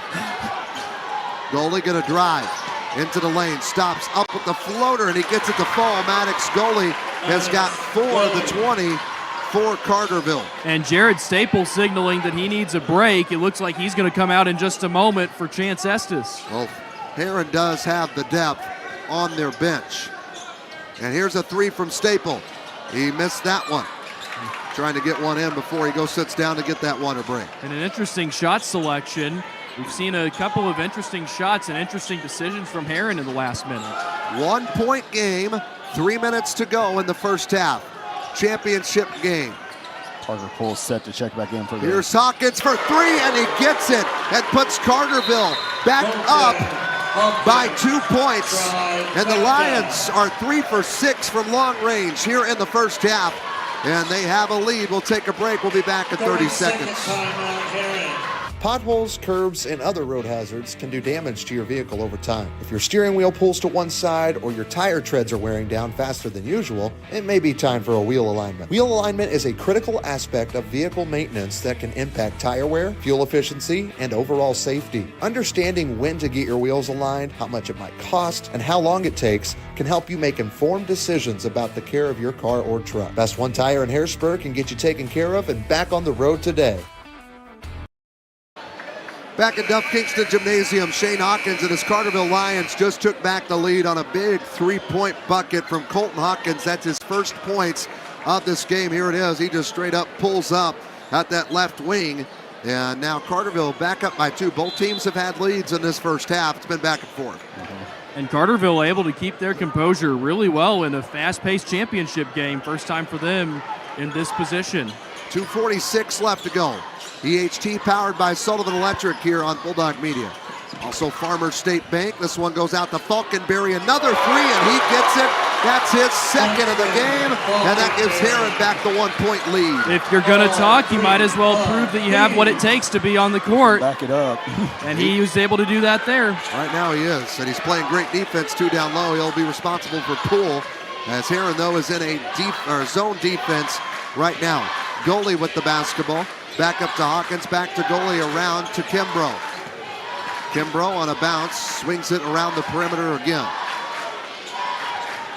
1-point lead, Tigers. 2 minutes to play, first half.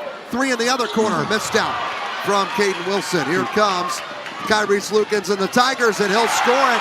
3-point lead, Tigers. Kyrese Lukens has got 5. And Hawkins not touching Lukens there, trying to avoid getting a second foul. And there's a floater in the lane, and good for Caden Wilson. He responds quickly. He's got 9 of the 25 for Carterville. Yeah, big game for Caden Wilson so far. He needs to keep it up if Carterville wants a chance.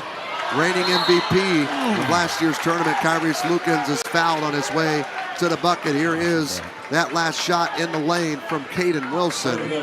93 seconds left to go in the first half. It's a 1-point game. And this is reminiscent of the championship game last year. It wasn't Lukens that got a lot of scoring. We remember Harrison. We've seen other figures. Lukens right now is only at 5, but he's still been a huge impact for the Tigers. Getting rebounds and stealing it now. He's going to add a turnover to his line. That one's stolen by Colton Hawkins and company.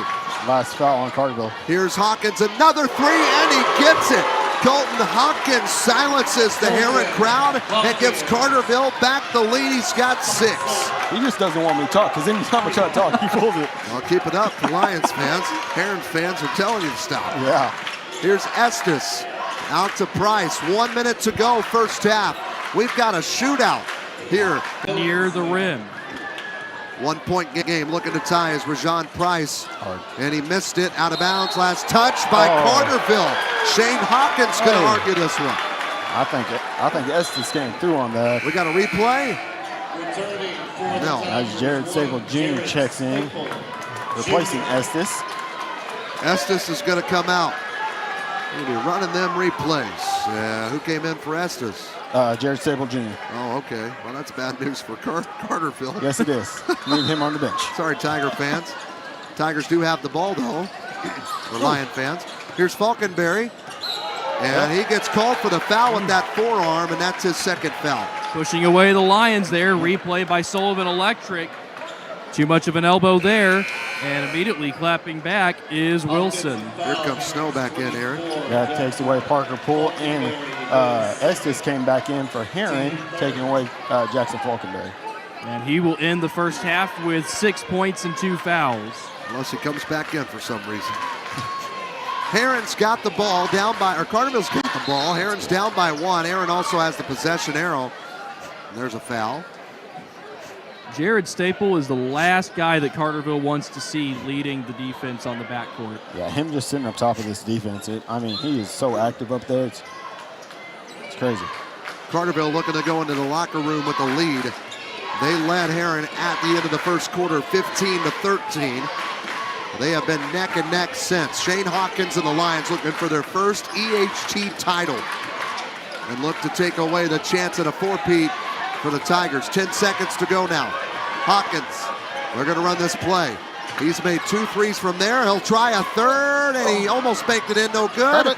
Kimbrough, he'll try a 3 at the buzzer, and he missed it off the offensive rebound. And we have played one half of this championship game of the 60th annual EHT. It is 28-27. The 2-seed Carterville Lions lead the 1-seed Heron Tigers. We'll have highlights, stats, and more coming up when we come back at Duff Kingston right here on Bulldog Media, powered by Sullivan Electric.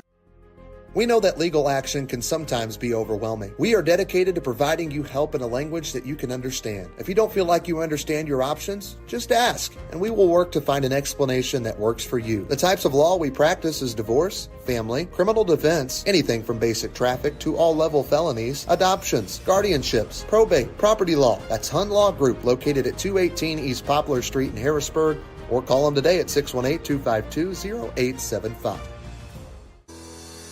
Are you feeling stuck growing your business? Get expert advice on marketing, finance, operations, and more, all at no cost. Unlock your business potential by visiting the Illinois Small Business Development Center, located at Southeastern Illinois College. We have the right tools, resources, and expertise to help you accomplish your goals. Let us be your partner. Let us be your partner in small business success. Visit our website at illinoissbdc.com.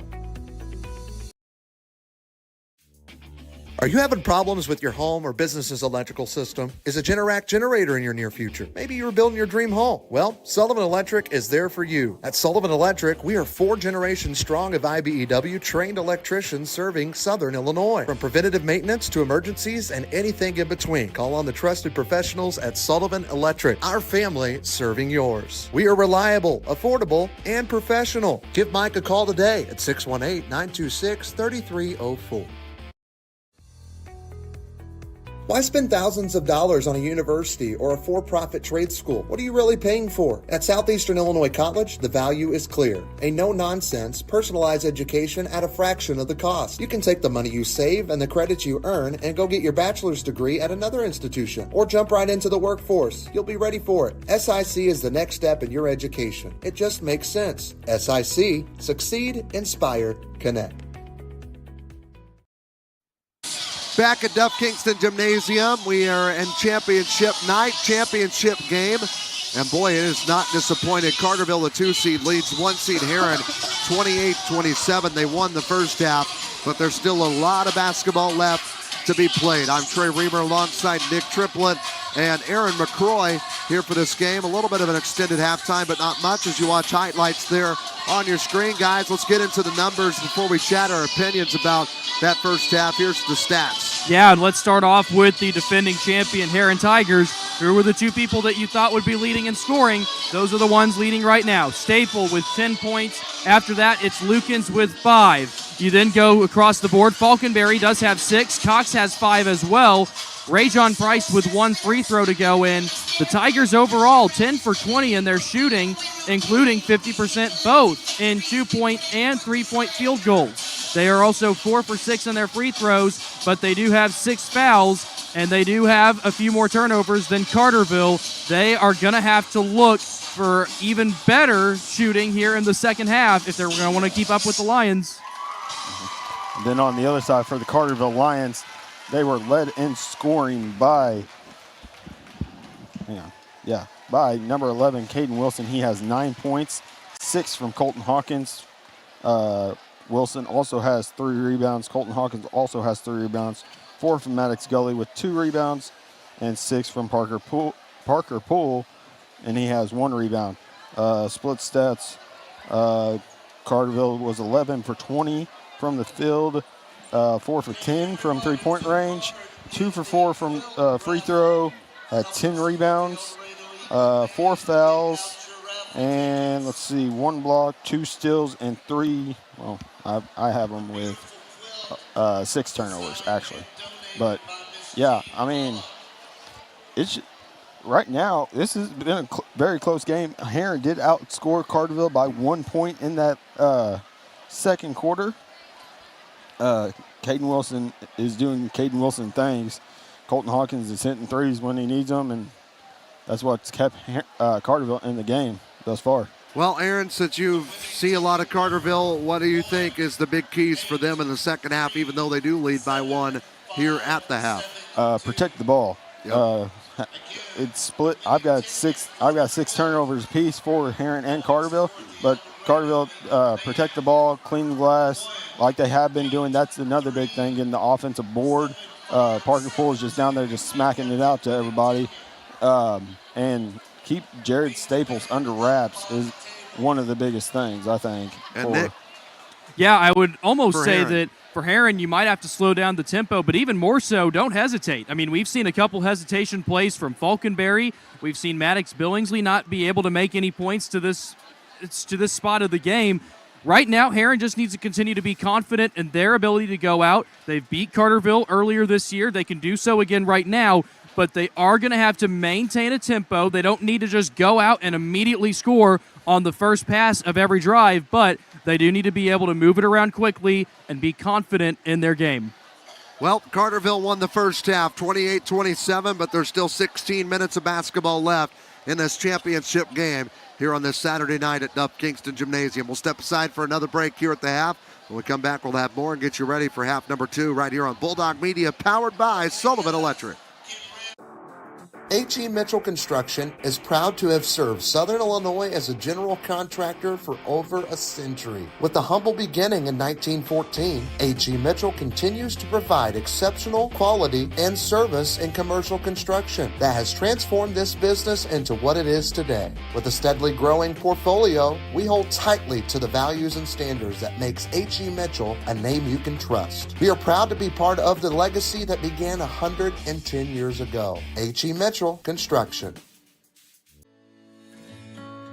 At Bright Beginnings, we'll do our best to assist your child in developing important values such as good manners, caring, sharing, patience, responsibility, as well as communication and teamwork. We believe that children learn best through play. We offer activities such as learning the alphabet, shapes, colors, and numbers. It is our goal to offer your family the quality child care experience that you deserve. Bright Beginnings Daycare, proud sponsor of the EHT on Bulldog Media.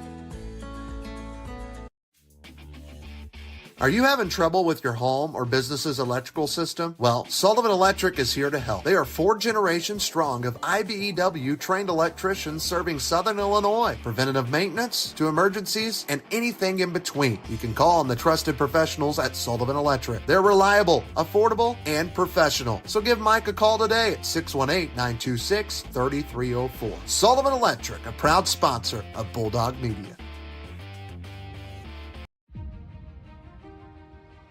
Hey Bulldog fans, are you looking for real financial advice from real people right here in our community? Well, check out Farmers State Bank's podcast, Isn't That Rich? Each episode dives into practical financial tips and inspiring local stories that can help you make the most of your money. Tune in on your favorite podcast platform or visit myfsb.com to listen. Isn't That Rich? Brought to you by Farmers State Bank, where no one serves you better.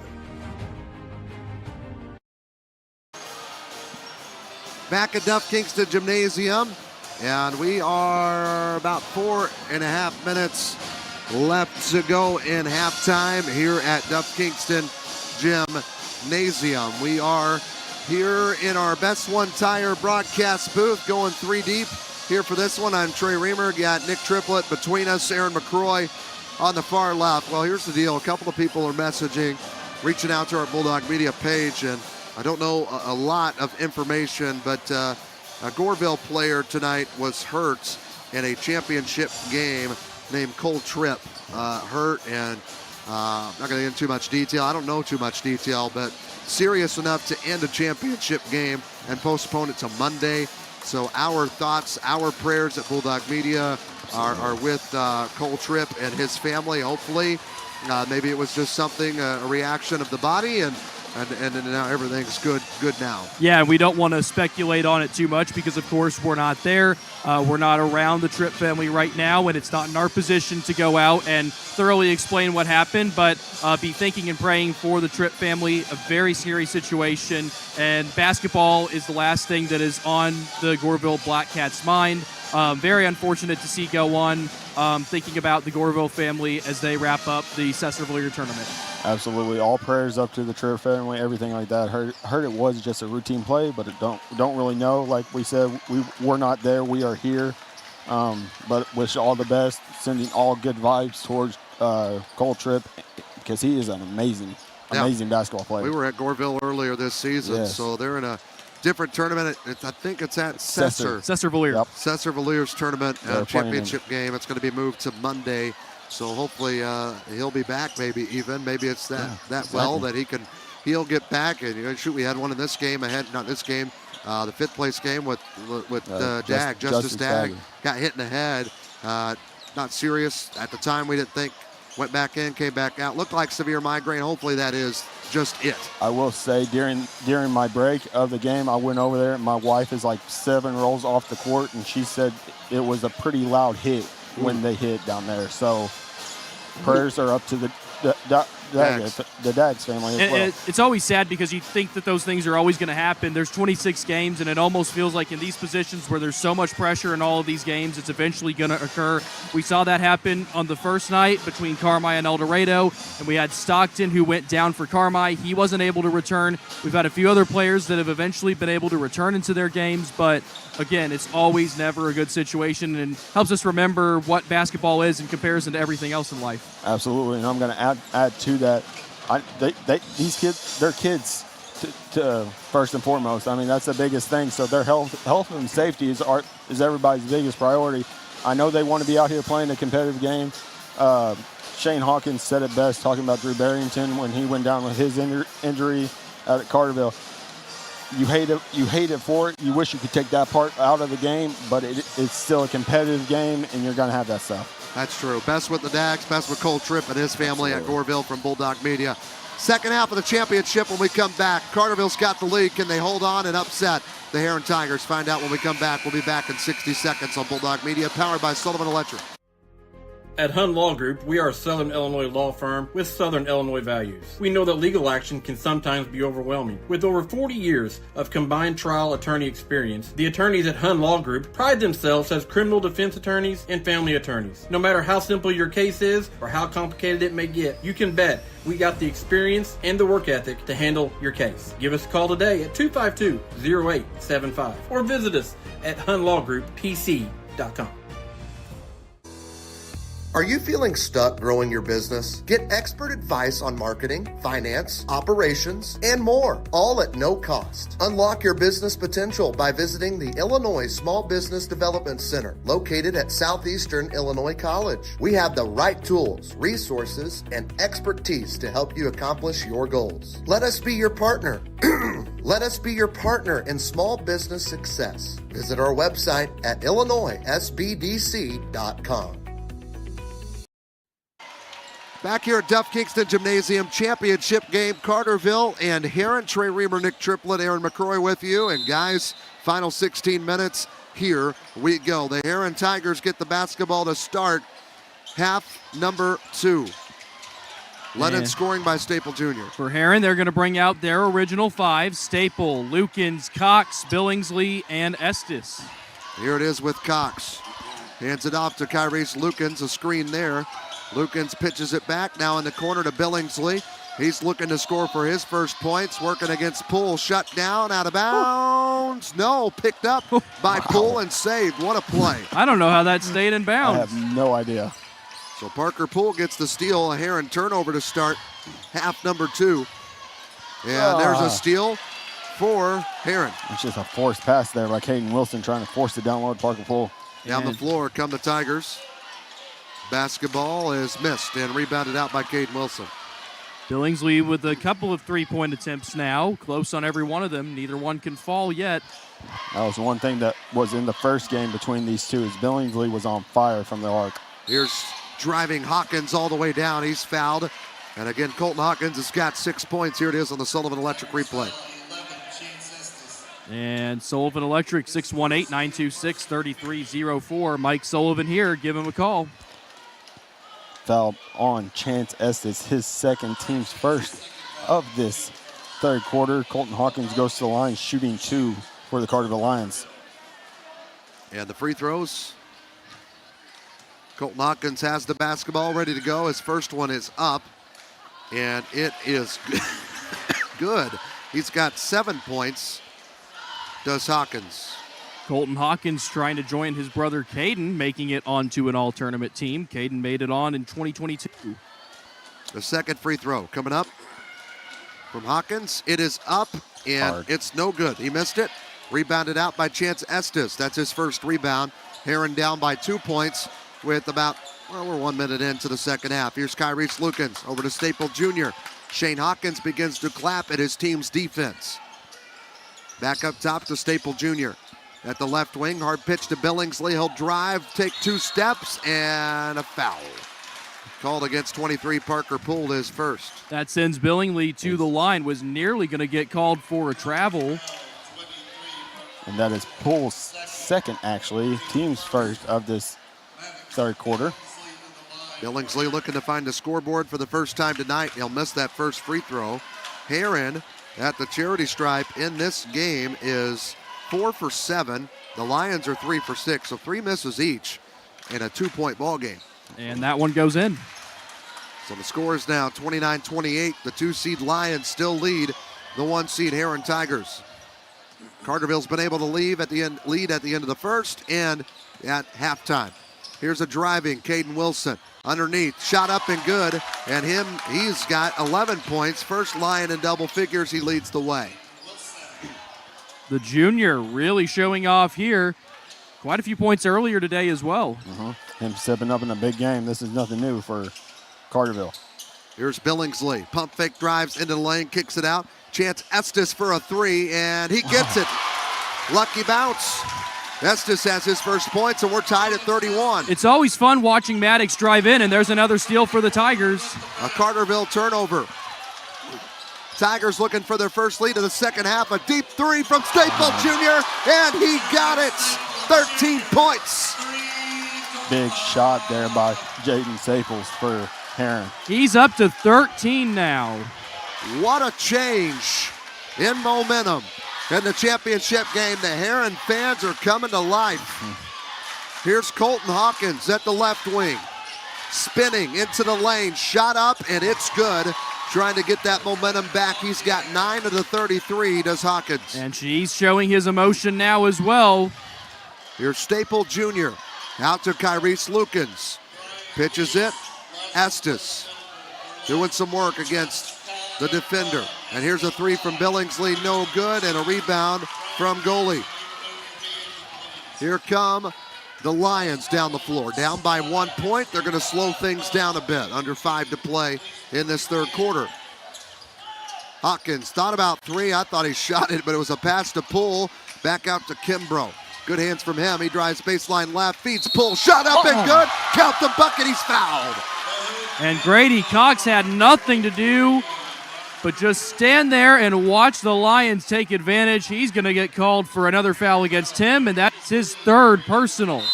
Good drop in there by Alex Kimbrough. A timeout called by Sailor Shirts as Carterville retakes the lead. 35-34. We'll keep it right here on Bulldog Media, which again is powered by Sullivan Electric. Also want to thank other sponsors, Southeast Illinois College. They have an 8-week welding class in Carmi, also in Harrisburg. Find out more at sic.edu. Illinois Small Business Development Center at SIC. If you're feeling stuck growing your small business, you can check out them. Free advice, all at no cost. Unlock your business. Visit their website, IllinoisSBDC.com. Of course, H.E. Mitchell Construction joined us this year. They're a general contractor. They do all things construction. Check them out. And also Bright Beginnings Daycare. If you have a child 6 weeks old to 12 years old, they have the perfect daycare for you at Bright Beginnings at Harrisburg, SIC, Eldorado, and Carrier Mills. Carterville looking to go back up by 2. Parker Poole, 8 points. Both teams with 7 points so far, and now Carterville 8-7 here in the third. And it's a 2-point lead for the Carterville Lions.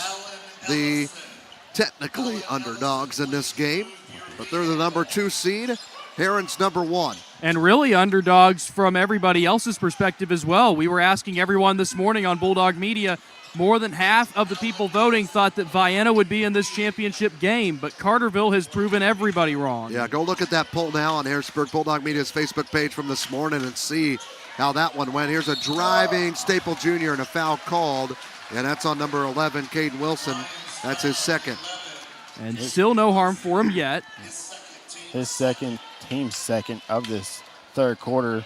I'll put Jared Staple back at the line for the Heron Tigers. Just got the hips into him when he went up for the shot. Free throw, first one up from Staple. He missed it.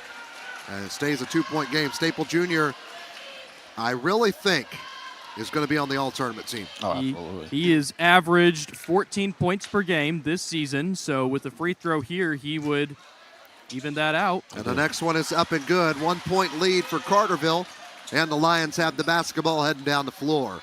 Halfway through quarter number 3. This championship game has not disappointed yet. Spinning Hawkins into the lane, shot up, it doesn't fall. And there is a Heron Tiger foul. And the hand goes on the head, scratching for Sailor Shirts. Replay by Sullivan Electric, and that was on Maddox Billingsley. Chess Anstis. His team's third of this third quarter. And both Estes and Cox with 3 fouls. Yeah, we're waiting the free throw here from Colton Hawkins, who's got 9 points, and make it 10. He gets the first one. Carterville at the line is 5 for 8. And Jaden Wilson coming back into the game. For Maddox goalie. And Heron's going to have to go to their bench too. Carter McCree going to come get Estes with that foul trouble, and that's probably something Sailor Shirts was talking to his coaching staff there on the sideline about what to do. Keep him in with 3, maybe get him out. Yeah, and that's what they're going to do, is get him out, as Colton Hawkins made that free throw. He's got 11 of the 38. Him and Wilson both lead the team. And here's an interesting change. Carter McCree, a senior, sporting number 0, coming in for the first time. He will take over for Chance Estes. And McCree has played in every game for the Tigers this season. Here's Billingsley at the right wing. Now gives to Staple Jr. and a bucket. He is on fire for Heron. They're back within 1. He's got 16. He is sent into Carter McCree is sent into face guard Colton Hawkins and not let him touch the basketball. Well, he's touching it now. Can Hawkins do work against him? He does. Step back jumper, and he finishes. My goodness, Colton Hawkins, 13 points. Hawkins starting to feel it. McCree losing his footing. And so far, not a good start for him coming into the game. I'd yell switch if I was the defender. Here it is. I would not want to be guarding Colton Hawkins right now. Grady Cox, and it's off of Kimbrough. Good play. Here's this move again. Almost had him fall to the floor. And you can see they're motioning. He's wanting that push-off called, but... That was just a spin move. Yep. There was no arm. Sorry. 3-point lead for Carterville on Heron. Tigers with the basketball. 3 minutes to go in the third quarter. Let him get to his left hand. And a jumper, no good from Staple Jr. Ball loose. Parker Poole comes up with it, throws it off of Staple Jr. What a play. Phenomenal play there for Poole. Last second effort, and Staple, wrong place, wrong time. Again, it's the third quarter. We just fixed that on our scoreboard. We apologize. And there is Hawkins, throws it off Billingsley. Staple Jr.'s there that time. Here come the Tigers. Staple Jr. driving to the rack, and he missed it. And there was a blocking foul. And Colton Hawkins is still down over here in front of his own bench. He came down hard trying to save that basketball. Hope he's okay. I don't know if we got a replay on that or not. He just tried to save that basketball, and when he did, he jumped. He actually jumped over Alex Kimbrough, and I think landed square on his back, probably knocked the wind out of him. He's back up. He's good. And so 37 or 40 to 37 is the score. We're going to have a free throw. It's coming up here from Jared Staple Jr. That game got quick, fast. And imagine the feelings that's going through Hawkins' mind right now. Not only is it one of his players, it's his son that goes down on the court. Exactly. Well, the good news is for Carterville, he's back on the floor. And Hawkins wants to talk with the officials. And what they're trying to do, it was an official timeout for injury, so they're trying to say Colton Hawkins has to come out this game. And that is what Shane is trying to. And Sailor Shirts wants to break up the meeting, say let's go. And that's not something you see much from Shirts here. Hawkins is going to go out for a moment, and he seems to be in agreement with that, wanting a water, and we'll see Cade Snow back in. We saw that in an earlier game today. There was a foul on the play on Jaden Wilson, his first, team's third of this third quarter. And obviously not as important as what happened a moment ago. Jared Staple Jr. able to keep the play alive with a pass to himself behind the back. Free throw is good there from him. He's got 17 points. They're back within 2. Sailor Shirts really frustrated with how the timing went with that break. No timeout called really by them, and it's icing his shooter. But it didn't matter. He made the first, and he made the second as Jared Staple Jr.'s got 18, and Heron's back within 1 point. Here come the Carterville Lions. Some full court pressure from Heron. Up to Wilson, now to Kimbrough. He'll drive, take it himself to the rack, and he scores. Alex Kimbrough gets his first bucket.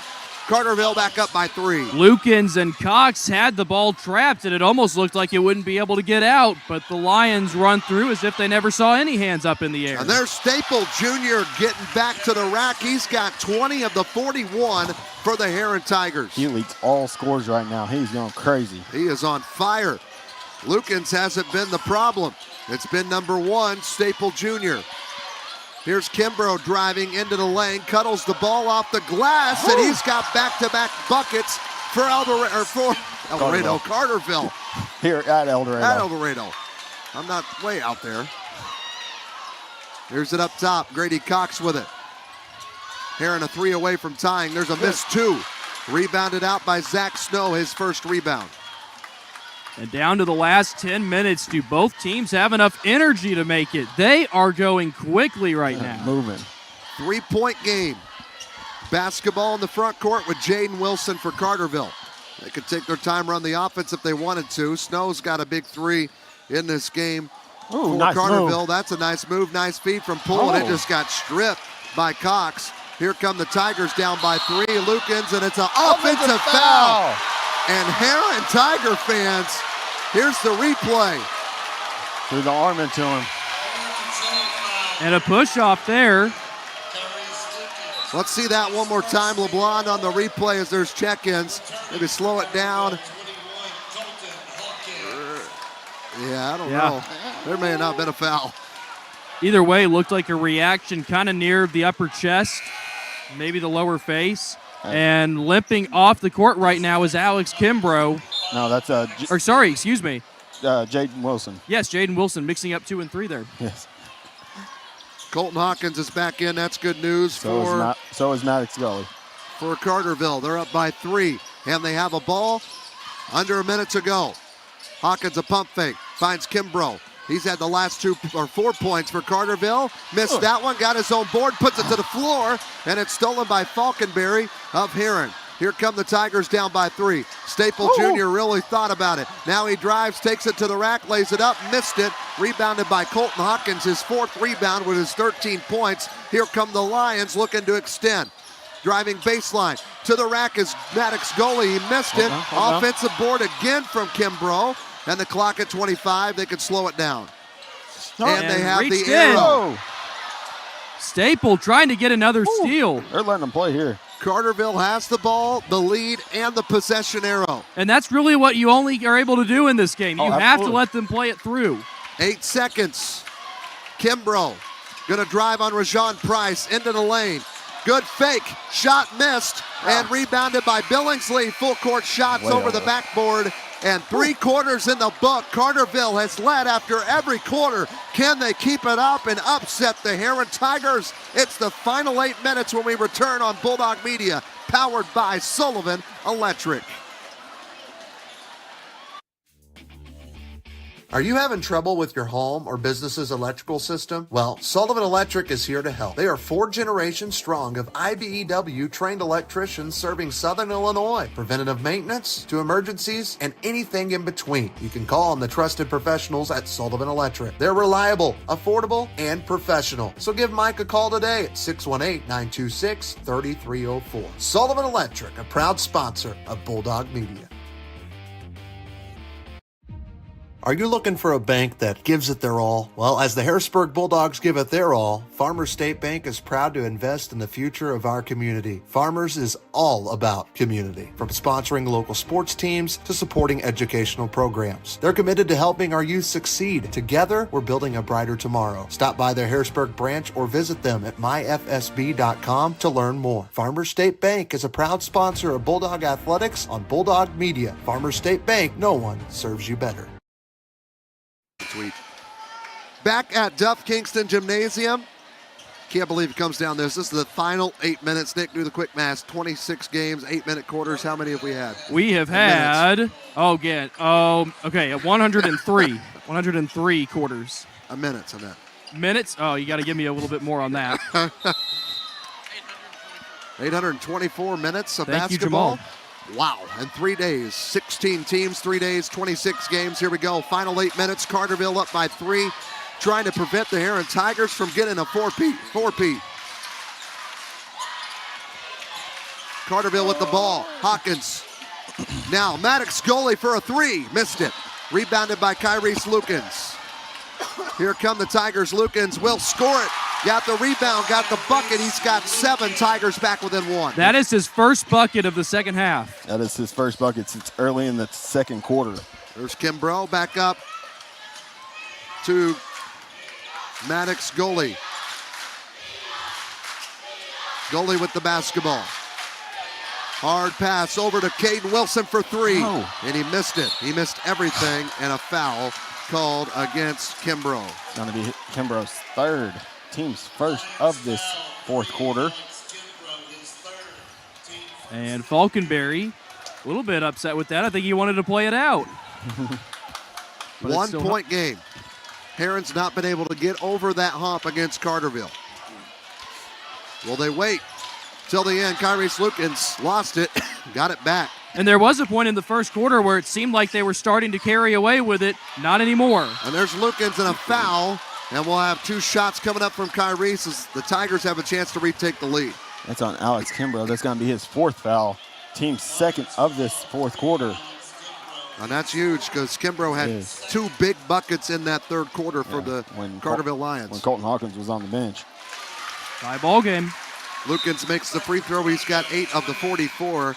Heron is 9 for 13 at the line tonight. And Kimbrough is going to have a seat. Zach Snow checked in for him as Kyrese Lukens has 1 more from the line. For the lead. He gets it. Heron back on top. 45-44. Under 7 minutes left to play. Maddox goalie gets it to Hawkins. Back to goalie on a bounce to Snow. Carterville looking for points. Trying to get the lead back. Wilson underneath. This is the pull. He spins, shoots, misses. And an offensive board by Wilson. Threw it into the hands of Falconberry trying to throw it off of him. Lukens then gets fed. Somehow keeps that without traveling. Woo! Kyrese and the Tigers a chance to extend their lead now. And a new setup here for Heron. And there's a layup from Kyrese Lukens. He's coming to life. Here late in the second half, he's got 11 points. Where did that play come from? Lukens able to get a big bucket, and he's in double figures. The 2023 MVP of this Eldorado Holiday Tournament has woke up here in this fourth quarter. And Heron fans get to their feet. Shane Hawkins calls a timeout. We'll take it 2. We'll be back here, championship game at the EHT on Bulldog Media, powered by Sullivan Electric. Are you having problems with your home or business's electrical system? Is a Generac generator in your near future? Maybe you're building your dream home. Well, Sullivan Electric is there for you. At Sullivan Electric, we are 4 generations strong of IBEW trained electricians serving Southern Illinois. From preventative maintenance to emergencies and anything in between, call on the trusted professionals at Sullivan Electric, our family serving yours. We are reliable, affordable, and professional. Give Mike a call today at 618-926-3304. Southeastern Illinois College now has an 8-week welding class in Carmi and Harrisburg. Learn arc welding, gas welding and cutting, low hydrogen, and pipe welding. Register now. Classes begin January 13th. SIC also has it where you can earn your CDL in just weeks. SIC offers courses in Harrisburg, Carmi, and Carterville. Learn more at sic.edu/trust. Southeastern Illinois College, a proud sponsor of the 60th Annual EHG on Bulldog Media. Back at Duff Kingston Gymnasium. 3-point game. Heron Tigers been able to get the lead back. And Carterville's got the basketball. And here we go.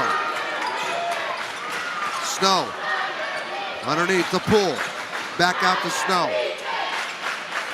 Carterville swinging. Heron Tigers have a ton of fans here tonight. Snow for 3. And the tie. He missed it. Rebounded by Lukens. He's going to go down the floor. Will they wait to run an offense, or will they try to score quickly? Lukens out to Staple Jr. for a 3. Missed it. An offensive board put back from Grady Cox. He was fouled, but the shot didn't fall. And that might be on Caden Hawkins. It is, or Colton Hawkins, pardon me. Yep, it's on him. It's his second, team's third of this fourth quarter. The Tigers always find a way, it seems. in every EHT game they've played the last few years. And the first one is good from Cox. He's got 6 points. Yeah, they're 11 for 15 at the line are the Tigers. And he gets them both. 5-point lead, Aaron. And right now, fouls 3-0 in favor of Carterville. That could be crucial for Heron coming down the stretch. Here comes Hawkins up top.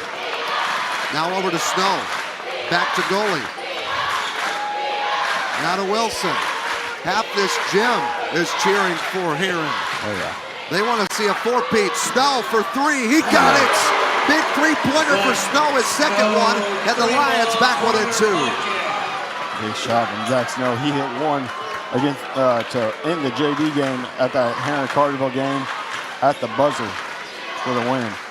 Here's Staple Jr. with the basketball. He gives it over to Kyrese Lukens. Lukens looking in.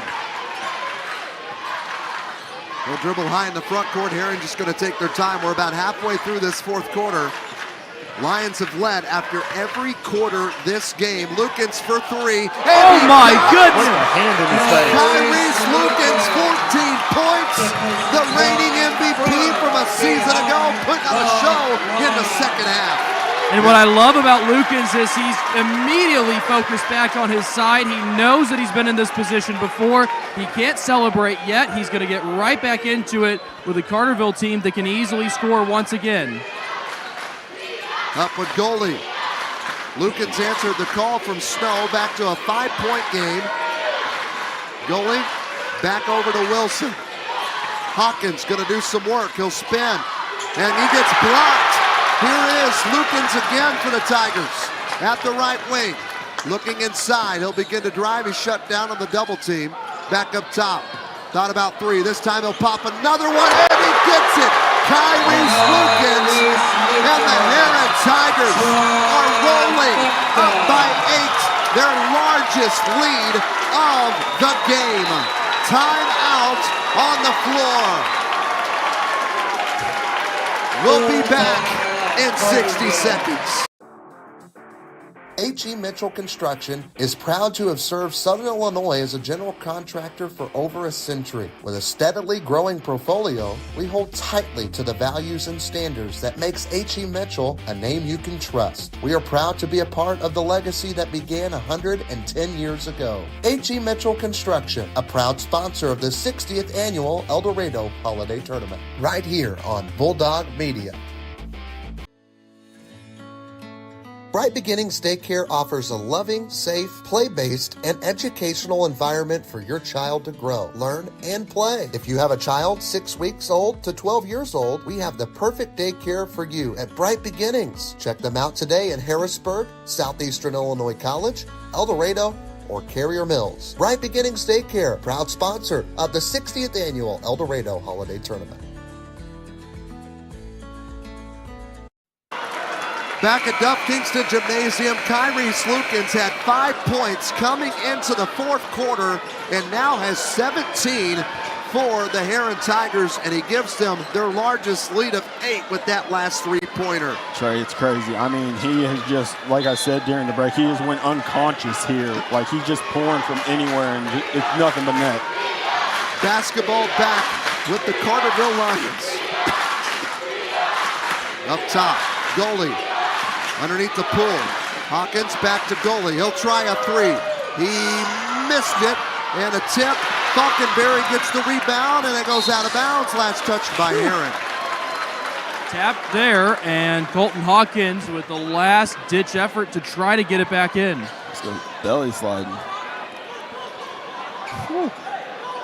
And they will clean up the floor. Yeah, because I mean he slid from the volleyball line all the way to the Heron Tiger bench over here.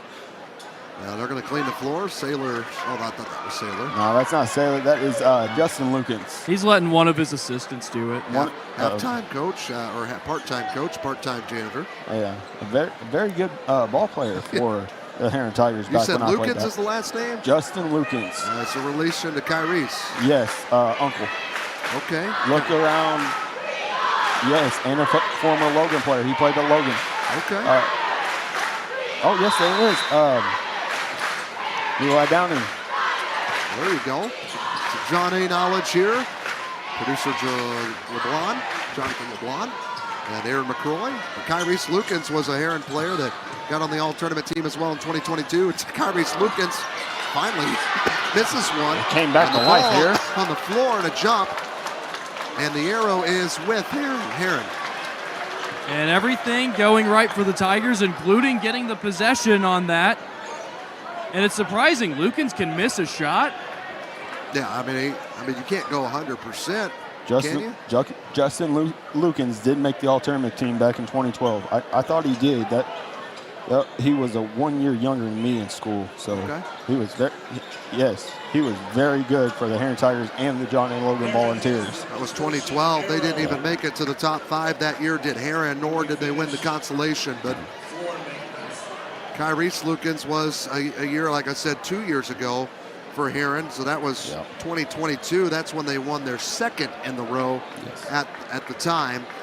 Did the Tigers again looking to four-peat, boy, and it's looking good right now thanks to Kyrese Lukens. And who would have thought after Heron lost so many players last year that they could be in this position again and dominate up to this game.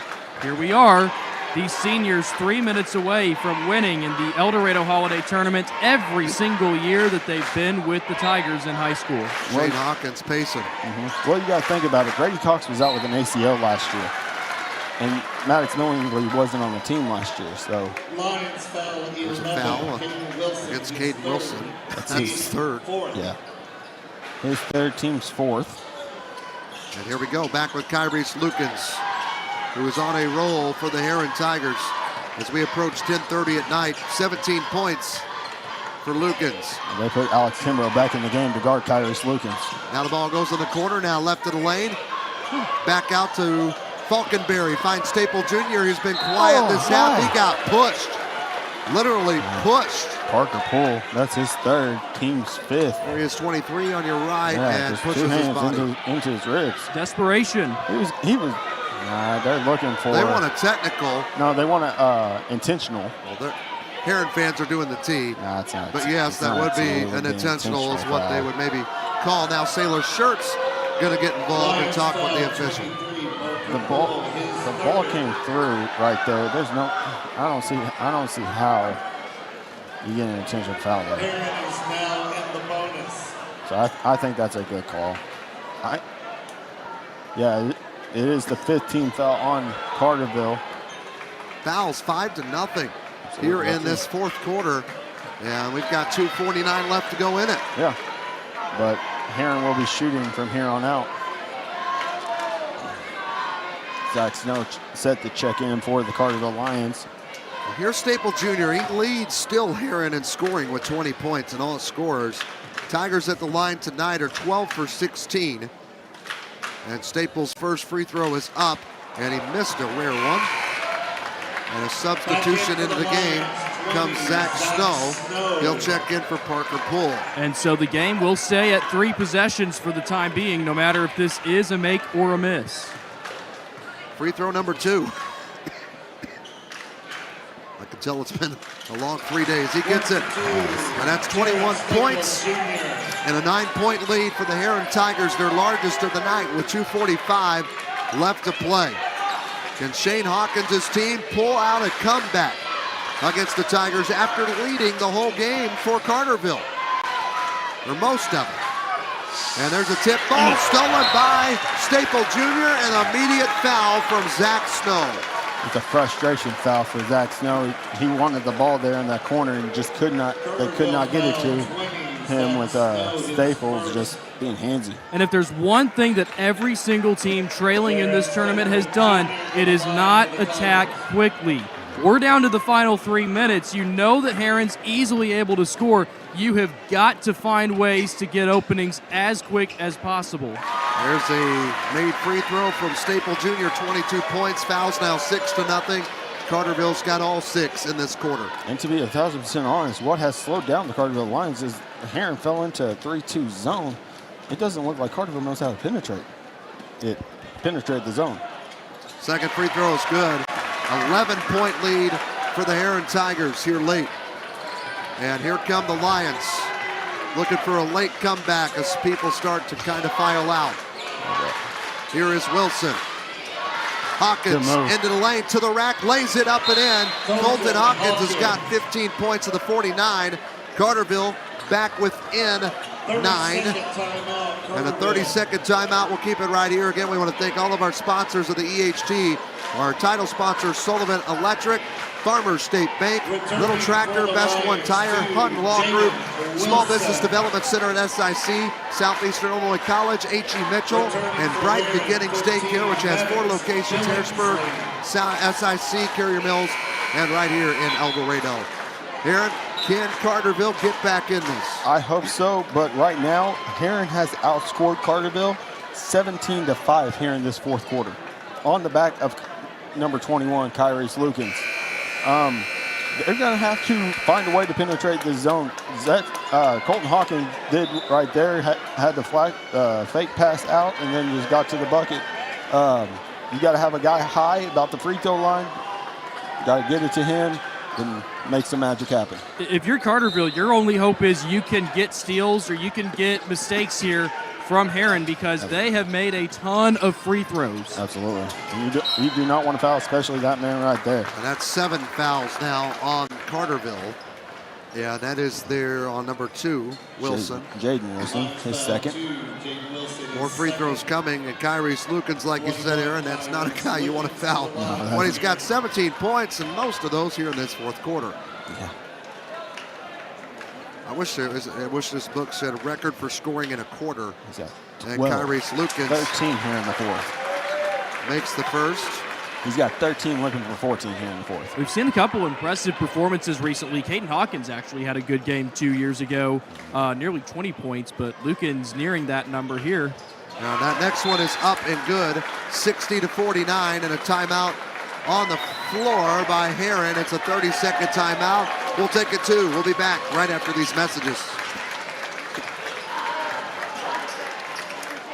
Potholes, curbs, and other road hazards can do damage to your vehicle over time. If your steering wheel pulls to one side or your tire treads are wearing down faster than usual, it may be time for a wheel alignment. Wheel alignment is a critical aspect of vehicle maintenance that can impact tire wear, fuel efficiency, and overall safety. Understanding when to get your wheels aligned, how much it might cost, and how long it takes can help you make informed decisions about the care of your car or truck. Best One Tire in Harrisburg can get you taken care of and back on the road today.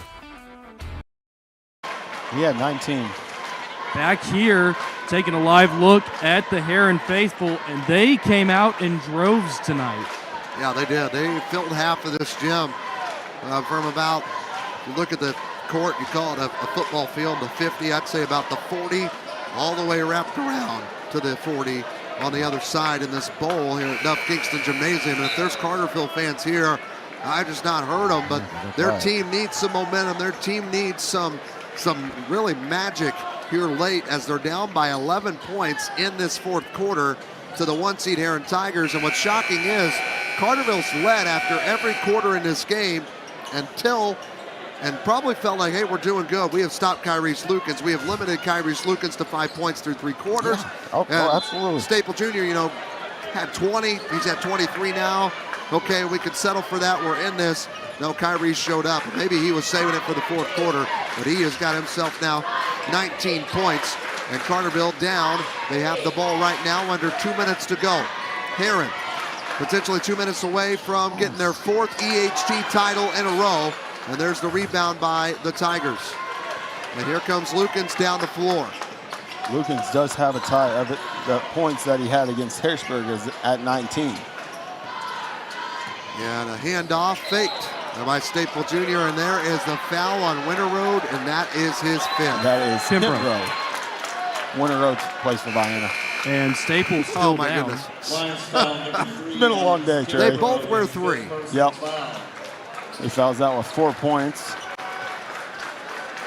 He's going to bring Amarion Adams off the bench. Logan Ingle. Shane Hawkins is going to kind of concede here. Logan Ingle, Johnny Miller. That is number 24, Max Luxemburger, and his brother, Harper Luxemburger. He's going to let some guys get some Eldorado Holiday Tournament experience with a big crowd and fouls 8-0 in this fourth quarter, and Kyrese Lukens went off. And Staple Jr. is at the free throw line. I think it's safe to say that Carterville has probably put off the best performance against Heron throughout this entire stretch of championship victories. That's a miss. Yeah, last year Massac County, the score's going to be closer probably in that game than this game. Right now it's at 11 if Staple can make this next one, but it was a 5-point victory a year ago for Heron over the Massac County Patriots. Staple makes that one. He's got 24 points and a whistle. That's going to bring a 5 for the Heron Tigers. They are going to four-peat. Are the Tigers second team ever to do that in the Eldorado Holiday Tournament. They'll now join the Harrisburg Bulldogs, who did it in 2010, 2011, 2012, and 2013. And they're going to do 4 in a row. And again, they've beat Massac County the last 3 years. This year it's going to be Carterville, as Adams into the lane, shot up no good, and out of bounds off the Heron Tigers. Jackson Wade went off of. Harper Shoemaker's in the game. McKnight's in the game. Gwaltney's in the game. Tanner Hall is in the game as well for the Heron Tigers. As Engel drives, his shot up, no good. He gets his own rebound. Second shot is partially blocked, but there is a foul called. Logan Engel, the lone senior, left on the court. He came back to play for Shane Hawkins this year, Coach Hawkins. Another note for Heron, they will be in a tie for 4th most Eldorado Holiday Tournament titles in the tournament history. The most, Eldorado with 9, Massac County has 8, 5 for Harrisburg, and the teams with 4 entering today, NCOE, Hamilton County, and Carmi-White County. They're going to get 4, and they're going to get 4 in a row are the Heron Tigers, as the score is now 60-51. And 61-50, I'm sorry. Knight has it. He's in the front court, and he gets it over Tanner Hall. Heron just going to take their time running this clock. What a game this was. I did not think it was going to finish like this. I mean, that's what happens when Kyrese Lukens takes over a game here. We have watched him the last 4 years. There is no better way to be sent off than to have a fourth quarter like that. Absolutely. Tanner Hall just going to hold it out top, and Carterville's not going to try to guard him, nothing like that. We're going to keep it right here as soon as this game's over and show the trophy presentations and the all-tournament team as well. So stick around. 15 seconds left to go. The Heron bench on their feet, the Heron fans on their feet, the cheerleaders on their feet. And Carterville Lion cheerleaders cheering, I assume, for their team. And that will be it. The Heron Tigers four-peat the EHT and defeat the Carterville Lions 61-50. The 60th annual EHT goes to the Tigers. Congratulations to Sailor Shirts and his team. What a game it was. Such a good performance still from Carterville. They were oh so close, but you have to imagine that this team is going to be coming back stronger next season. In the meantime, it is time for Heron to celebrate for the 4th year in a row. I mean, absolutely. They only lose 2 starters off the team. It would have been 3 with Drew Barrington and Logan Engel are the 4 that they lose. Everybody else is coming back, for sure. Guys, it was 44-41. Carterville led Heron Absolutely. coming in to this fourth quarter. Yeah, they got outscored 6 to a whole lot. Let's see. I can show you real quick. 20. 6 to 20. Yeah, they were in the fourth outscored. quarter. Yeah, they were outscored in the second half, 24-10. Yeah. Were the Lions. The Eldorado Holiday Tournament would like to thank FSB Insurance. I don't see how Kyrese Lukens is not MVP of this tournament. Yeah, if he's not, then it's going to be Staple Jr. Yeah. That's the only thing I can think. After a fourth quarter like that, from the returning MVP, he just went unconscious there as they're cutting down the nets. Well, you see them cut down the nets. We're going to actually turn our attention towards center court, and they are going to give away the all-tournament team honors, but first they got to present trophies. Carterville Lions, Shane Hawkins and his team, congratulations to them on the run. Yes, they were not underdogs in terms of their seed being the 2 seed in this tournament, but not a lot of people thought they should have been the 2 seed in this tournament, but I think they proved that I think that's the closest anybody was going to play Heron in this tournament. And you know, there are a few seniors on this team, and they are going to be very missed by this Carterville Lions team, but now they know what it takes to be in the most intense position of the Eldorado Holiday Tournament, and with high school basketball around the region, watch out for them over the next year. Well, that's what I'm thinking, and Heron does lose a whole lot off of this team. They do have some returning players that are going to be good, but they lose a whole lot of senior depth off this team with in the likes of Jared Staple, Kyrus Lukens, Grady Cox, Maddox Billingsley, Chance Estes. You lose your whole starting 5 for sure. But at the same time, this is a fun project for Shirts. Absolutely. Oh, yes. I think it's a fun project for both coaches. Well, look at Joe Hossman and the Patriots. I mean, you lost 2 of your 2 big guys, and you come in here and you compete, and you get 5th place. So anything can happen any year. Mark out the record, mark out the seeding. It doesn't matter. A 16-seed team could win this. A 1-seed team obviously could win it. They've done it the last few years, and the Tigers are going to get presented their trophy now.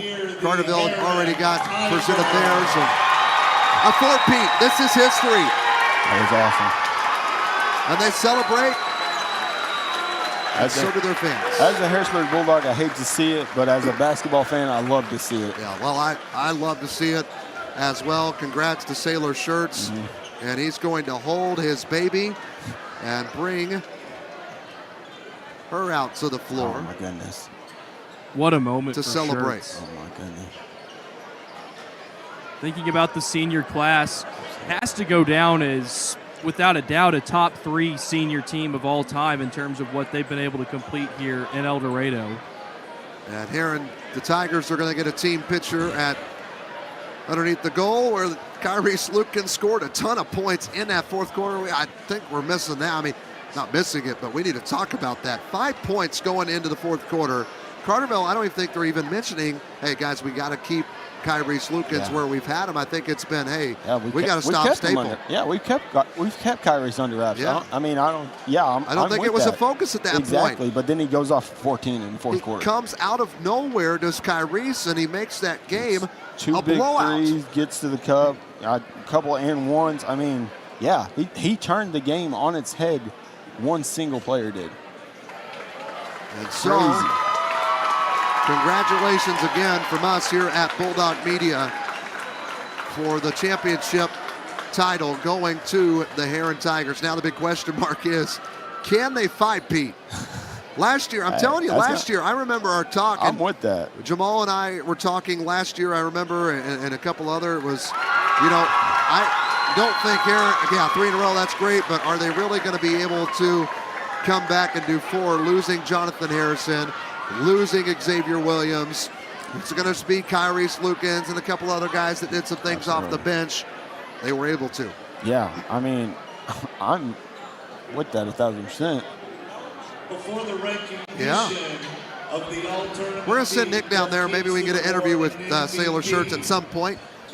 But I mean, yeah, for sure. Because I was thinking the same thing. But then you had a lot of people like Grady Cox was out with a torn ACL. Maddox Billingsley, like I said, was not on the team.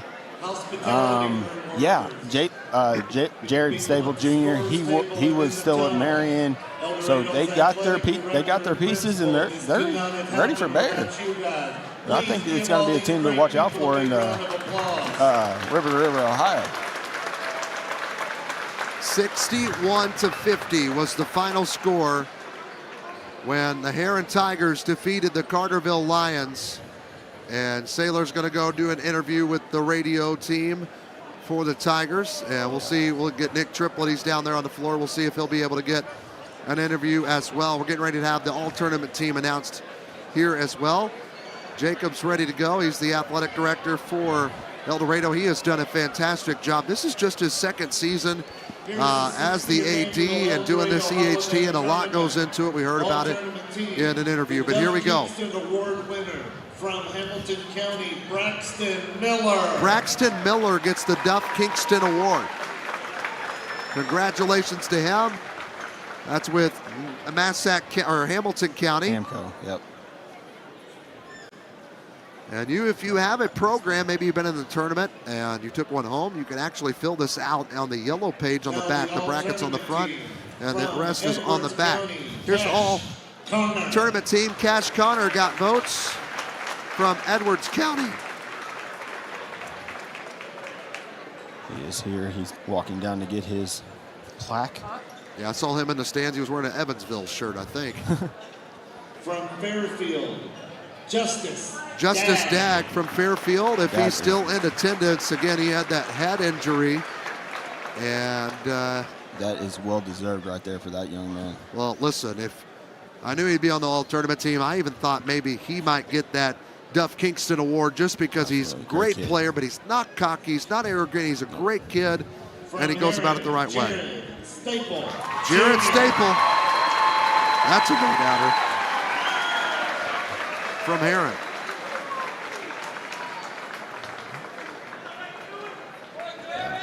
So Justice Dagg, Cash Connor, Jared Staple, Hunter Webb, war number 11 for the Vienna Eagles, if you remember that. He had a dunk in this tournament as well. Very good player for the Vienna Eagles. And he is in attendance here tonight. The fifth all-tournament team member from Massac is Jack Turner. We knew if Harmon or Turner was probably going to be on this all-tournament team. He had a fantastic game tonight. Well, he did against Harrisburg early in the tournament. Had a great game today against Anna Jonesboro. Tonight, even to help his Patriots get fifth place against a very tough Fairfield team. Absolutely. He had a great tournament. All these guys have. Adrian Mann. Adrian Mann gets on the all-tournament team for Harrisburg, and he is in attendance. He had the big 3/4 of the floor buzzer beater at halftime against the Massac County Patriots, which was huge because that put Harrisburg up by 12 at the time. It took the momentum directly away from Massac. He's had a really good tournament. Caden Wilson from Carterville. Caden Wilson had a great tournament, and he had a great game in this championship game as well. Caden Young gets on the team. That is 2 Bulldogs that make it for Harrisburg. Caden Wilson finished with 11 points in this championship game. He's in attendance as well. So right now we've got 7 of the 8 in attendance. And again, Justice Dagg probably would have been here, and we hope he's okay. If anything, probably him going home, getting in the dark, and just going to bed. It's probably the best thing for a headache. Who was that? I didn't listen. Braden Smith from Vienna. Oh, wow. He had a good tournament. Smith wore number 1. He's coming out with the headphones and a limp. He's got a limp. Yeah, he went down hard in that game. I remember. Yeah. So. One more spot left. Who's got it? From Carterville, Colton Hawkins. Colton Hawkins. Well, it's unfortunate Kyrese Lukens didn't make the team this year. Yeah, I know. I wonder why. It's because he's going to be the MVP. Eldorado Holiday Back to back. MVP. And here we go. A repeat performance from Heron, Kyrese Lukens. And there's Kyrese, and he gets a huge applause here at Duff Kingston Gymnasium. Well-deserved huge applause. What a tournament for Kyrese. What a championship game. And you almost want to say, even if he struggled all tournament long, what he did in that fourth quarter tonight, is huge, and that is the reason that they won this game. Oh, absolutely. He like I said, he went unconscious there in that fourth quarter.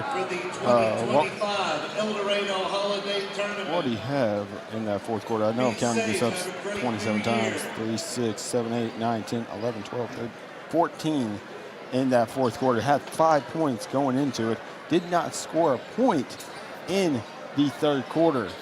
So, I mean, yes, he he played really well and had a great tournament. So did Jared Sable. So did everybody on that all-tournament team. Oh, I was posing. I'm sorry. I was too. No, hey, what a tournament. And it was a pleasure, an honor to get to bring this to you guys. This Absolutely. is our first year of Bulldog Media, just started it, and we're enjoying it. We're learning. We're trying to get things good as we cover all things Harrisburg Bulldog athletics, and it's been a joy and honor to bring the 60th annual EHT. We want to thank Jacob Griffin, the AD here, and Cody Cusick, the Eldorado community staff, the school district, and Hobbs, the superintendent. They've been great with hospitality and letting us come in before Christmas to get everything set up, ready to go. And they've been easy to work with, and we definitely appreciate them, and we wanted to say that here tonight. We're going to keep it right here, though, because Sailor Shirt's hopefully going to come down in a minute and talk with Nick Triplett and see if we can get some thoughts from him on his team doing a four-peat of this EHT. Absolutely. First off, we could not ask for a better host in the Eldorado Hall for the Eldorado Holiday Tournament than the Eldorado staff and faculty that puts this tournament together and puts it on. Like you guys said earlier in the broadcast, there is so much that goes on behind the scenes, whether it's parking cars, whether it's picking up trash between sessions. I mean, it's just amazing.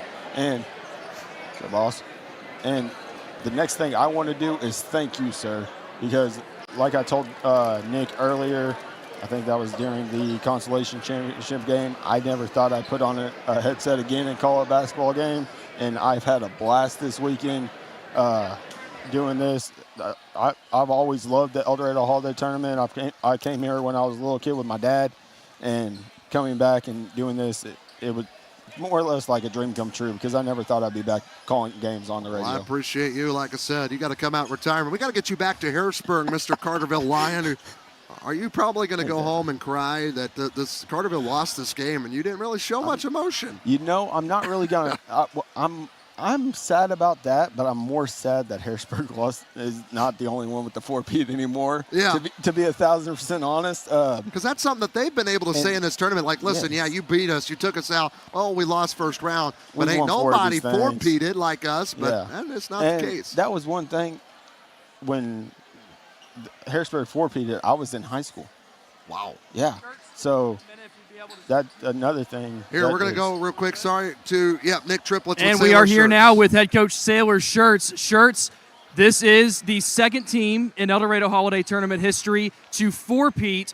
What is your initial reaction to finally getting that task done here with your Tigers? I know it's cliche, but it was one game at a time. And, we wanted to be in the winner's bracket. And, after winning a couple of these, you got a target on your back. And, we kind of heard some of the things that were said about us, and I don't want to make this us versus everybody type of thing, but, there were some doubts coming in, and maybe rightfully so at some times, but I thought we played some pretty good basketball, and we knew it was going to be a tough tournament. It always is. You play in the River to River, you play some of these Black Diamond Conference teams that play just so absolutely hard. Anything can happen here at the EHT. So to win 4 in a row like this is something we'll remember for a long time. I had the opportunity to come and watch as a young kid. I had the opportunity to play in it, and to be part of 4 of these as a coach is really special. So coming into the fourth quarter, a lot of people here might have had doubts. What do you believe it was that turned the Tigers around and had such a big run to finish the game off? Well, we talked about we were going to make some shots, and when you look at that first half, I thought we were really hesitant on attacking, and that's been the name of the game for us all season, especially this tournament. When we attack, good things happen, and we've got 2 ball handlers that can take off the bounce, and Kyrese Lukens and this guy right here, Jared Staple Jr. They're exciting players, and we talk about guys can't stay in front of you, all right? And you got to put some pressure not only on the defense, but to put situational calls and makes and go up and hit our free throws. Probably the best free throw shooting team I've had in a long time, maybe ever. And we've hit our free throws, and we rebounded better that second half. Kyrese Lukens, 12 points in the fourth quarter. Talk to us how he was able to just go off all of a sudden for Heron. He's a guy that's done it. He does so much for us. Sometimes when he doesn't have a game in that first half or those first 3 quarters, you're going, what's going on? So, for us, I brought him over there, and he was struggling a little bit that first half. He'll admit it, too. I just asked him, are you having fun, man? And he goes, I'm not having fun right now. I go, you better have some fun.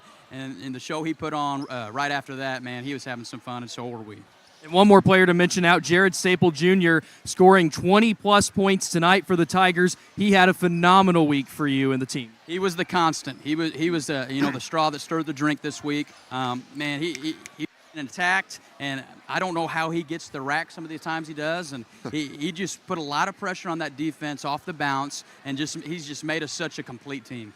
You guys and that senior class have picked up 80-plus wins over the last 4 seasons. Congratulations. How do you guys celebrate tonight or into the weekend? I told him celebrate tonight, but, we'll take tomorrow off, and then we got a big one against Mount Vernon at home. So, this is such a fun atmosphere. I listen to your guys' streams. You guys did an amazing job of covering this, and, we just talk about, getting to that championship game that night, it's so funny just the difference. And you come out here, you come out that tunnel, it's just packed and it's hot. I'm sweating. Everybody's sweating. We haven't even played. But you can tell how much this tournament means to not only this community, but the teams that are in it. So we'll celebrate tonight, have some fun. The bus rides are always fun when you win. Everyone's going to talk about a 5-peat now. In the meantime, congratulations. Go ahead and celebrate with the rest of your team. Fun team to watch, and we can't wait to watch you continue to coach these Heron Tigers into the future. Appreciate it, man. Thank you. That is head coach Sailor Shirts, sending it back up to you guys up at the Best One Tire broadcast booth. Yeah, well, you heard it yourself. Sailor Shirts, he's a Benton Ranger turned Heron Tiger. He played in this tournament, was on the all-tournament team in 2006.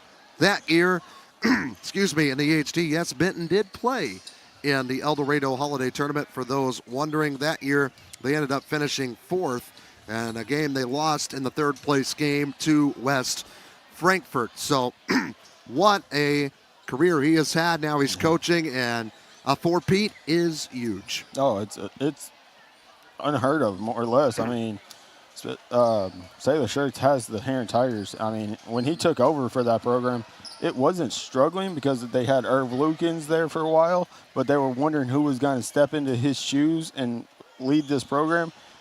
He has stepped in and he has taken over, and they are moving right now. So, I mean, hats off to Sailor Shirts and the Heron Tigers. They played an amazing tournament. They've been playing great all year. Carterville gave them a game up until the reigning MVP, and now the 2-time MVP, Kyrie Lukens, took over there in that 4th quarter. Well, guys, it has been a blast the last 3 days, 26 games, and I just want to say thank you to you guys for coming out of retirement, and hopefully maybe this brings you guys back out of retirement for a little bit longer here on Bulldog Media. Again, our first year. Again, all of our crew, Jonathan Blon, our producer, Anthony Sanders, who did some color, he did some stats, he did some graphics, he did some camera. Cameron Triplett did a little bit of everything. Jamal Oxford, of course, co-owner of this business with me, and he's done a fantastic job being here also before the tournament with LeBlanc when I'm at the hospital having a kid, and well, not literally me, but my wife. Well, and, congratulations on that, by the way. And what a surprise. Aaron, you coming up, talking, hanging out. Nick, all that you did as well, doing some sideline reporting there too. It's a new thing here on Bulldog Media. We want to thank all of you guys. Well, any final thoughts from all three? 1, 2, 3 of you guys. I got one, Trey. You know, you're all the time thanking everybody, and we want to thank you. Yes. You know, I couldn't ask for a better buddy, business partner, whatever, however you want to look at it, than you. You always know the answers, and I learn so much off you every day, but you're top of the line, buddy, in my book. Well, I appreciate that. Final thoughts on the tournament, Nick? Yeah, especially for the tournament, congratulations to Heron. I think we've got a different situation next year where we've got a lot of teams with underclassmen that are going to be carrying in. It should be an even more competitive tournament next year, in my personal opinion, but now we've got 360 days to think about that. Another shout out, we do have to thank all of the fans that have been watching, the viewers. It has not been unnoticed. We have been checking it out every single game here on Bulldog Media, and we truly do appreciate all of your support. We appreciate all of the support that's coming from, we appreciate all the support that's coming from the sponsors, fans, whoever it might be, even if it's people that's coming up here at the broadcast booth. It is unnoticed, or it isn't unnoticed. It does not mixed go up unnoticed. here. It doesn't go unnoticed, and we truly do appreciate all of your support. He's in Miami right now. That's ahead there right now. Aaron McCroy, final thoughts. Oh, just a great tournament all around. Heron played an amazing tournament, like I said. There really wasn't very many bad games in this tournament. We had a couple of upsets that you usually do not see in this Eldorado Holiday tournament. which tells you how much this tournament was up for grabs, as other than the Heron Tigers, who just ran away with it, especially there in that fourth quarter. Once again, Kyrie Slukins, I'm still in shock just by that. He had 5 points going in, put 12 up in that quarter. I mean, just crazy. And that was the one game that it looked like it would go into overtime. We had no overtime games this year in the tournament. What a year it has been. The 60th annual Eldorado Holiday Tournament. Of course, we want to thank all of our Bulldog sponsors this year, our title sponsors, Sullivan Electric, Farmer State Bank, Little Tractor, Best One Tire, Hun Law Group, Small Business Development Center, Southeastern Illinois College, H.E. Mitchell, and Bright Beginnings Daycare. For the final time, we're signing off from Duff Kingston Gymnasium here on Bulldog Media for EHT coverage until next year. I hope everybody has a happy new year. For our entire crew, producer LeBron Productions, Jonathan LeBron, Ocean Blue Sanders, Cameron Triplett, Nick Triplett, Aaron McCroy, Jamal Oxford. I'm Trey Reamer and Jake Stewart, and I'm Trey Reamer saying so long from Duff Kingston, where the Heron Tigers four-peat, and they'll look for 5 next year. This has been the Eldorado Holiday Tournament 60th Annual EHT on Bulldog Media, powered by Sullivan Electric. Good night and Happy New Year. This has been the 60th Annual Eldorado Holiday Tournament on Bulldog Media, powered by Sullivan Electric. The EHT on Bulldog Media is also brought to you by Farmer State Bank, Little Tractor and Equipment, Best One Tire, Hun Law Group, Southeastern Illinois College, the Illinois Small Business Development Center at SIC, H.E. Mitchell, and Bright Beginnings Daycare. Thanks for watching the 60th Annual Eldorado Holiday Tournament on Bulldog Media, powered by Sullivan Electric.